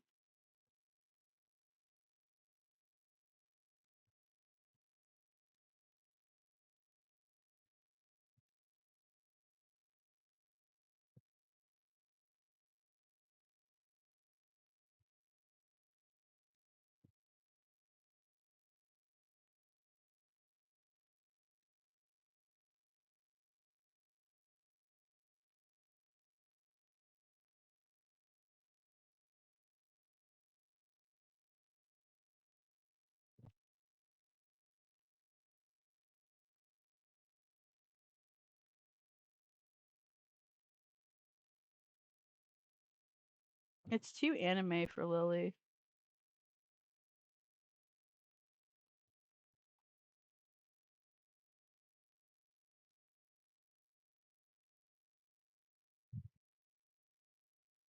Like, she does mod.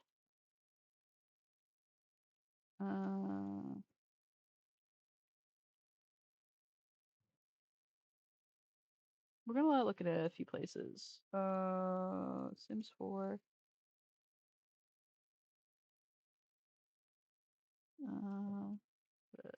The Sims resource. Also, it would be great if my private browsing would stop. Hold on a second.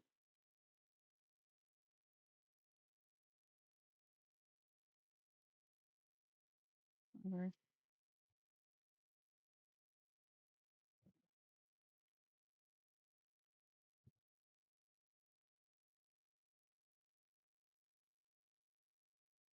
Am I spelling Gardevoir right? Gardevoir. Oh, that's not what I meant to put. The Sims resource is pretty normy, though, in my experience. Thank you. Yeah, I tried both with the E and without the E. But yeah, thank you for coming. I am going to. I'll probably like if I find this out, I'll definitely be making a separate video about it, probably edited from this one. But I'm really excited. I'm really excited about this actually because I think I might be onto something. um, I do be noticing patterns. Okay, let me see.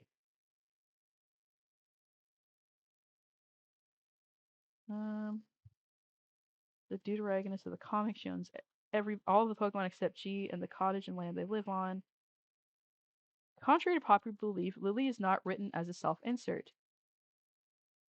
Due to the way the comic started out, she originally was, but as the comic branched into a fully fledged slice of life story, starting with the Aftershock arc, Lily was redesigned and written into a fully fledged character in her own right, often serving as comedic foil to other characters. Also contrary to popular belief, Lily isn't the central protagonist, G is. Orchard refers to Lily as Comic Lily due to her feeling uncomfortable with referring to herself in the third person.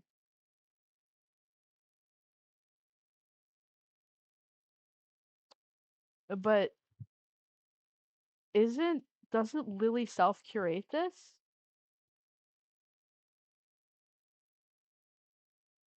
How do I movie source?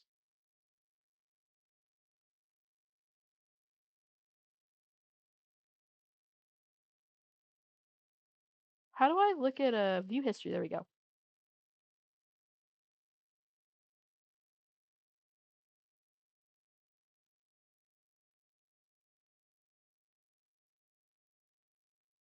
Yeah. Lily's the only one. Lily. Yeah. Contributions for Lily Orchard.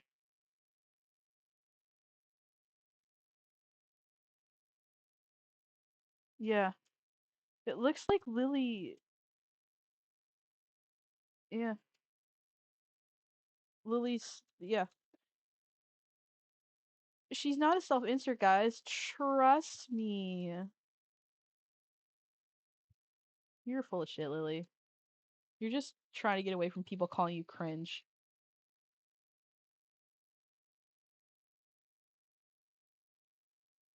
Michaela is a minor human character. She's Lily's girlfriend and roommate. We didn't even finish. Did we finish reading? Yeah, that's it. Michaela is a rather sarcastic person and bad at reading a room. Ooh, okay.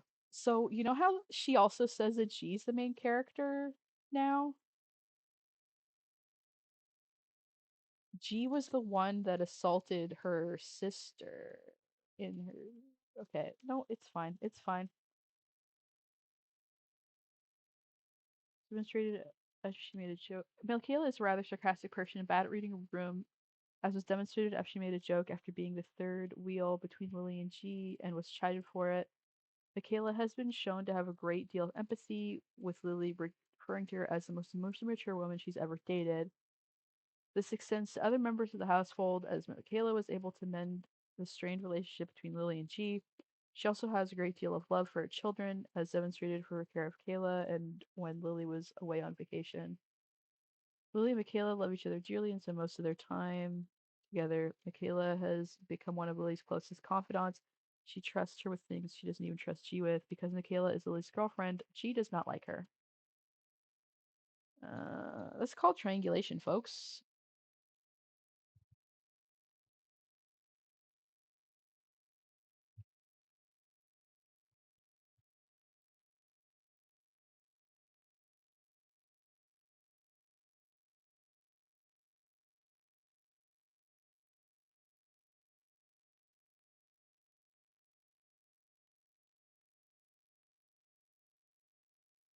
G is the main essential protagonist of the Madhouse comic. Trust me, dude. She's a Gardevoir who is acclimated to being treated like a human and living like a human to such a degree that she can no longer relate to other Pokemon. She is Lily's. See, honestly, that's kind of an interesting concept, though. Too bad she doesn't do anything with it. She's Lily's closest friend and primary confidant, adopted sister, and was her only friend for much of their life. She is a character for whom most of the story arcs either center around or are initiated by.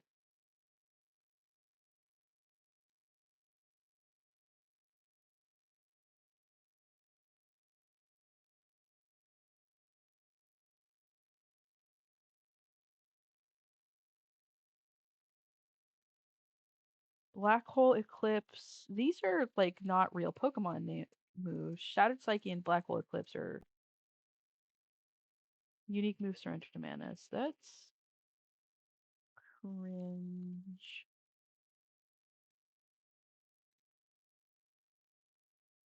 Oh boy. G was bred by one of the last prolific Pokemon mills in the country in 1994 and sold to Lily's mother at a pet shop 2 years later. Though warned that Ralts were not intended to be children's pets, Lily's mother refused to heed the warnings and gave G to Lily that year for Christmas. Wiki was edited recently to turn G and Lily into sisters and Bonnie into Lily's goddaughter, according to the Tumblr blogs, ever since Lily's sissy came forward and Lily started writing the incest fics. Yeah.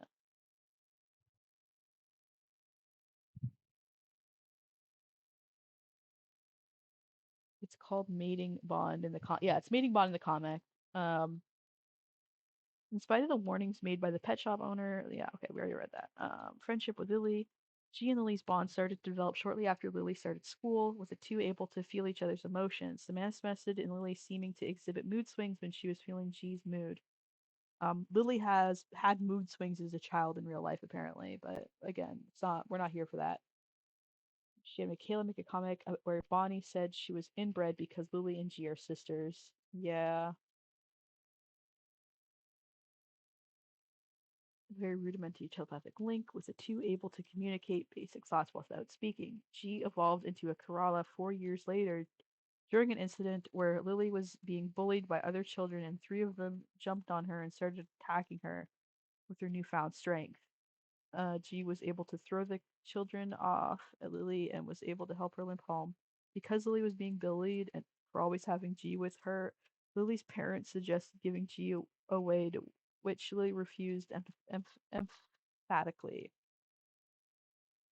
G's bond with Lily grew exponentially after she evolved and her psychic powers had more fully developed. They were now able to have more complex conversations with telepathy, but she had yet to develop linguistic skills and had to rely on telepathic images to convey her thoughts. The two were more passively in tune with each other's emotions and feelings, and it became much harder for them to keep separate. G evolved into Gardevoir 6 years later when Lily came out to her parents as a lesbian and they grew extremely angry and violent. They kicked G away when she tried to get between them, but before they could put their hands on Lily, she evolved and restrained them with her psychic powers.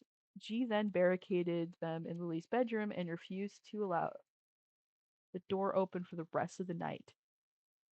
The night G started to fear her encroaching death and, in a desperate attempt to stave off mortality, formed a mating bond with Lily to tie their lifespans together. What?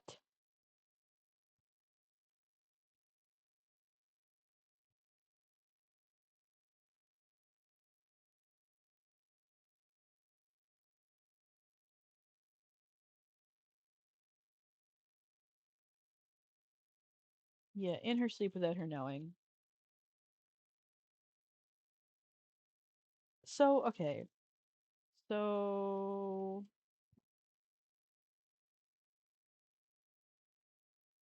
1994 plus 4, that would be 1998, plus 6 is 1998 plus 6 would be 2004. Lily, I know that your parents were kind of dicks, but on what God's green earth in 2004, like, that's not really how homophobia worked at that time. You know? You know what I mean? Like, that's not really how it operated. Like, you wouldn't have been like, that's not how it worked.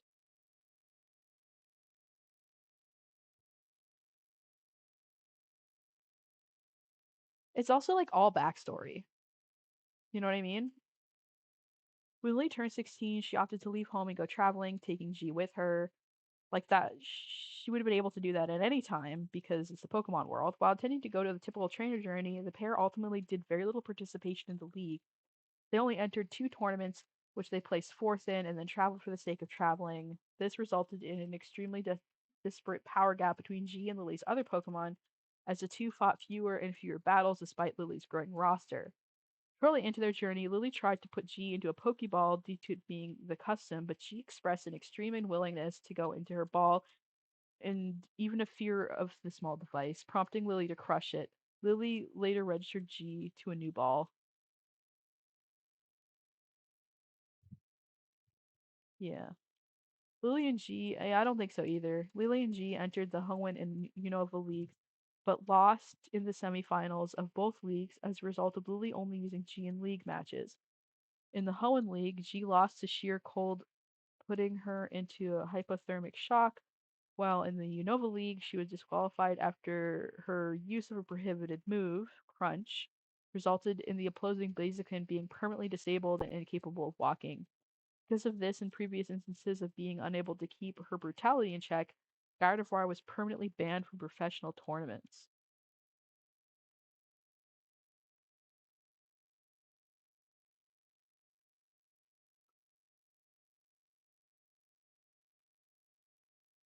Of course, he's not gonna fucking hate fandom.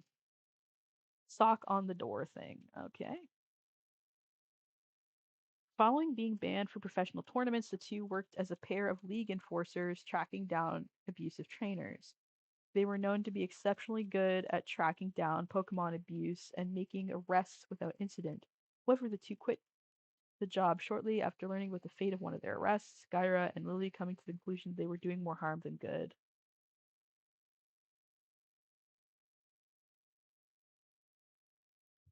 Okay.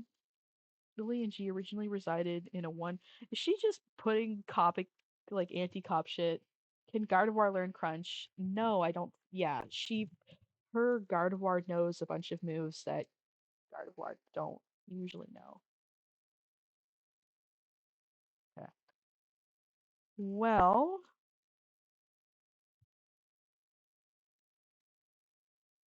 I wish I could trust Twitch.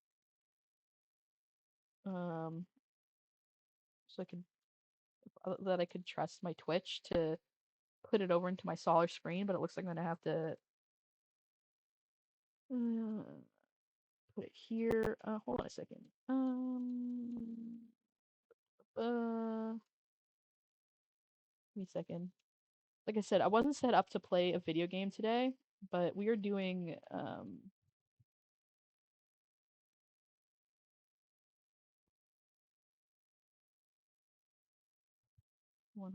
There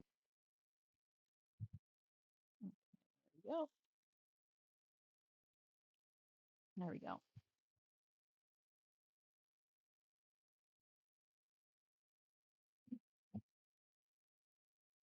Yeah, gardevoirs don't have mouths.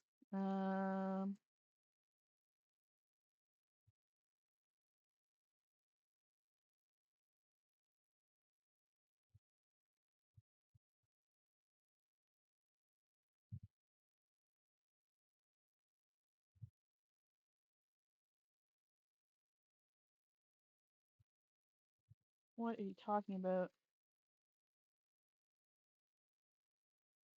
Sign in with my... Yeah, okay. Give me a second.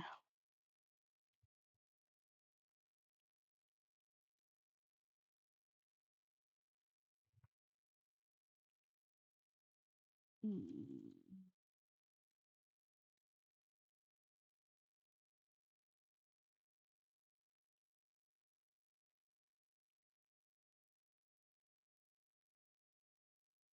go.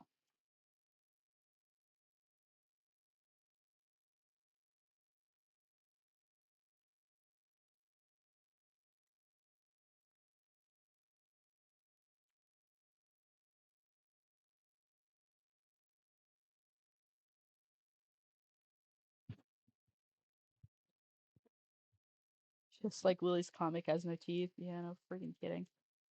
Uh-oh.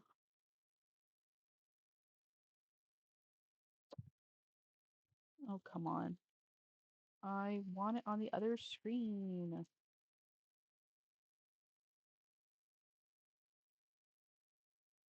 I put this over.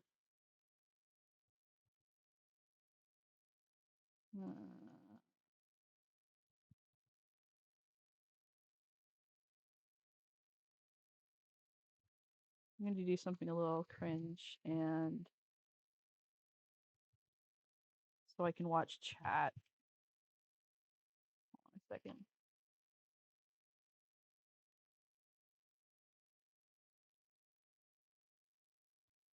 Gameplay. And edit scene. Do capture.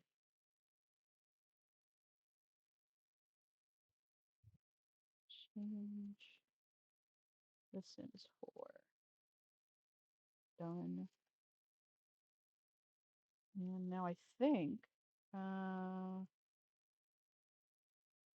we should be good. I might have some broken CC. Actually, yeah, because it would have disabled all my mods. So no mods. So I might have like a bald person in my crimson. That's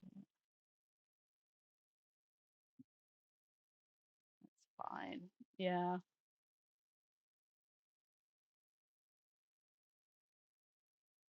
Okay.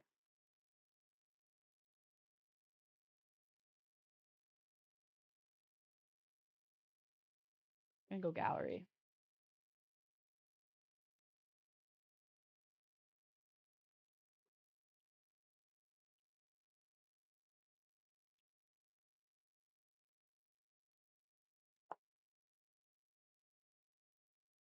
Am I spelling that right?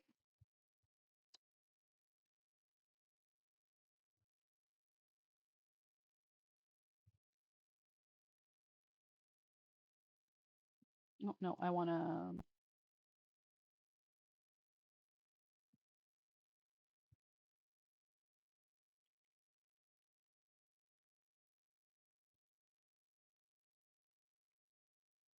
Oh, come on.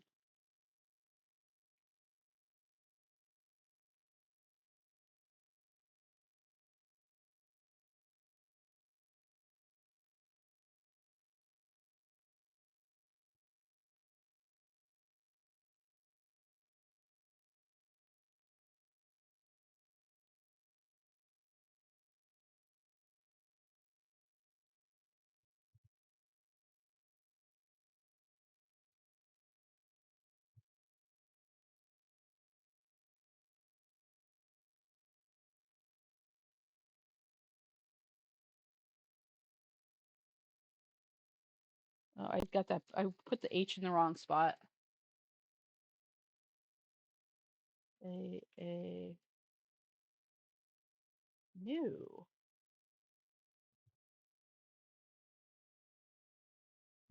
Oh, you know what it might be? We'll include custom content. And we'll look at all. Okay.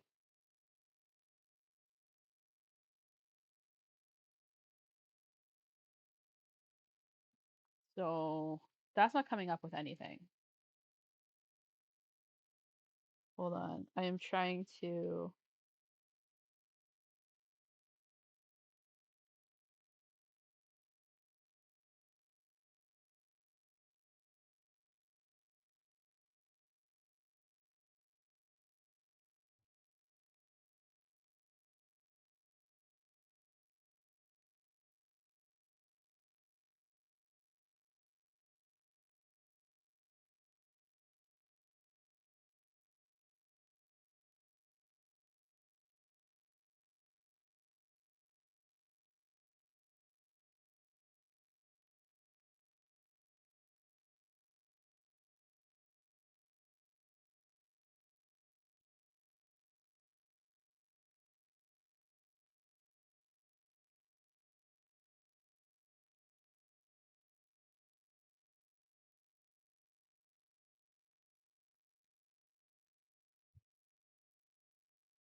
Okay, I'm doing some. Okay. Trying to see. Okay, we're just gonna search.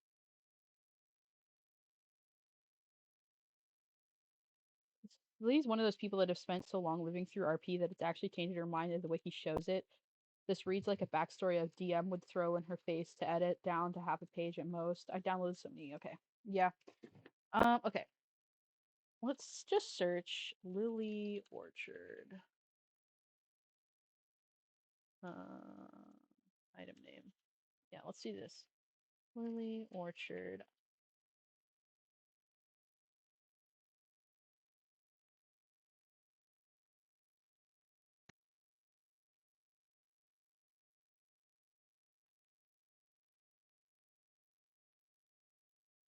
Okay.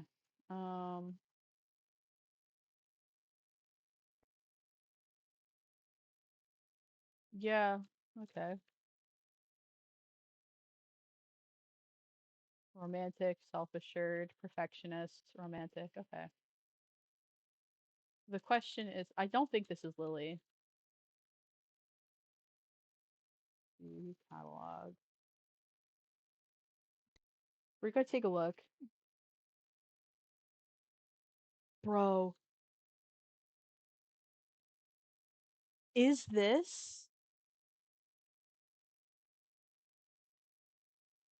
Lily's? Okay, so this is probably Lily.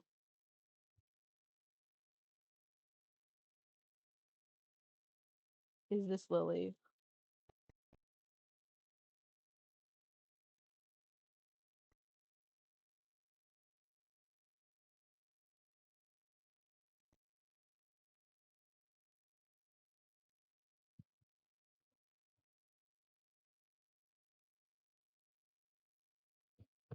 Oh, the sim does? Or like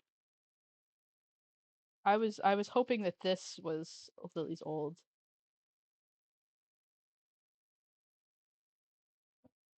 The sim does. Yeah, no, I know it does. So this is a brony. Okay. The general design. Yeah, it does. I'm pretty sure what happens is that like yeah, okay. So this isn't Lily. Include custom comments. Hold on a second. We didn't have Lily Orchard. Yeah. My shared comment.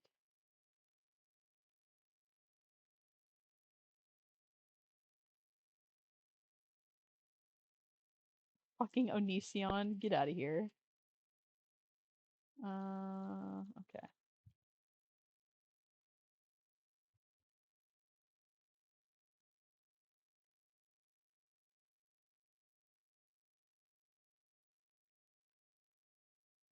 Yeah.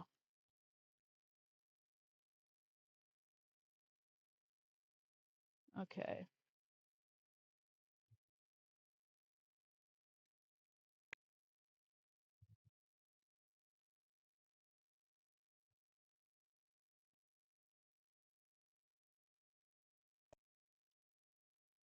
So she probably didn't upload them. Do we know what her EID is? Am I being a freak?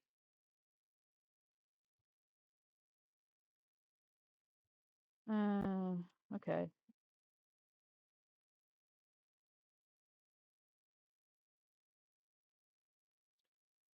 It's fine. Also, my mods from the Stardew Valley thing are still there. Whoops. Okay.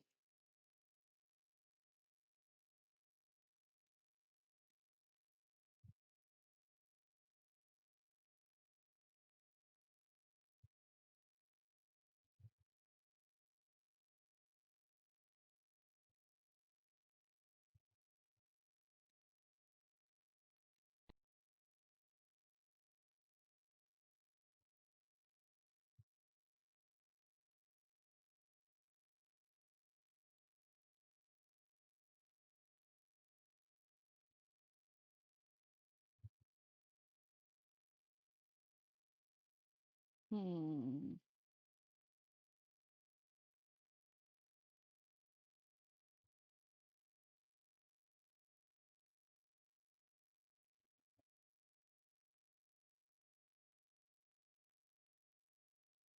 Yeah. Well, this is like just stuff that would be shared to the gallery. Ugh. So yeah, we're probably not gonna find it. Okay. But here's what we're gonna do. I'm gonna prove to you.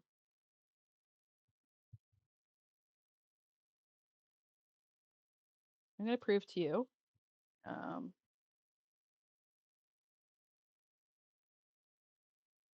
that Lily's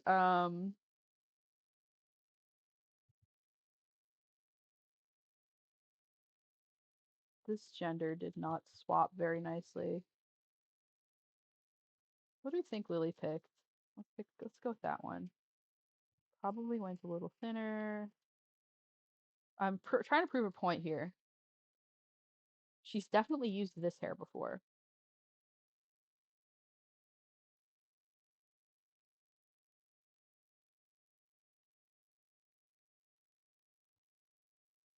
Like, this is literally just the hair of one of her avatars, isn't it?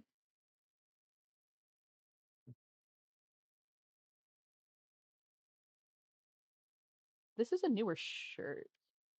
And let me see. Tank tops.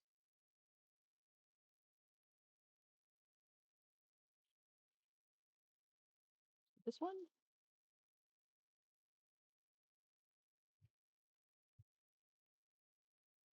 Needs to be a little flatter, like the boobs. Yeah. Let's go.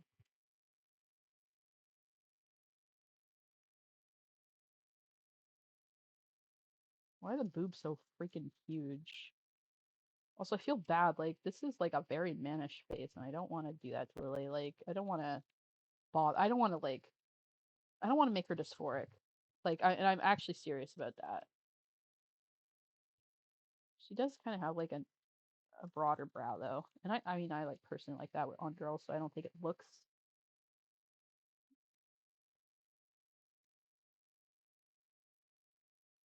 But I think I'm like on. I think there's something to this. I think let's make that face a little more smaller. Again, like I don't want to actually make. I don't want to like those people that like draw like pictures of Lily with like a beard. Like, come on, grow up. That's so immature. Um,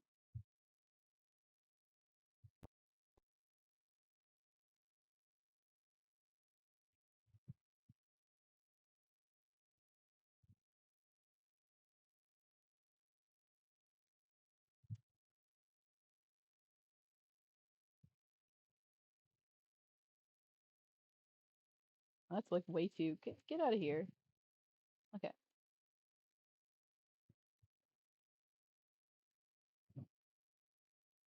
Okay, let me look at her.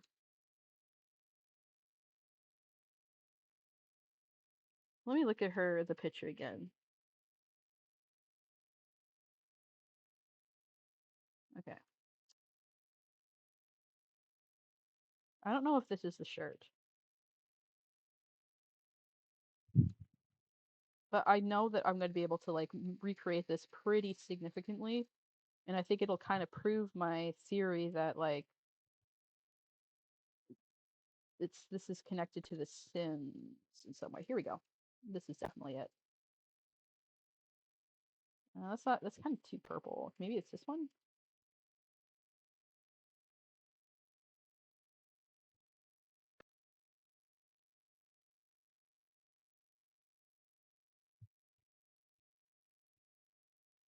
Trying to figure out which one it must be.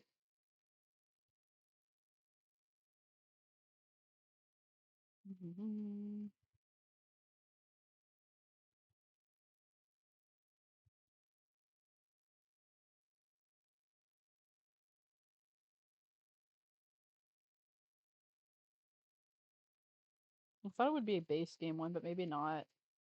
This one looks the most. I don't think that comes in a plain color.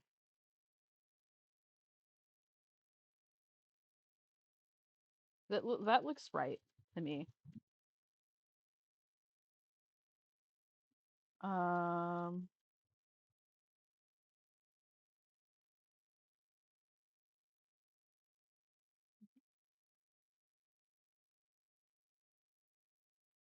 the eyes are way too big. See, I use like a bunch of like presets that like make it so that you can have like better sculpting control, but none of the controls I usually use are on there. Okay, so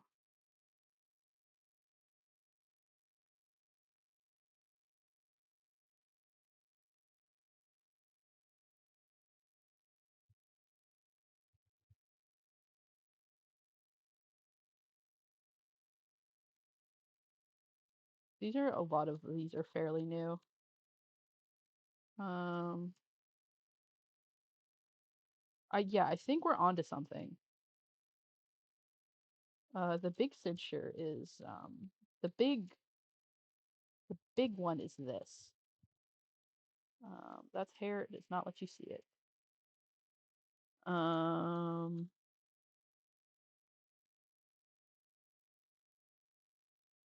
Yeah, we can't see the hair. This is not a good hair.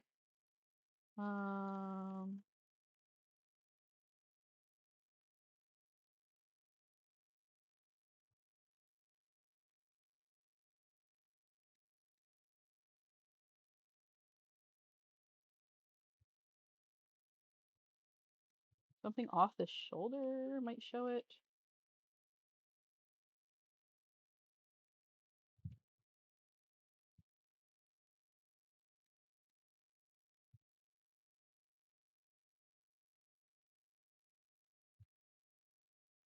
Let me see this stupid. See, look, this earring right here. This earring right here. That's definitely what her character is wearing, right? Give her a bit of a softer face.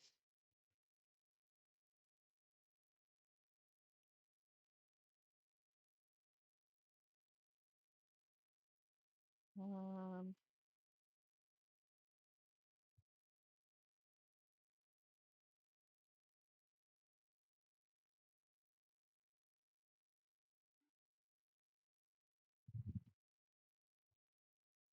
okay, that looks better. This isn't the right hair. By the way, I'm just, you know.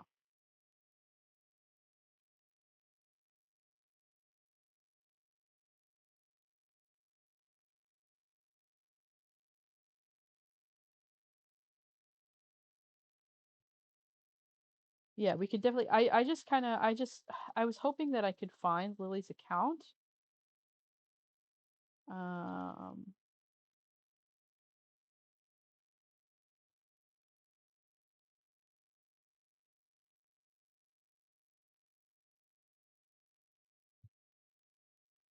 Well, actually, I think I know which hair she's using. She probably uses this one. That one's a little better. What do you think?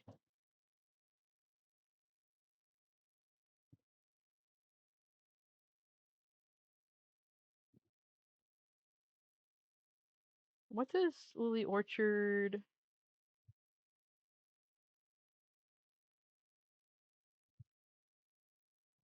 pants look like? What is she wearing? She's wearing like a skirt.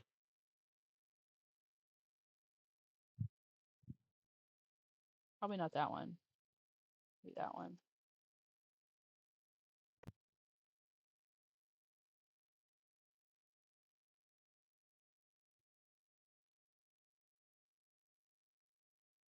Probably nothing new.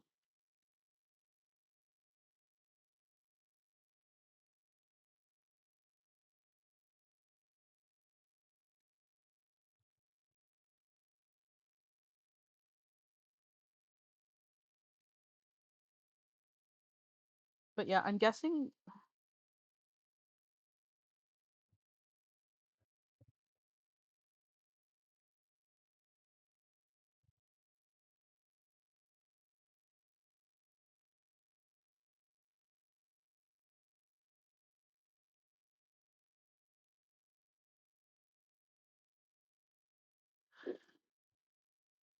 I want to see if I think the older one that she had was like the little.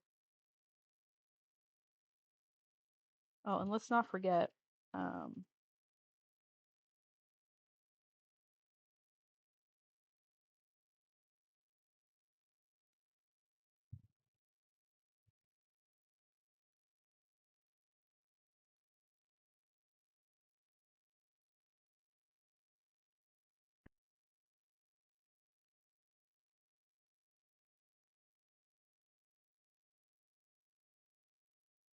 probably not that one. I mean, this one is fairly new, so it's definitely not this one. Probably this one or something. As far as the necklace goes, I'm not sure. I could have sworn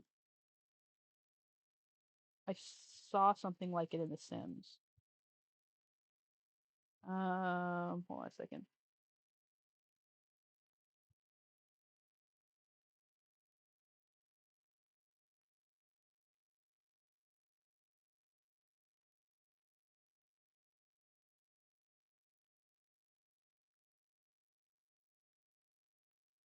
What are all these like?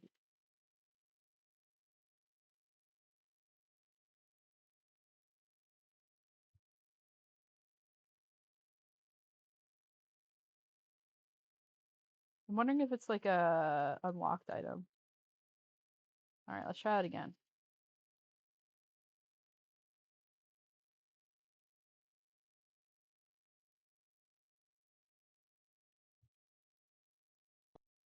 Hmm.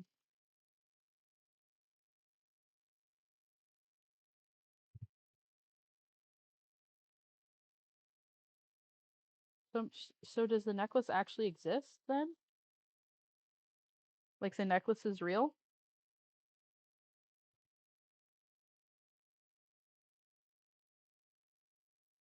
Lily gets her tits out on YouTube and deletes the stream. That's cringe. That's cringe, Lily. But I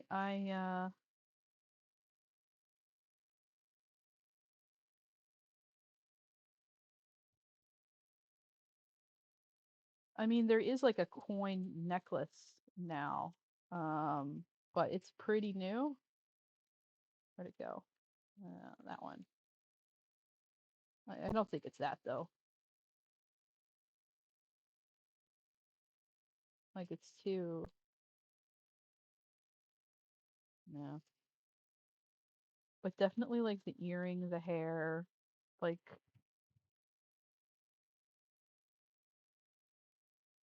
anyway.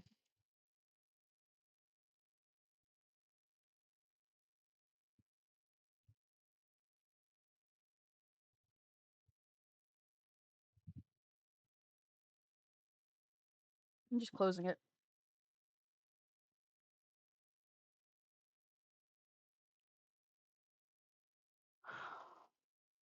Well,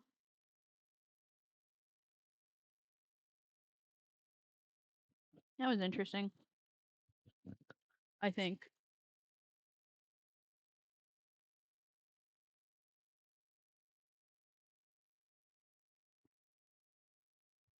Yeah, thanks for coming. Honestly, I've been streaming for 5 hours, and I just wanted to kind of look at that, and like I think I think we're starting to build kind of an interesting we're building an interesting idea of how um Lily engages with fandom. In that she's extremely terminally online. Um Terminally online and just yeah. Not even the bronies liked her is the thing. Like they won't I don't know if it's from her word or their word, but as I was looking for like the ball spawn stuff, seeing if I could find her EA ID, it said that like Derpy Burrow doesn't accept any of her content. And I don't know if that's because she said she said not to, or Derpy Brewer said that they don't want her. So how it got to that point, I have no idea.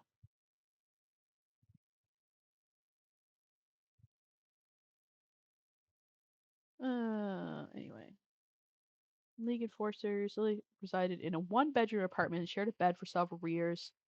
When Lily entered a long-term relationship, the cramped living space started to become an issue with three people on the horizon. As part of long-term plans to reside together, Lily bought a small house out in the countryside with plenty of space for her Pokemon to roam and enough bedrooms that she and her fiance could reside together while G had her own bedroom. However, the relationship turned out to be an abusive one and ended, leaving Lily devastated. That was her ex. OG tried to console her. Lily's recovery was a slow and arduous process. That's the ex that Lily had as well, like real Lily. G noticed Lily eyeing one of her friends, Michaela, and noticed that she was interested in her. G encouraged her to go talk to her about her feelings, telling her that the worst that could happen was she said no. Lily finally mustered the courage to do so, and Michaela reciprocated her feelings, though she was ultimately responsible for the relationship starting. G was wary and distrustful of Michaela after the disaster Lily's previous relationship was. Mm-hmm. She eventually came clean to Lily about having formed a more direct bond with her to keep herself alive 12 years previously, as well as having lied about companion bonds being able to extend to Gardevoir's life. Lily became immediately angry about this and yelled at G about how much a violation this was and how it was a betrayal of her trust, and stormed off, screaming at G through telepathy when she tried to follow her. After a talk with Michaela that night, Lily goes to check on G and tells her that she doesn't want her to go and that she's not sitting her way, but that she is going to have to earn her trust and forgiveness before she'll be completely comfortable around her. But apparently Pearl can't, you know, fuse with Gar. Anyway, it's fine.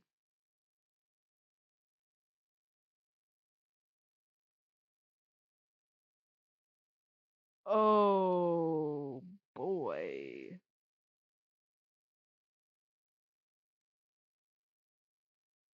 Uh-oh, besties. Later, Lily was seen by Michaela putting a lock on her door and explaining that it was to keep G out.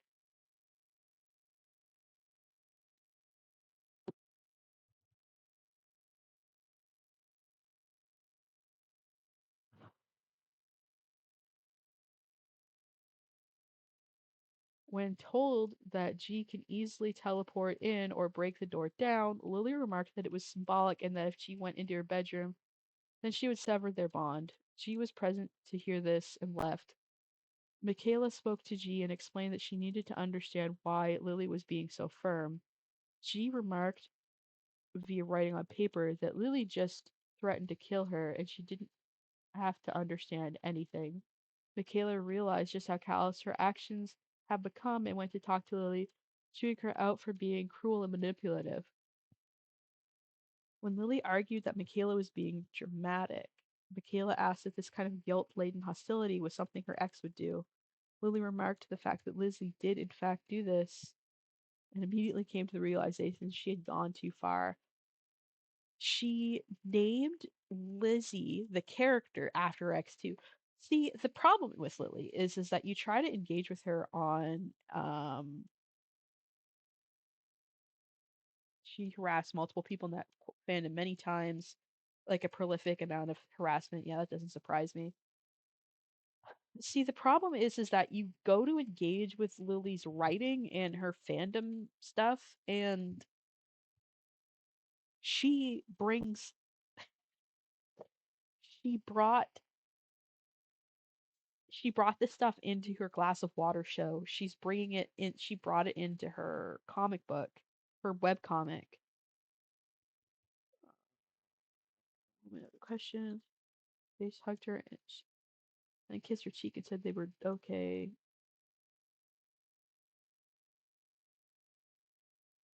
Making violent threats towards a route that was bonding to Lily, angrily yelling that Lily was hers when confronted. She later confessed to Lily that she had been in love with her for 10 years and it was becoming a source of serious distress for her due to the avalanche of taunting from others. Lily reiterated that she would no longer tolerate anyone taunting her and that nothing would change between them.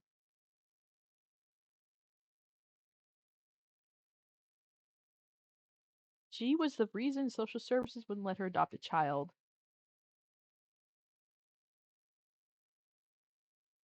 Please left G not to go. Claiming she loved G, the imaginary baby that she couldn't bear raising a child.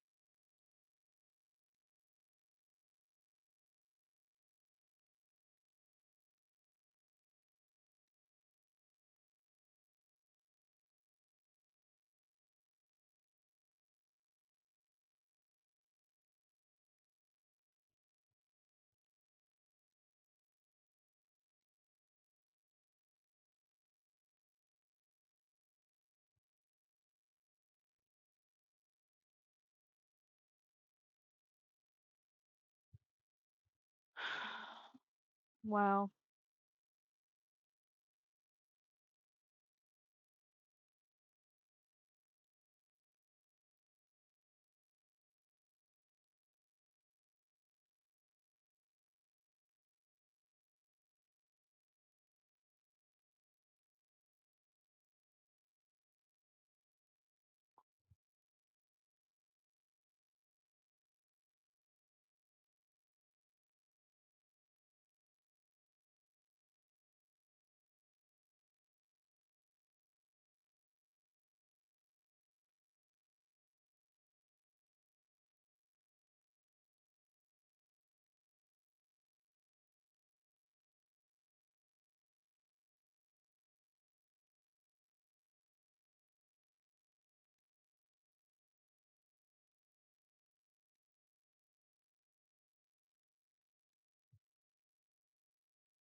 Okay.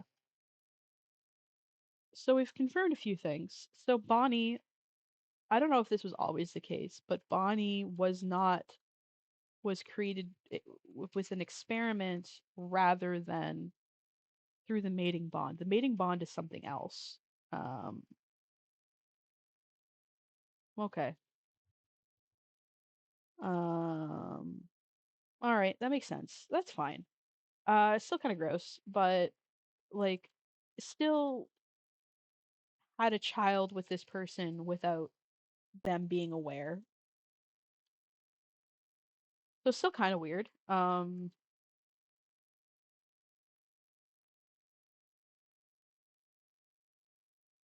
Hmm.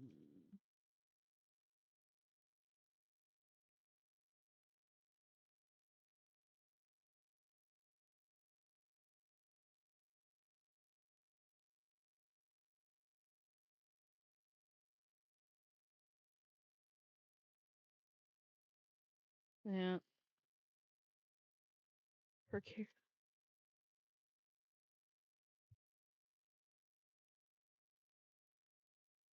No, but like the swapping of the blood and like there was like some deception on